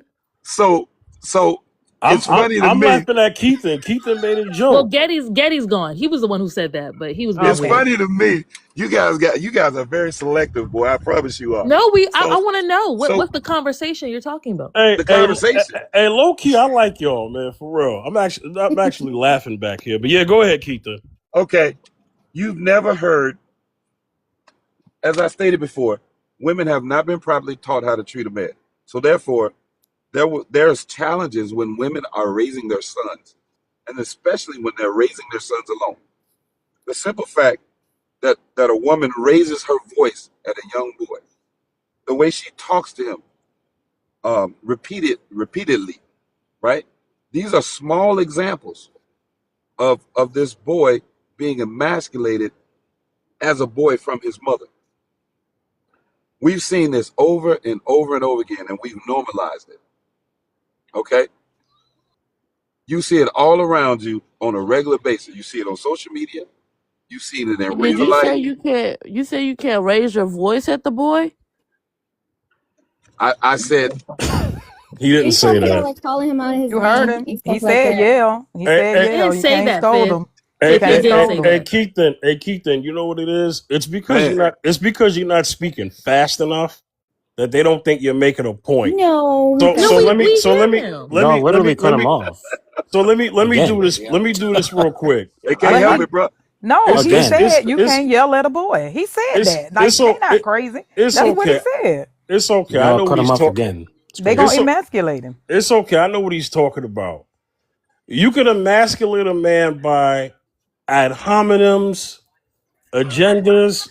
Look, if you one of the things that happens and this happens all the time, and hopefully my live don't get kicked when I say this, but if a man is having a conversation with a woman and it gets a little out of order, the first thing a woman will, well, not all women, because I saw somebody in the comments, see, now you want me to delineate, but when I ask somebody else to delineate, never mind. But when you say you get into it with a woman and she'll call you, oh, you being sassy, right? Or she'll call you YAG backwards, or she'll say you D little, or these are words that will happen. So Keithan, my bad. The reason why they did that is because you didn't say that first. You know what I'm saying? So they feel like you're taking too long. But those are the examples. No, you know what I'm saying? no. I actually agree, and I think when I gave my response, it was kind of just a more intellectual way of those examples. But I think it's important to acknowledge that. Firstly, it's not just specific to a male child. A woman can disempower any of her children if she's dysregulated and unaware of her behavior. You can literally, I wouldn't say it's not a form of an emasculation for a daughter, but you can disempower your child. That's what that does. But specifically to the male child, it does emasculate them because when a man is disempowered, it shows up as emasculation.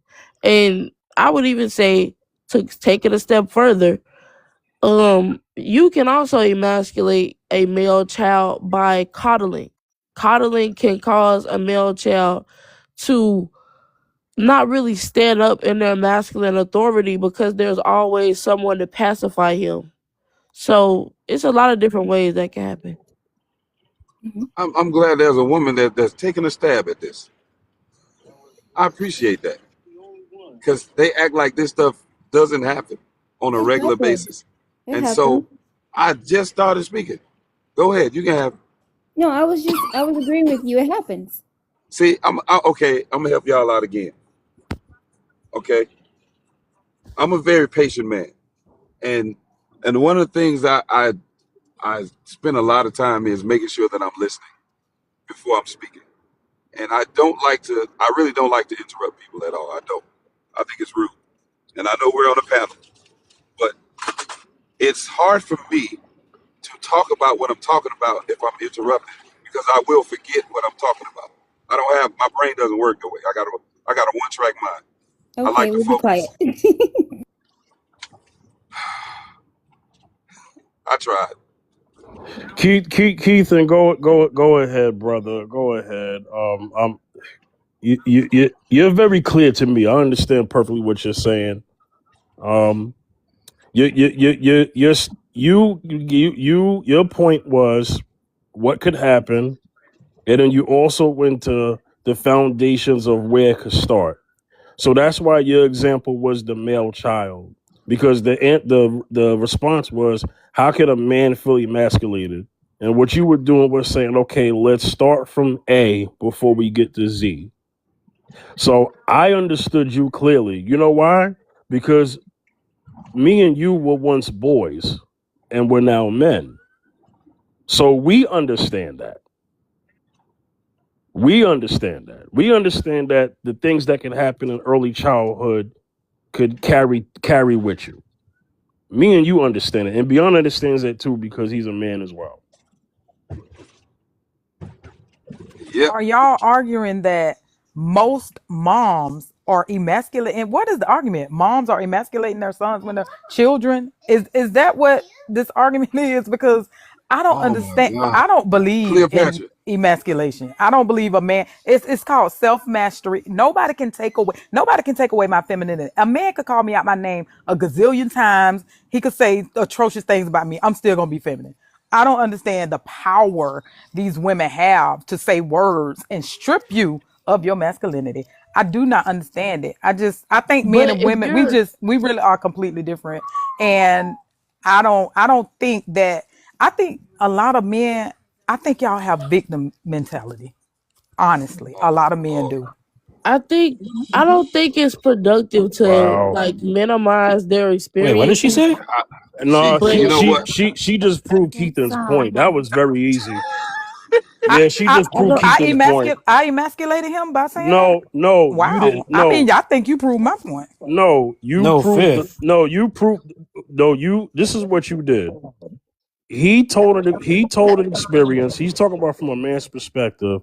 And what you did was, instead of listening to what he said, you immediately went to, yeah, y'all got a victim mentality. Heard I what he think said, Oh, and is it that what you sounds said? like a That's actually victim crazy. mentality to That's me. It diabolical. really actually does, think because Yeah, I about don't that is understand how a diabolical. man can give power to a woman's word and say she ruined me. A grown man, she because made But he was she talking put about my from no. when he was a little I'm boy, not gonna though. never get on this. I'm just sorry, y'all Wait, ain't hold gonna on, convince man. me Hold that it's a on, real hold on. thing for a Fifth, man. I'm fifth. sorry. Yeah, and Go it's go like go telling a go woman that she lost value. go Like, go go but go. I No, don't Go, think go, no. I don't think y'all realize y'all are invalidating to me. You most Thank definitely you. can't. I'm disagreeing with hold these men. on. Wait a minute. Your That's Wait, your all I'm hold saying. stop. on. I'm Let gonna go though. Hold I'm on. gonna let y'all have Hold this because on. Your please, I gotta sir. go. Let I'm disagreement, sorry. talking. your disagreement is showing you don't understand the power of a woman. Yeah, good riddance. Your responsibility is to instill the knowledge and wisdom in the children. And yes, you can instill low racial self-esteem. You can instill a discomfort in your gender. Yes, you can do that. Why doesn't it happen to little If girls you're then? let me finish. The same no, ma'am, stop it. Because the same thing happens to our daughters. It's just a little bit more invisible. What do you think a mean girl is? A woman with a big, huge mommy wound. Now, anyways, I think we have to stop invalidating the men. It's unproductive. I think it's true that you can emasculate a man. And the sheer fact that they have to kind of argue about that is kind of stupid. We all seen that before. Don't be disingenuous. We done Yeah, seen that. literally, Mila was saying that earlier. They're talking about how like she won't allow her son to do certain things that girls do. Isn't that what she said, Fifth? Correct. Yes, sir. Correct. So when the mom is Correct. when the mom's enabling feminine traits in a little boy at that young age, that is emasculating him. Yes. Yeah, I When agree. you kind of weaponize your son's vulnerabilities, you're kind of handicapping him from his emotionality. Because if you think about it like this, young men are already socialized to emotionally compartmentalize and not really experience the range of their emotion.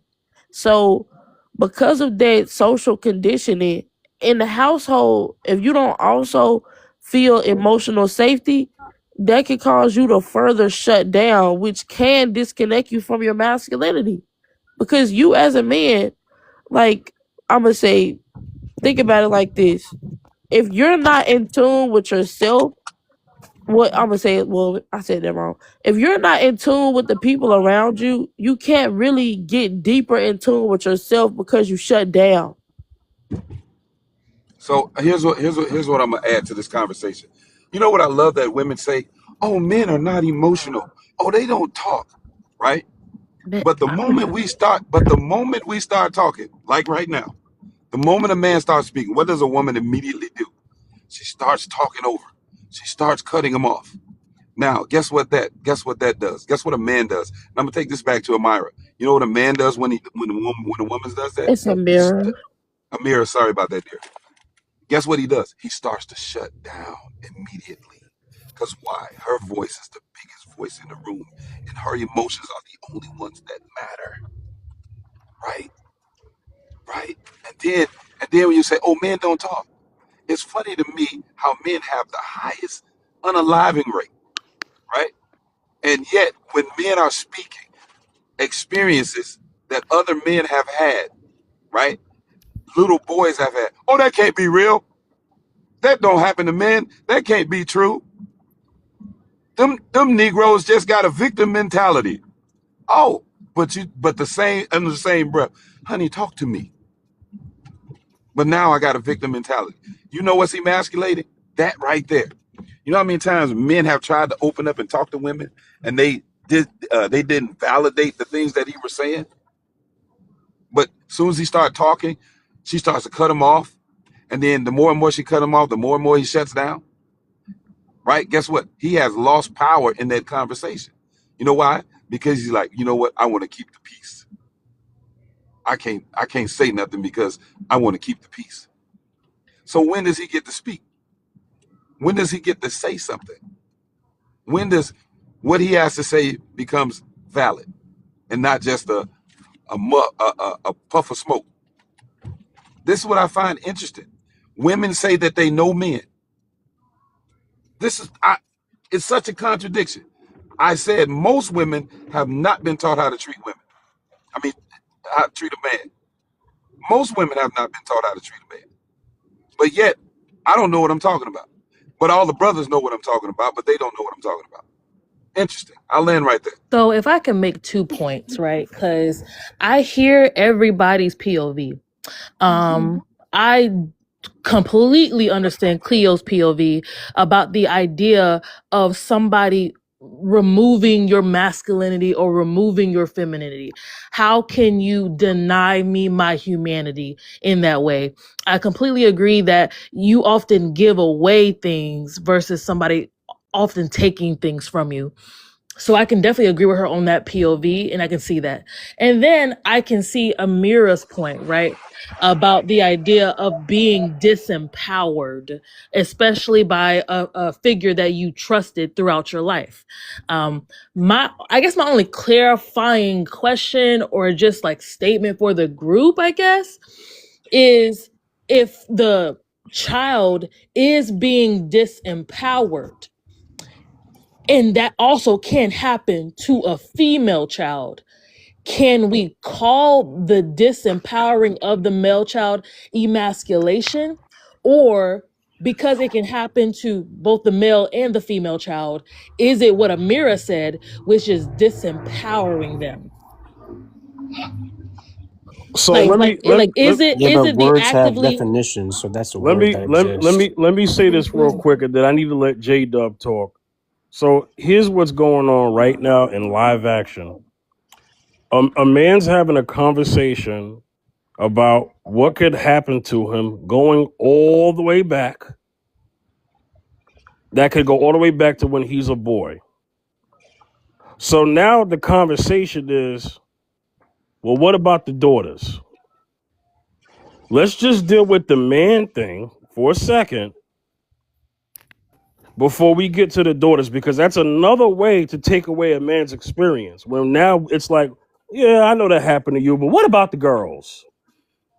That was what I was saying though, Fifth. Fifth, I just said that in my conversation. It's like they didn't, like she didn't hear that. Again, I asked a clarifying question for the group. So if nobody wants to answer, that's cool. If people can't follow my line of logic, let's just say that. But I was asking specifically about everybody saying Amira was correct about a woman engaging in the emasculating conversation. And because Amira brought up that a mother can also disenfranchise and disempower her female child. So I brought up Amira's point that everybody applauded. And I said, if what Amira is saying is true, that it could happen on both ends, can we call it emasculation, or is it what Amira called it, which was disempowering the children? And Yes, so I just That's wanted to get some clarity on that. Jess, that's emasculate. emasculation for a boy. We're not talking about a girl. I get that she brought that up, but Infantilization. But that's the not the daughters get adultified. So it is words for it. the point of the conversation was, the whole entire conversation was about men and boys. That's what it's about. And every time a woman will find a way to minimize a man's experience or a boy's experience, even in your questioning, just like Fifth said. Even before Fifth said that, I said that. And it's been said 3 times already. Guess what's going to happen when I get done speaking? What's the I'm thing done. you said? What's the thing you said, Keith? That people kept bringing I up. think she's trying to. People kept bringing up the I woman. think y'all are perceiving her as trying to avoid the conversation, but I think she's just genuinely curious. I know that Okay. people Let me help can't. you out. People can't. If it were a Hold on, woman Keith. saying these things, Keith. go ahead. I'm sorry, dear. Go ahead. Yeah, like I don't think people think I'm coming from a genuine place because everybody's fired up about Cleopatra saying you're playing the victim card, which I think if people could introspect what Cleo was saying, which is how can somebody take away your masculinity? I think that's a genuine question people could answer, which would then go into the conversation that Amira said about bringing up how a mother could disenfranchise all her children. So I'm trying to bring both of those conversations together. I'm not trying to minimize the fact that we were talking about the male experience of feeling like he is disempowered, because that's very true. That's no one's refuting that. I mean, I guess people thought Cleo was refuting that because she called y'all victims. Well, But I'm not. That's not the conversation I'm having. Well, let me do this, and then I need to let Aretha speak, okay? Oh, the Aretha. other lady had something to say before me. She was asking a Yeah, question. J Dub, right? Because I need to get to J Dub. So Aretha, give me 1 second. I appreciate you being patient. Let me just say this for the women on the panel. I have to ask this question. I need to. Was she right? What her saying that to Keaton or men in general? Because she said men, right? Was that wrong or was that okay? What did she say? When she I'm sorry. Oh my I'm goodness. very, my daughter was in here. I'm very sorry. Oh, I'm Okay, sorry. I'm sorry. okay. Keaton was. I need to make this quick. Keaton was talking about the experience. Basically, he was talking about. I'm sorry. I'm trying to No, help. I heard that, but what did she say that I'm She supposed to know if said it's right or that wrong? She a said man that. a She man said, cannot yeah. have his masculinity be taken. Yeah, that's She right. That's said that correct. she don't believe in the idea of emasculinization.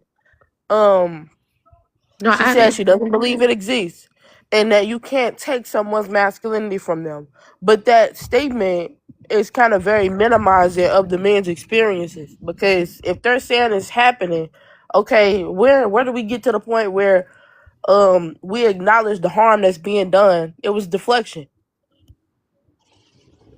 Right, and she said, and her response is when he was giving a breakdown is, see, y'all men have a victim mentality. While I agree that no one can take your masculinity from you, I disagree with her using the victim mentality wording. Thank you. Yeah, that was victim last blaming is what you would call that. Right. But I do think her the nature of her critique itself was valid, because I do want to promote ideally to men to have a concrete sense of masculinity that a woman cannot inherently rob you of. That is productive. But And that's all she was saying. that can only be perpetuated if we teach our sons that at an early age. But I feel as if this is where I have the accountability for us women. We teach our sons to respect women. We teach our sons to treat women in a humanizing way. We teach our sons to be honorable to women, but we don't teach them about predatory women. That is where I get scared for the men, because that area in life where you can't advocate for yourself, where you can't, it's like people don't realize, like, if you're a man that wants to respect and honor women, but you don't really understand how predatory women can destroy your life, you're unaware. So we kind of handicap the men in a sense in regards to rearing, because we don't teach them about some of the more malicious ways in which a woman can mess your life up as a man. Yep, So, absolutely. so I disagree with all of you women that you can't emasculate a man. I totally disagree. So, so when a man is robbed of his virginity, isn't that a type of emasculation? Yes. When a little boy turns effeminate, isn't that is it some so what happened that he turned effeminate, right? So I think that what you guys are saying, good in theory, sounds good, but if it were true, then it wouldn't be happening. If it weren't true, it wouldn't be happening. We as men see this stuff happen on a regular basis that you don't see, because we're talking about a young boy, because in that young boy is a grown man. Him being robbed of identity, right? That takes away from him. When you rob somebody identity, you're robbing them of power. You're robbing them of who they are, right? And as a young boy, many mothers do that. Many mothers do that in conversation. How they talk to them. You're just like your father. You just like your no good, hey, daddy. What do you think you're doing to him when you say stuff like that, right?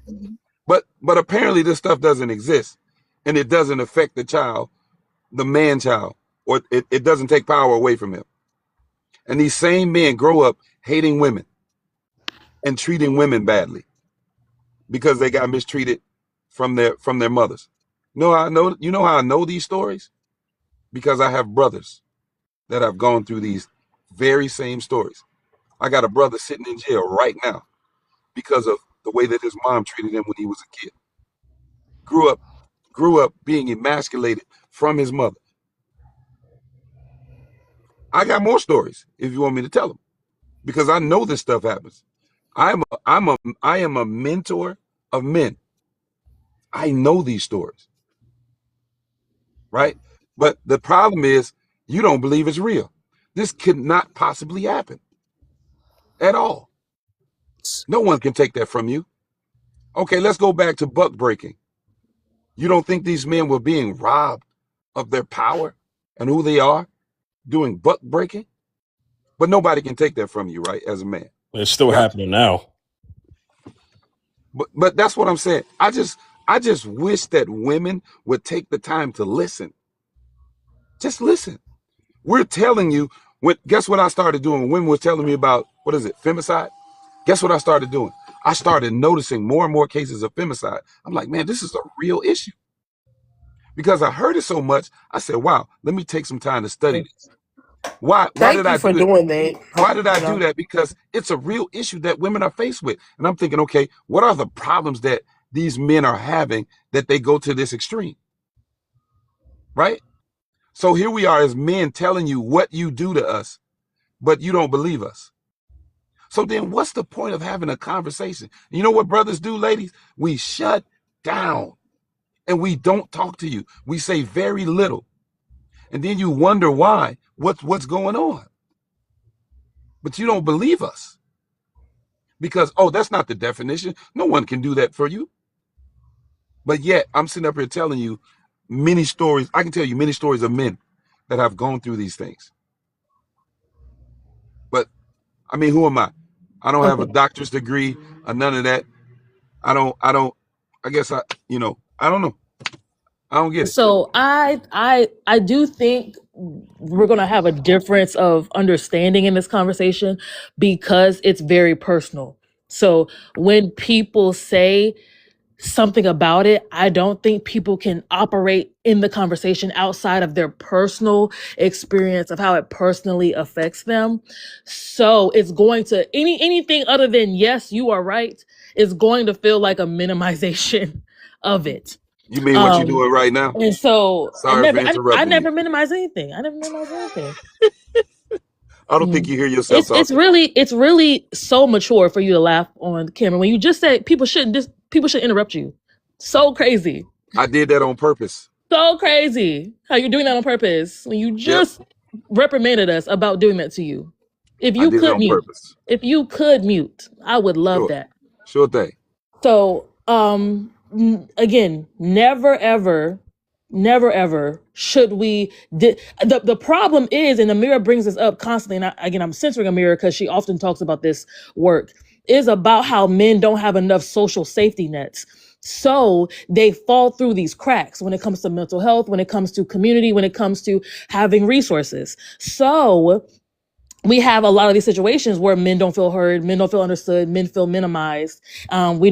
People don't have the language to engage with men. Men feel like they're being feminine for talking about their feelings. And so I do think because this is such a sensitive topic for a lot of men on the panel, it is hard to separate when someone says, I see this differently, because then it comes off as I'm minimizing the situation, which is why I think when Cleo was talking, that's why it got so up in arms, even though many people on this panel do believe that in the intrinsic concept of nobody removing your humanity from you, people still also know that men have been disenfranchised, that there are not social safety nets, that men are often pushed towards unaliving, pushed towards hypersexuality because of the dehumanization of men.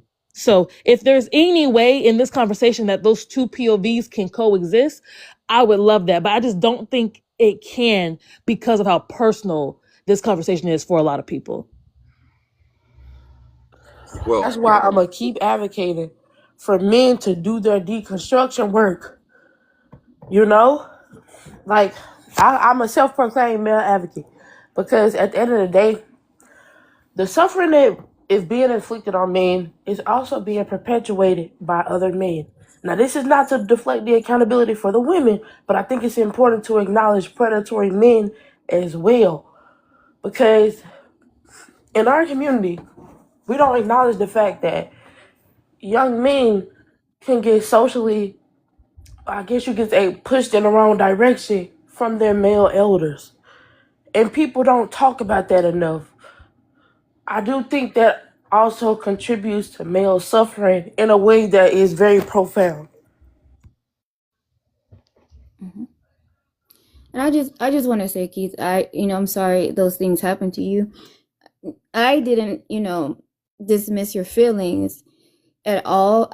For one, I'm a therapist, so I listen to people have these conversations all the time, right? And if you felt dismissive, I apologize on behalf of the woman because I never want anyone to feel like what they've been through is not important. Even if the next person can't understand it or see it from your perspective, it matters. So I just want to say that to you. well, I appreciate that, but they didn't personally happen to me. It's just that, Oh, after okay. mentoring, and after mentoring so many men and young boys, you hear the stories, and they always Hmm. start with a woman. They start with their mother. You know what I'm saying? Like I hear this Hmm. stuff, Yeah, yeah, and I do and too. and, and that's why I'm sitting up here like I don't know who y'all listening to, but we're talking about you got to go back to the root where it started at. That's one of the most important relationships you will ever have in life is your mother and your father, and they shape your paradigm.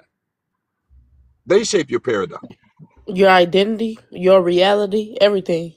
and so And when oh, go ahead. when that paradigm is off, everything else is going to be off. Your view of women will be off, and it's highly important. And because I hear women all this time, there's no good men. Where are the good men? Oh, they act like this. They're this. They're that. Because these men, their paradigm was shifted when they were boys. And the therapist, watch this. She know that, what is it? 1 out of 7 men have been dealt with SA, right?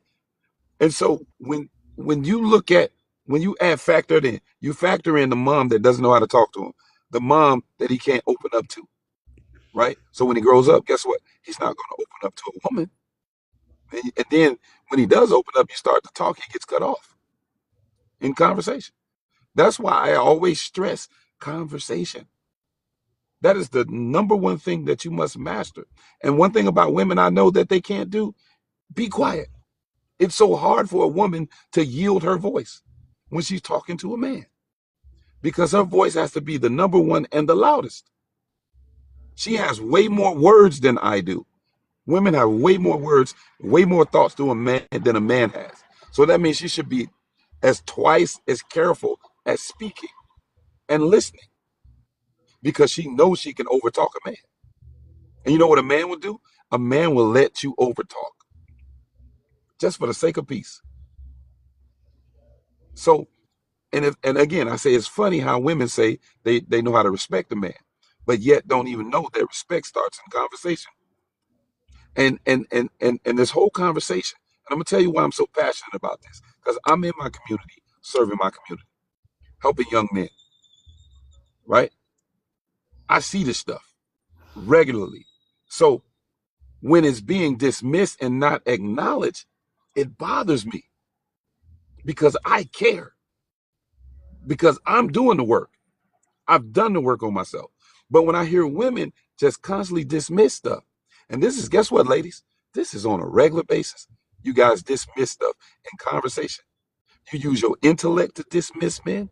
You use your education to dismiss men, and you don't even see it because you're more concerned about, well, being right instead of having the right outcome. I would rather have the right outcome instead of being right. And you'll start with, oh, 2 things can be right. Okay, so there's another way you just dismissed everything I said. And it's like, yeah, we know two things can be right. You got a left shoe and a right shoe. Both of them are right. So at what point do women say, let me slow down and let me really listen to you? That takes time. That takes a willing heart and mind to do that. That takes you not looking at that takes you taking yourself out of the equation. And it's really that simple. I'll land. All right, This is outside J about. Dub. Hold on. J Dub is next. She's been patient, and Aretha, she's been way more than patient. But Aretha is gonna let J Dub go. But go ahead, J Dub, if you still I have your question. I feel like she should go because she hasn't No, talked at no, all no. You yet. could go. You could go. I go. You go. You go. You've been asking to ask a question a while, so it's fine. You could go ahead of me. Okay. I first wanted to say that your feelings are valid completely, and I'm sorry that no one listens to you, or that you feel that no one listens to you. Um, Oh, feel. what? I'm sorry. I thought my mic was off. My apologies. Okay. But I will say that feelings, you're the only one in control of. When we blame other people, we give them the remote control to our feelings, and it takes control away from us. And that not only stunts our healing, but it also makes us feel powerless, which we're not. And healing isn't linear. So even if you've done the work, triggers will still come up. Like you talking to young men about the things. Maybe you went through the same thing. That could be another trigger. But to heal, we have to understand that we are in control of those feelings. And I'm not saying you didn't feel emasculated at all, but I'm saying that you're putting all the control in another person, but ultimately you have those feelings. Like you felt that way. And if you realize that you control how you felt, then you can change it for the better. And we can, you can dig deeper and see why you felt those feelings, see why that hurt you so bad. And so things can change, situations can change, new generations can change because we can teach them better. But also, I wanted to ask before, did you say that a woman or a mom like having her son play with like girl toys was demasculating? Or did I hear wrong? You did hear that. A lady came in and stated that. And yes, it is emasculating him. And it will potentially arrest his development as from a boy to a man. So men aren't fathers? Men can't play with dolls because they're not going to be fathers? Or men can't use kitchen stuff because they could be chefs? They could cook for their family? So that's not what we're referring to, ma'am, in that conversation. Okay, She was what? talking about the little boy wanted to go to cheerleading practice with his sisters and doing the things that girls do, strictly what girls do. That's what she was referring to in the conversation earlier. Men are the number one How, cooks, by the way. how does that Male emasculate cheerleaders, though. How does that emasculate the child? There's Yeah. also male gymnastics. There's male Yeah. gymnastics, male cheerleaders. There's male Barbie doll owners, shoppers. I think the guy who started Barbie doll was a man, right? Yeah. And I think he did it out of love for his mother, if I'm remembering the story correctly. That's true. It seems like what a lot of, I think this is what Cleo's point was, but I think a lot of what our society deems as feminine versus masculine Oh, he can left then. y'all. Ooh, okay, cool. That makes me sad. I think what our society often deems as feminine and masculine can then put us in a pathway of saying this is emasculating for men. I do believe part of Cleo's point was the social definitions that we make up can then allow us to feel victimized when it's not a part of victimization. Like, Oh, don't forget to let Aretha go. I forgot about her. Okay, like the whole going to the cheerleading thing, right? If you have a societal definition that men don't cheerlead, you will think him being a cheerleader is going to make him gay, right? Like you'll think that's making him effeminate and emasculating him, right? But that's because your social definition of masculinity. So if that conversation can't exist inside of this real conversation of disempowering men, then let it be so. Cheerleading does not make you emasculate. I'm sorry, but Aretha, go ahead. Yeah. The thing is, a lot of women, a lot of mothers, they do treat their son or talk to their sons in a way that when the son grows up, he either acts feminine or he becomes abusive. I have seen it firsthand. There are especially younger females that are having children. They're all stressed out. They're all, especially they don't have the father with them. The guy just give them a child and leaves them. So they're frustrated and they take it out on their children. They tell the children, you will be nothing. You will amount to nothing. You can't do this. You can't do this. Do that. What are you here for? I have seen it. And I agree with Keith. Maybe all will be mad, but I don't care. But I must say it. You have to give the devil what he dues. And there are female that treats children badly. We're talking about boys. I'm talking about boys. You have some fathers that treat their male child very badly. Tell them the same thing as some mothers will tell them, that they will amount to nothing, that they are sissies, that they are this and they are that.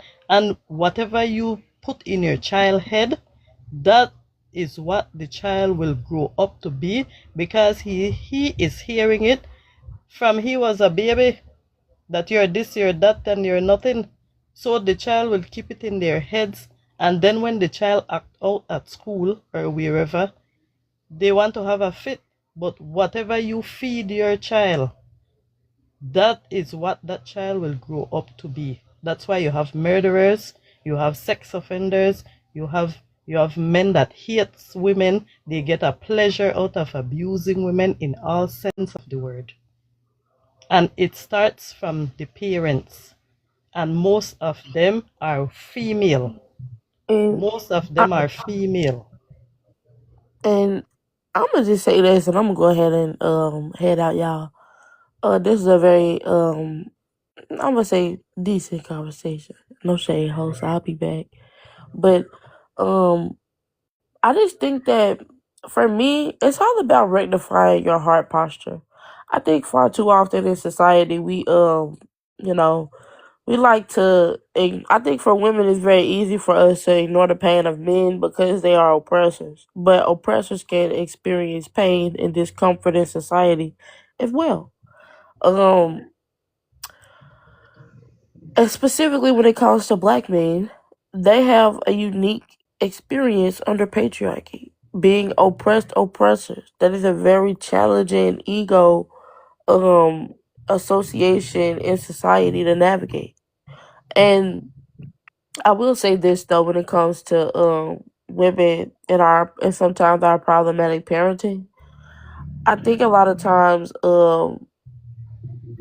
it's very hard for us to correct our mothers and kind of because let's be honest, a lot of people are not graduating to adulthood. A lot of people kind of always stay in a perpetual childlike state when it comes to their parents.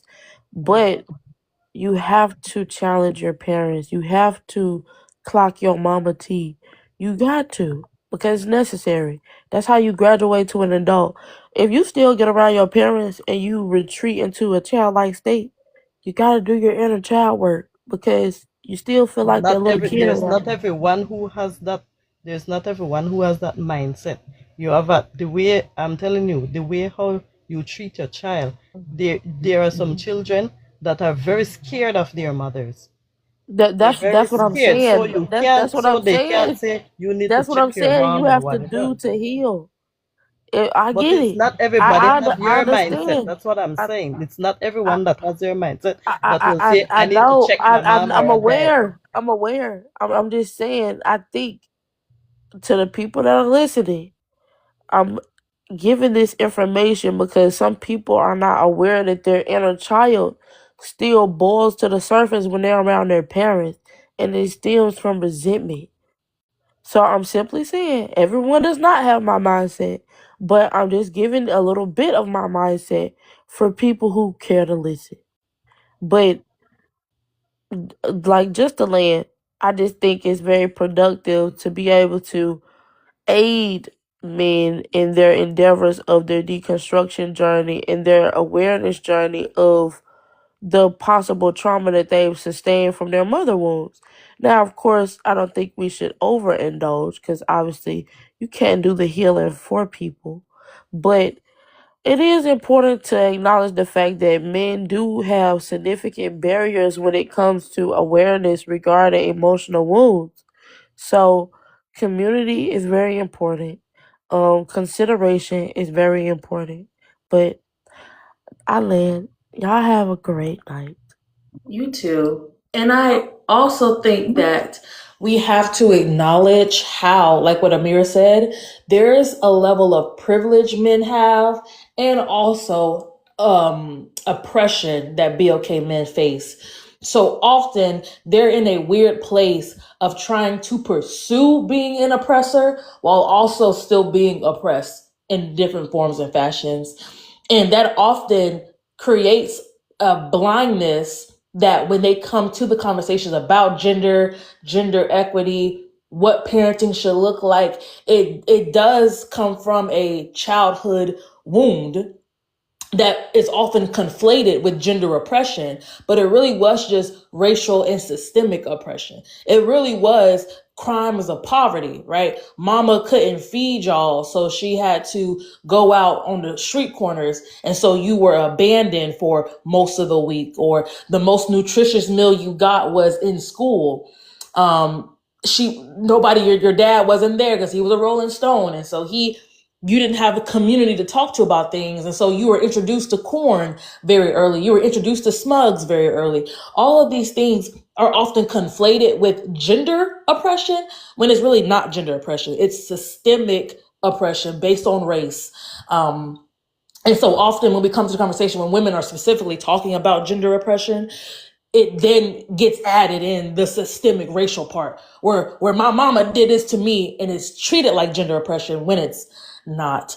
But again, I think that just comes with being able for multiple POVs to exist, not multiple POVs, multiple truths to exist in one conversation, multiple different yeses, multiple different this is the way it is to exist, because the world is more gray than it is black and white. All right. I've been quiet for a while, so I'm just going to say this real quick.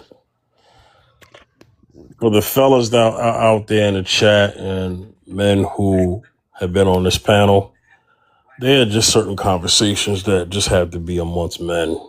And it is what it is. Because we just had to deal with our stuff. It's just that's just the truth.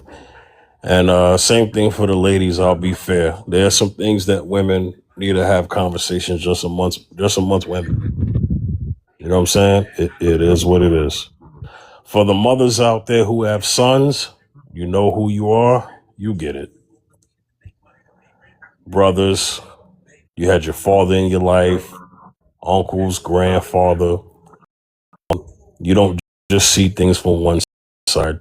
You're able to see both. You get it. You get it. I'm talking to y'all. Y'all know who y'all are.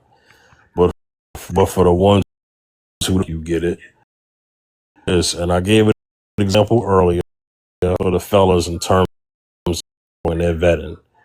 And I'm talking now because earlier, I'm not making it a gender war thing, but earlier I let the women cook. The women fried the men this afternoon. I mean, barbecue, fondue, filleted, charbroiled, boiled, uh, jerk cooked, barbecue cooked. I mean, straight up, you know. And I sat up here. This was a long stream. I streamed earlier, and this was a long stream. And all I did was ask two men. All I did was ask two men, what are the things that you would see in a woman that would tell you that she's just not a good follower, she's just not a good mate, she's just not a good partner. And that conversation happened. And as soon as that conversation was done, it was, let's get back to cooking the men. So, hey, it is what it is. I'm a little disappointed in myself today, but it's because I'm tired. I've been streaming all day. And, I probably could have conducted some things a little better with the show, but this is why I had Beyond to be my co-host, because I needed help for tonight, you know? It is what it is. But I do appreciate everyone's input. Overall, this was a successful day because we got to have hard conversations, you know? So if everybody had their final thoughts, because I'm about to end the stream, if everybody had their final thoughts, we're good to go. Does anybody have a final thought before we end the stream? J Dub, you the last one up here. You got a final I'm thought? no, it's all good. Okay. All right. Thank you, J Dub, for coming. It's been a while since you've been up here. Yeah, it has been a little time. I appreciate you coming up here. I'll have a different topic Thursday. I guess this is probably one of my most controversial days because of the topic that I chose. I wasn't trying to be polarizing and controversial, but Sure. sometimes certain topics just do. And it was a very interesting day of streaming. So, but I appreciate everyone. Can I actually say one more thing? I don't know if that guy is still in here, but if your mom was talking down on you, that's abuse. Like it's just abuse. That's Yeah. mental, verbal abuse. So we have to take it for what it is. You know what I mean? Well, he wasn't. So to speak for him real quickly, he wasn't talking about himself personally. Oh, I He, know. No, I he know. I no, wasn't. that's I wasn't. yeah, Yeah. yeah. He was talking about who he advocates for because remember he said that he works within Younger. the Yeah. community, yeah, with younger with youth. And Yeah. the youth, when you deal with youth, you're gonna hear a lot of different stories. So I can understand the passionate, and you know what? He's an example of a man who cares about his community, and that's one of the things that women have a thing about men not doing, right? Yeah. But see, So, yeah. he's not it. So I've been through a lot of the stuff he was talking about. So I feel like I can speak on it, and it just seems like he's not wanting to help, or fix it. Like it just seems like it's, and I don't mean this in a bad way, but like a blame game, and that's not going to do any good for anyone. Like it's not. Yeah, I understand that.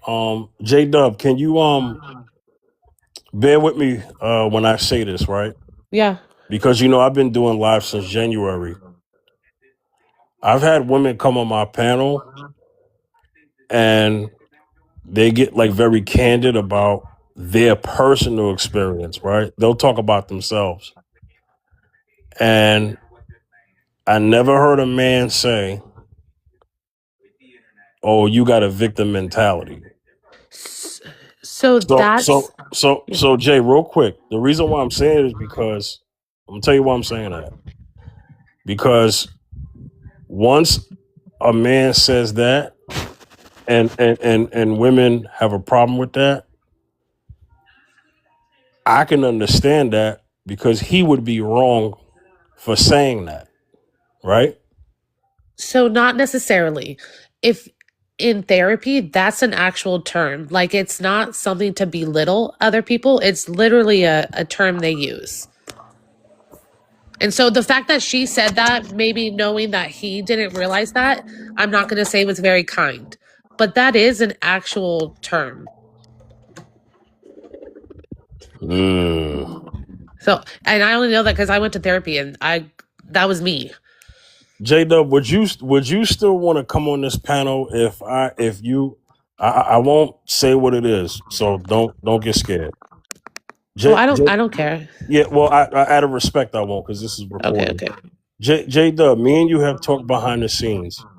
I don't think you would want to come on this panel or even deal with me if, while you were talking, as soon as you got done talking, I said to you, J-Dub, you have a victim mentality. It depends how you came at me with that.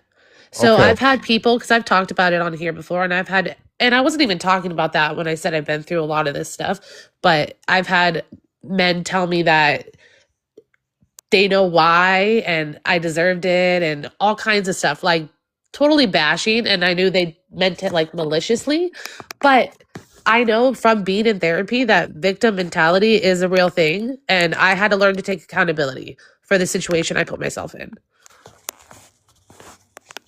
So, J-Dub, you're admitting that there's a time to say it?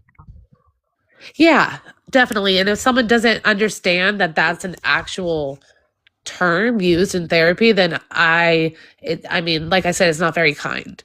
So J-Dub, are most people therapists? No, but let's say I didn't know what that was and someone told me that. I'm someone who I would go online later and look it up. Do most people do that? I don't know. I'm not most people. Okay, so the answer is no, J-Dub. But I mean, if I do it, then I can't just. I mean, I'm not sure. But that's kind of blissful ignorance in a way, because we all have the ability to learn. So if you hear something that affects you and you don't want to look it up, it's ignorant. And I'm not saying you, but it for me, that I would think I was ignorant. Okay, I won't continue to push it, but you know, I'm pretty sure that I'm willing to bet a lot of money that if a woman came up here, because I'm telling you, I've had women come on my panel and cry. And it's not because I made them cry, it's because they cried because they felt that this panel was safe enough to talk. And I even told them, I said, hey, just to let you know, this is going to be on YouTube. So I don't think you should keep sharing your story. And then some women will say, okay, I will. And then some women will say, well, you know what? I'll still talk, you know? And so, you know, but I've had women come on my panel, literally tell me a story in tears. And in that moment, it's not the time for somebody to say, you got a victim mentality. That is not the time to say it. When somebody is pouring their heart out. I'm not saying that's what, I'm just giving an example of when somebody is candidly Yeah, we had to know pouring their heart when. out. I don't think that's the time to say you got a victim mentality. Yeah, there's a time and place for everything. Right. Or advocating for someone. Because if you was telling me about something that happened to your mother, your sister, or your brother, it would be ignorant. Here's a word. It would be ignorant for somebody to say, yo, your brother got a victim mentality. And then you're supposed to just eat that and you don't get a chance to respond. I'm saying that, in my opinion, I think that would be wrong. So I agree with you, but you can't say didn't have a chance to respond, because he did. No, I said if that was the case. No, like if they weren't there, like you were talking about someone else. Yeah. Okay, like you're telling me a story about your brother, and then I say he got a victim mentality, and now your brother's not on the panel, or sister's not on the panel, but now you have to now speak in place of them and say, you know what, yo, that ain't right. And you know what? Two things could happen. You could stay on the panel, Or you could just disconnect and say, I'm out of here because I got disrespected. You know what I'm saying? So, you know, yeah, yeah, Yeah, no, I understand. yeah. That's all I'm saying. Now, J Dub, if I have a rapport with you, I don't know right? what that means. Rapport means camaraderie Okay, okay. of history with you. Now, if I have a camaraderie of history with you, and we've been knowing each other for maybe a year, then I could say, hey, you ever thought about, getting, seeing somebody or getting healed, for it? And guess what? I still can't rush you because there have been women who have come up here and been great victims, and no one would ever tell a great victim that they are having a victim mentality because That's not true. they got great when they was 20 years ago. That's not true. No, I'm saying, what do you mean that's not true? That's not true. What's not true? I mean, maybe not that. No. That's not even true because I've seen men do that on panels to women. I'm saying it's wrong. Oh, yeah. I thought you said no one would ever do that. It is. Yeah, you're right. Yeah, I'm saying it would be wrong for someone to do that. And what I'm saying is, when I don't mean like no one, like, of course someone is very capable of disrespect, but what I'm saying is that no one should do it. Maybe that's what I maybe should have said. No one should do it, and if someone should, nobody would be on that man or woman's side. Yeah, I That agree. I agree. okay. Go But ahead, what we Keith. should do and what Oh, my bad. happens are two separate things, Yeah. right? Right. Keith, you had something? Keith, you there? I'm you. Okay. Well, anyway. Well, here's what I have a problem. Oh yeah, Here's go what ahead, I have a Keith. problem with. These are just my final thoughts.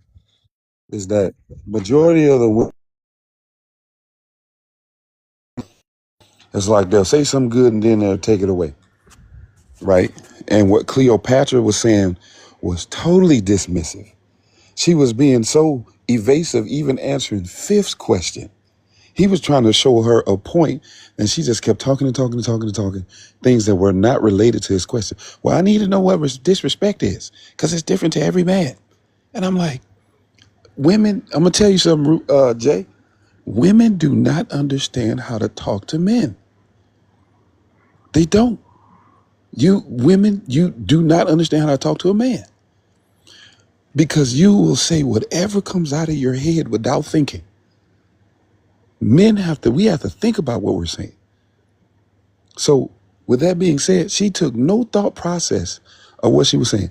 Just did the same thing. She's very intellectual. She said a lot of intellectual stuff and she sounds good, but she was dismissive too. Because one thing that women don't recognize is, how do I talk to a man?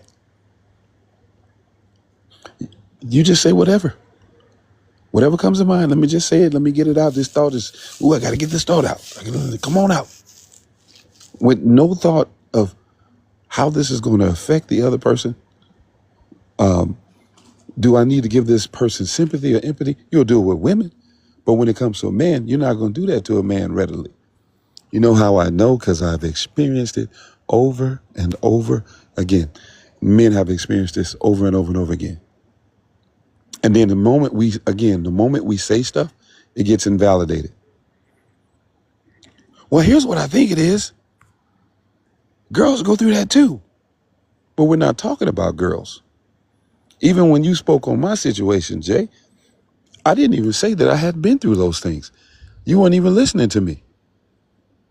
I'm passionate because I fight for other men who've gone through similar situations. I said, my brother went through this.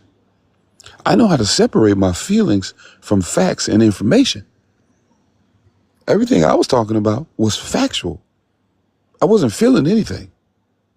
I rarely have time to feel as a man because I have to stay logical majority of the times. But the part that bothers me the most, and the reason why I left, is because I did not want to speak again with women who are not who are invalidating men and what men go through. But yet they say, oh, it's men's health. It's men's mental health month. You can't make this up. You can't make it up. It's fun. It's diabolical. There was only one woman that said, it is true. I see these men that grow up without the father in the home, or the mom is yelling and cussing at them. And she said that. And guess what? Y'all were quiet. Didn't say nothing to the woman about what she was saying. But let it be a brother that say something like that. Oh, no, that can't be true. Nobody can emasculate you. But then I said, oh, what about buck breaking? We are familiar with buck breaking. You didn't think those men were emasculated? Oh, I thought it couldn't happen. So if it happened in that way, it can happen in other ways as well. But I guess, again, I'm wishing upon a star, find out where you are. I guess it's not true until a woman says it. And this is why men be quiet and shut down. But I'll land there. Fifth, I appreciate you letting me speak. No doubt, brother. I'm gonna inbox you, man. I want to discuss some business with you outside of TikTok. Okay. For sure, I'm down for it, man. No problem, because I do content creation on other platforms. So shout outs to you, brother. Yes, sir. All right. I'm gonna end the stream, y'all. J-Dub, you have one more before I go?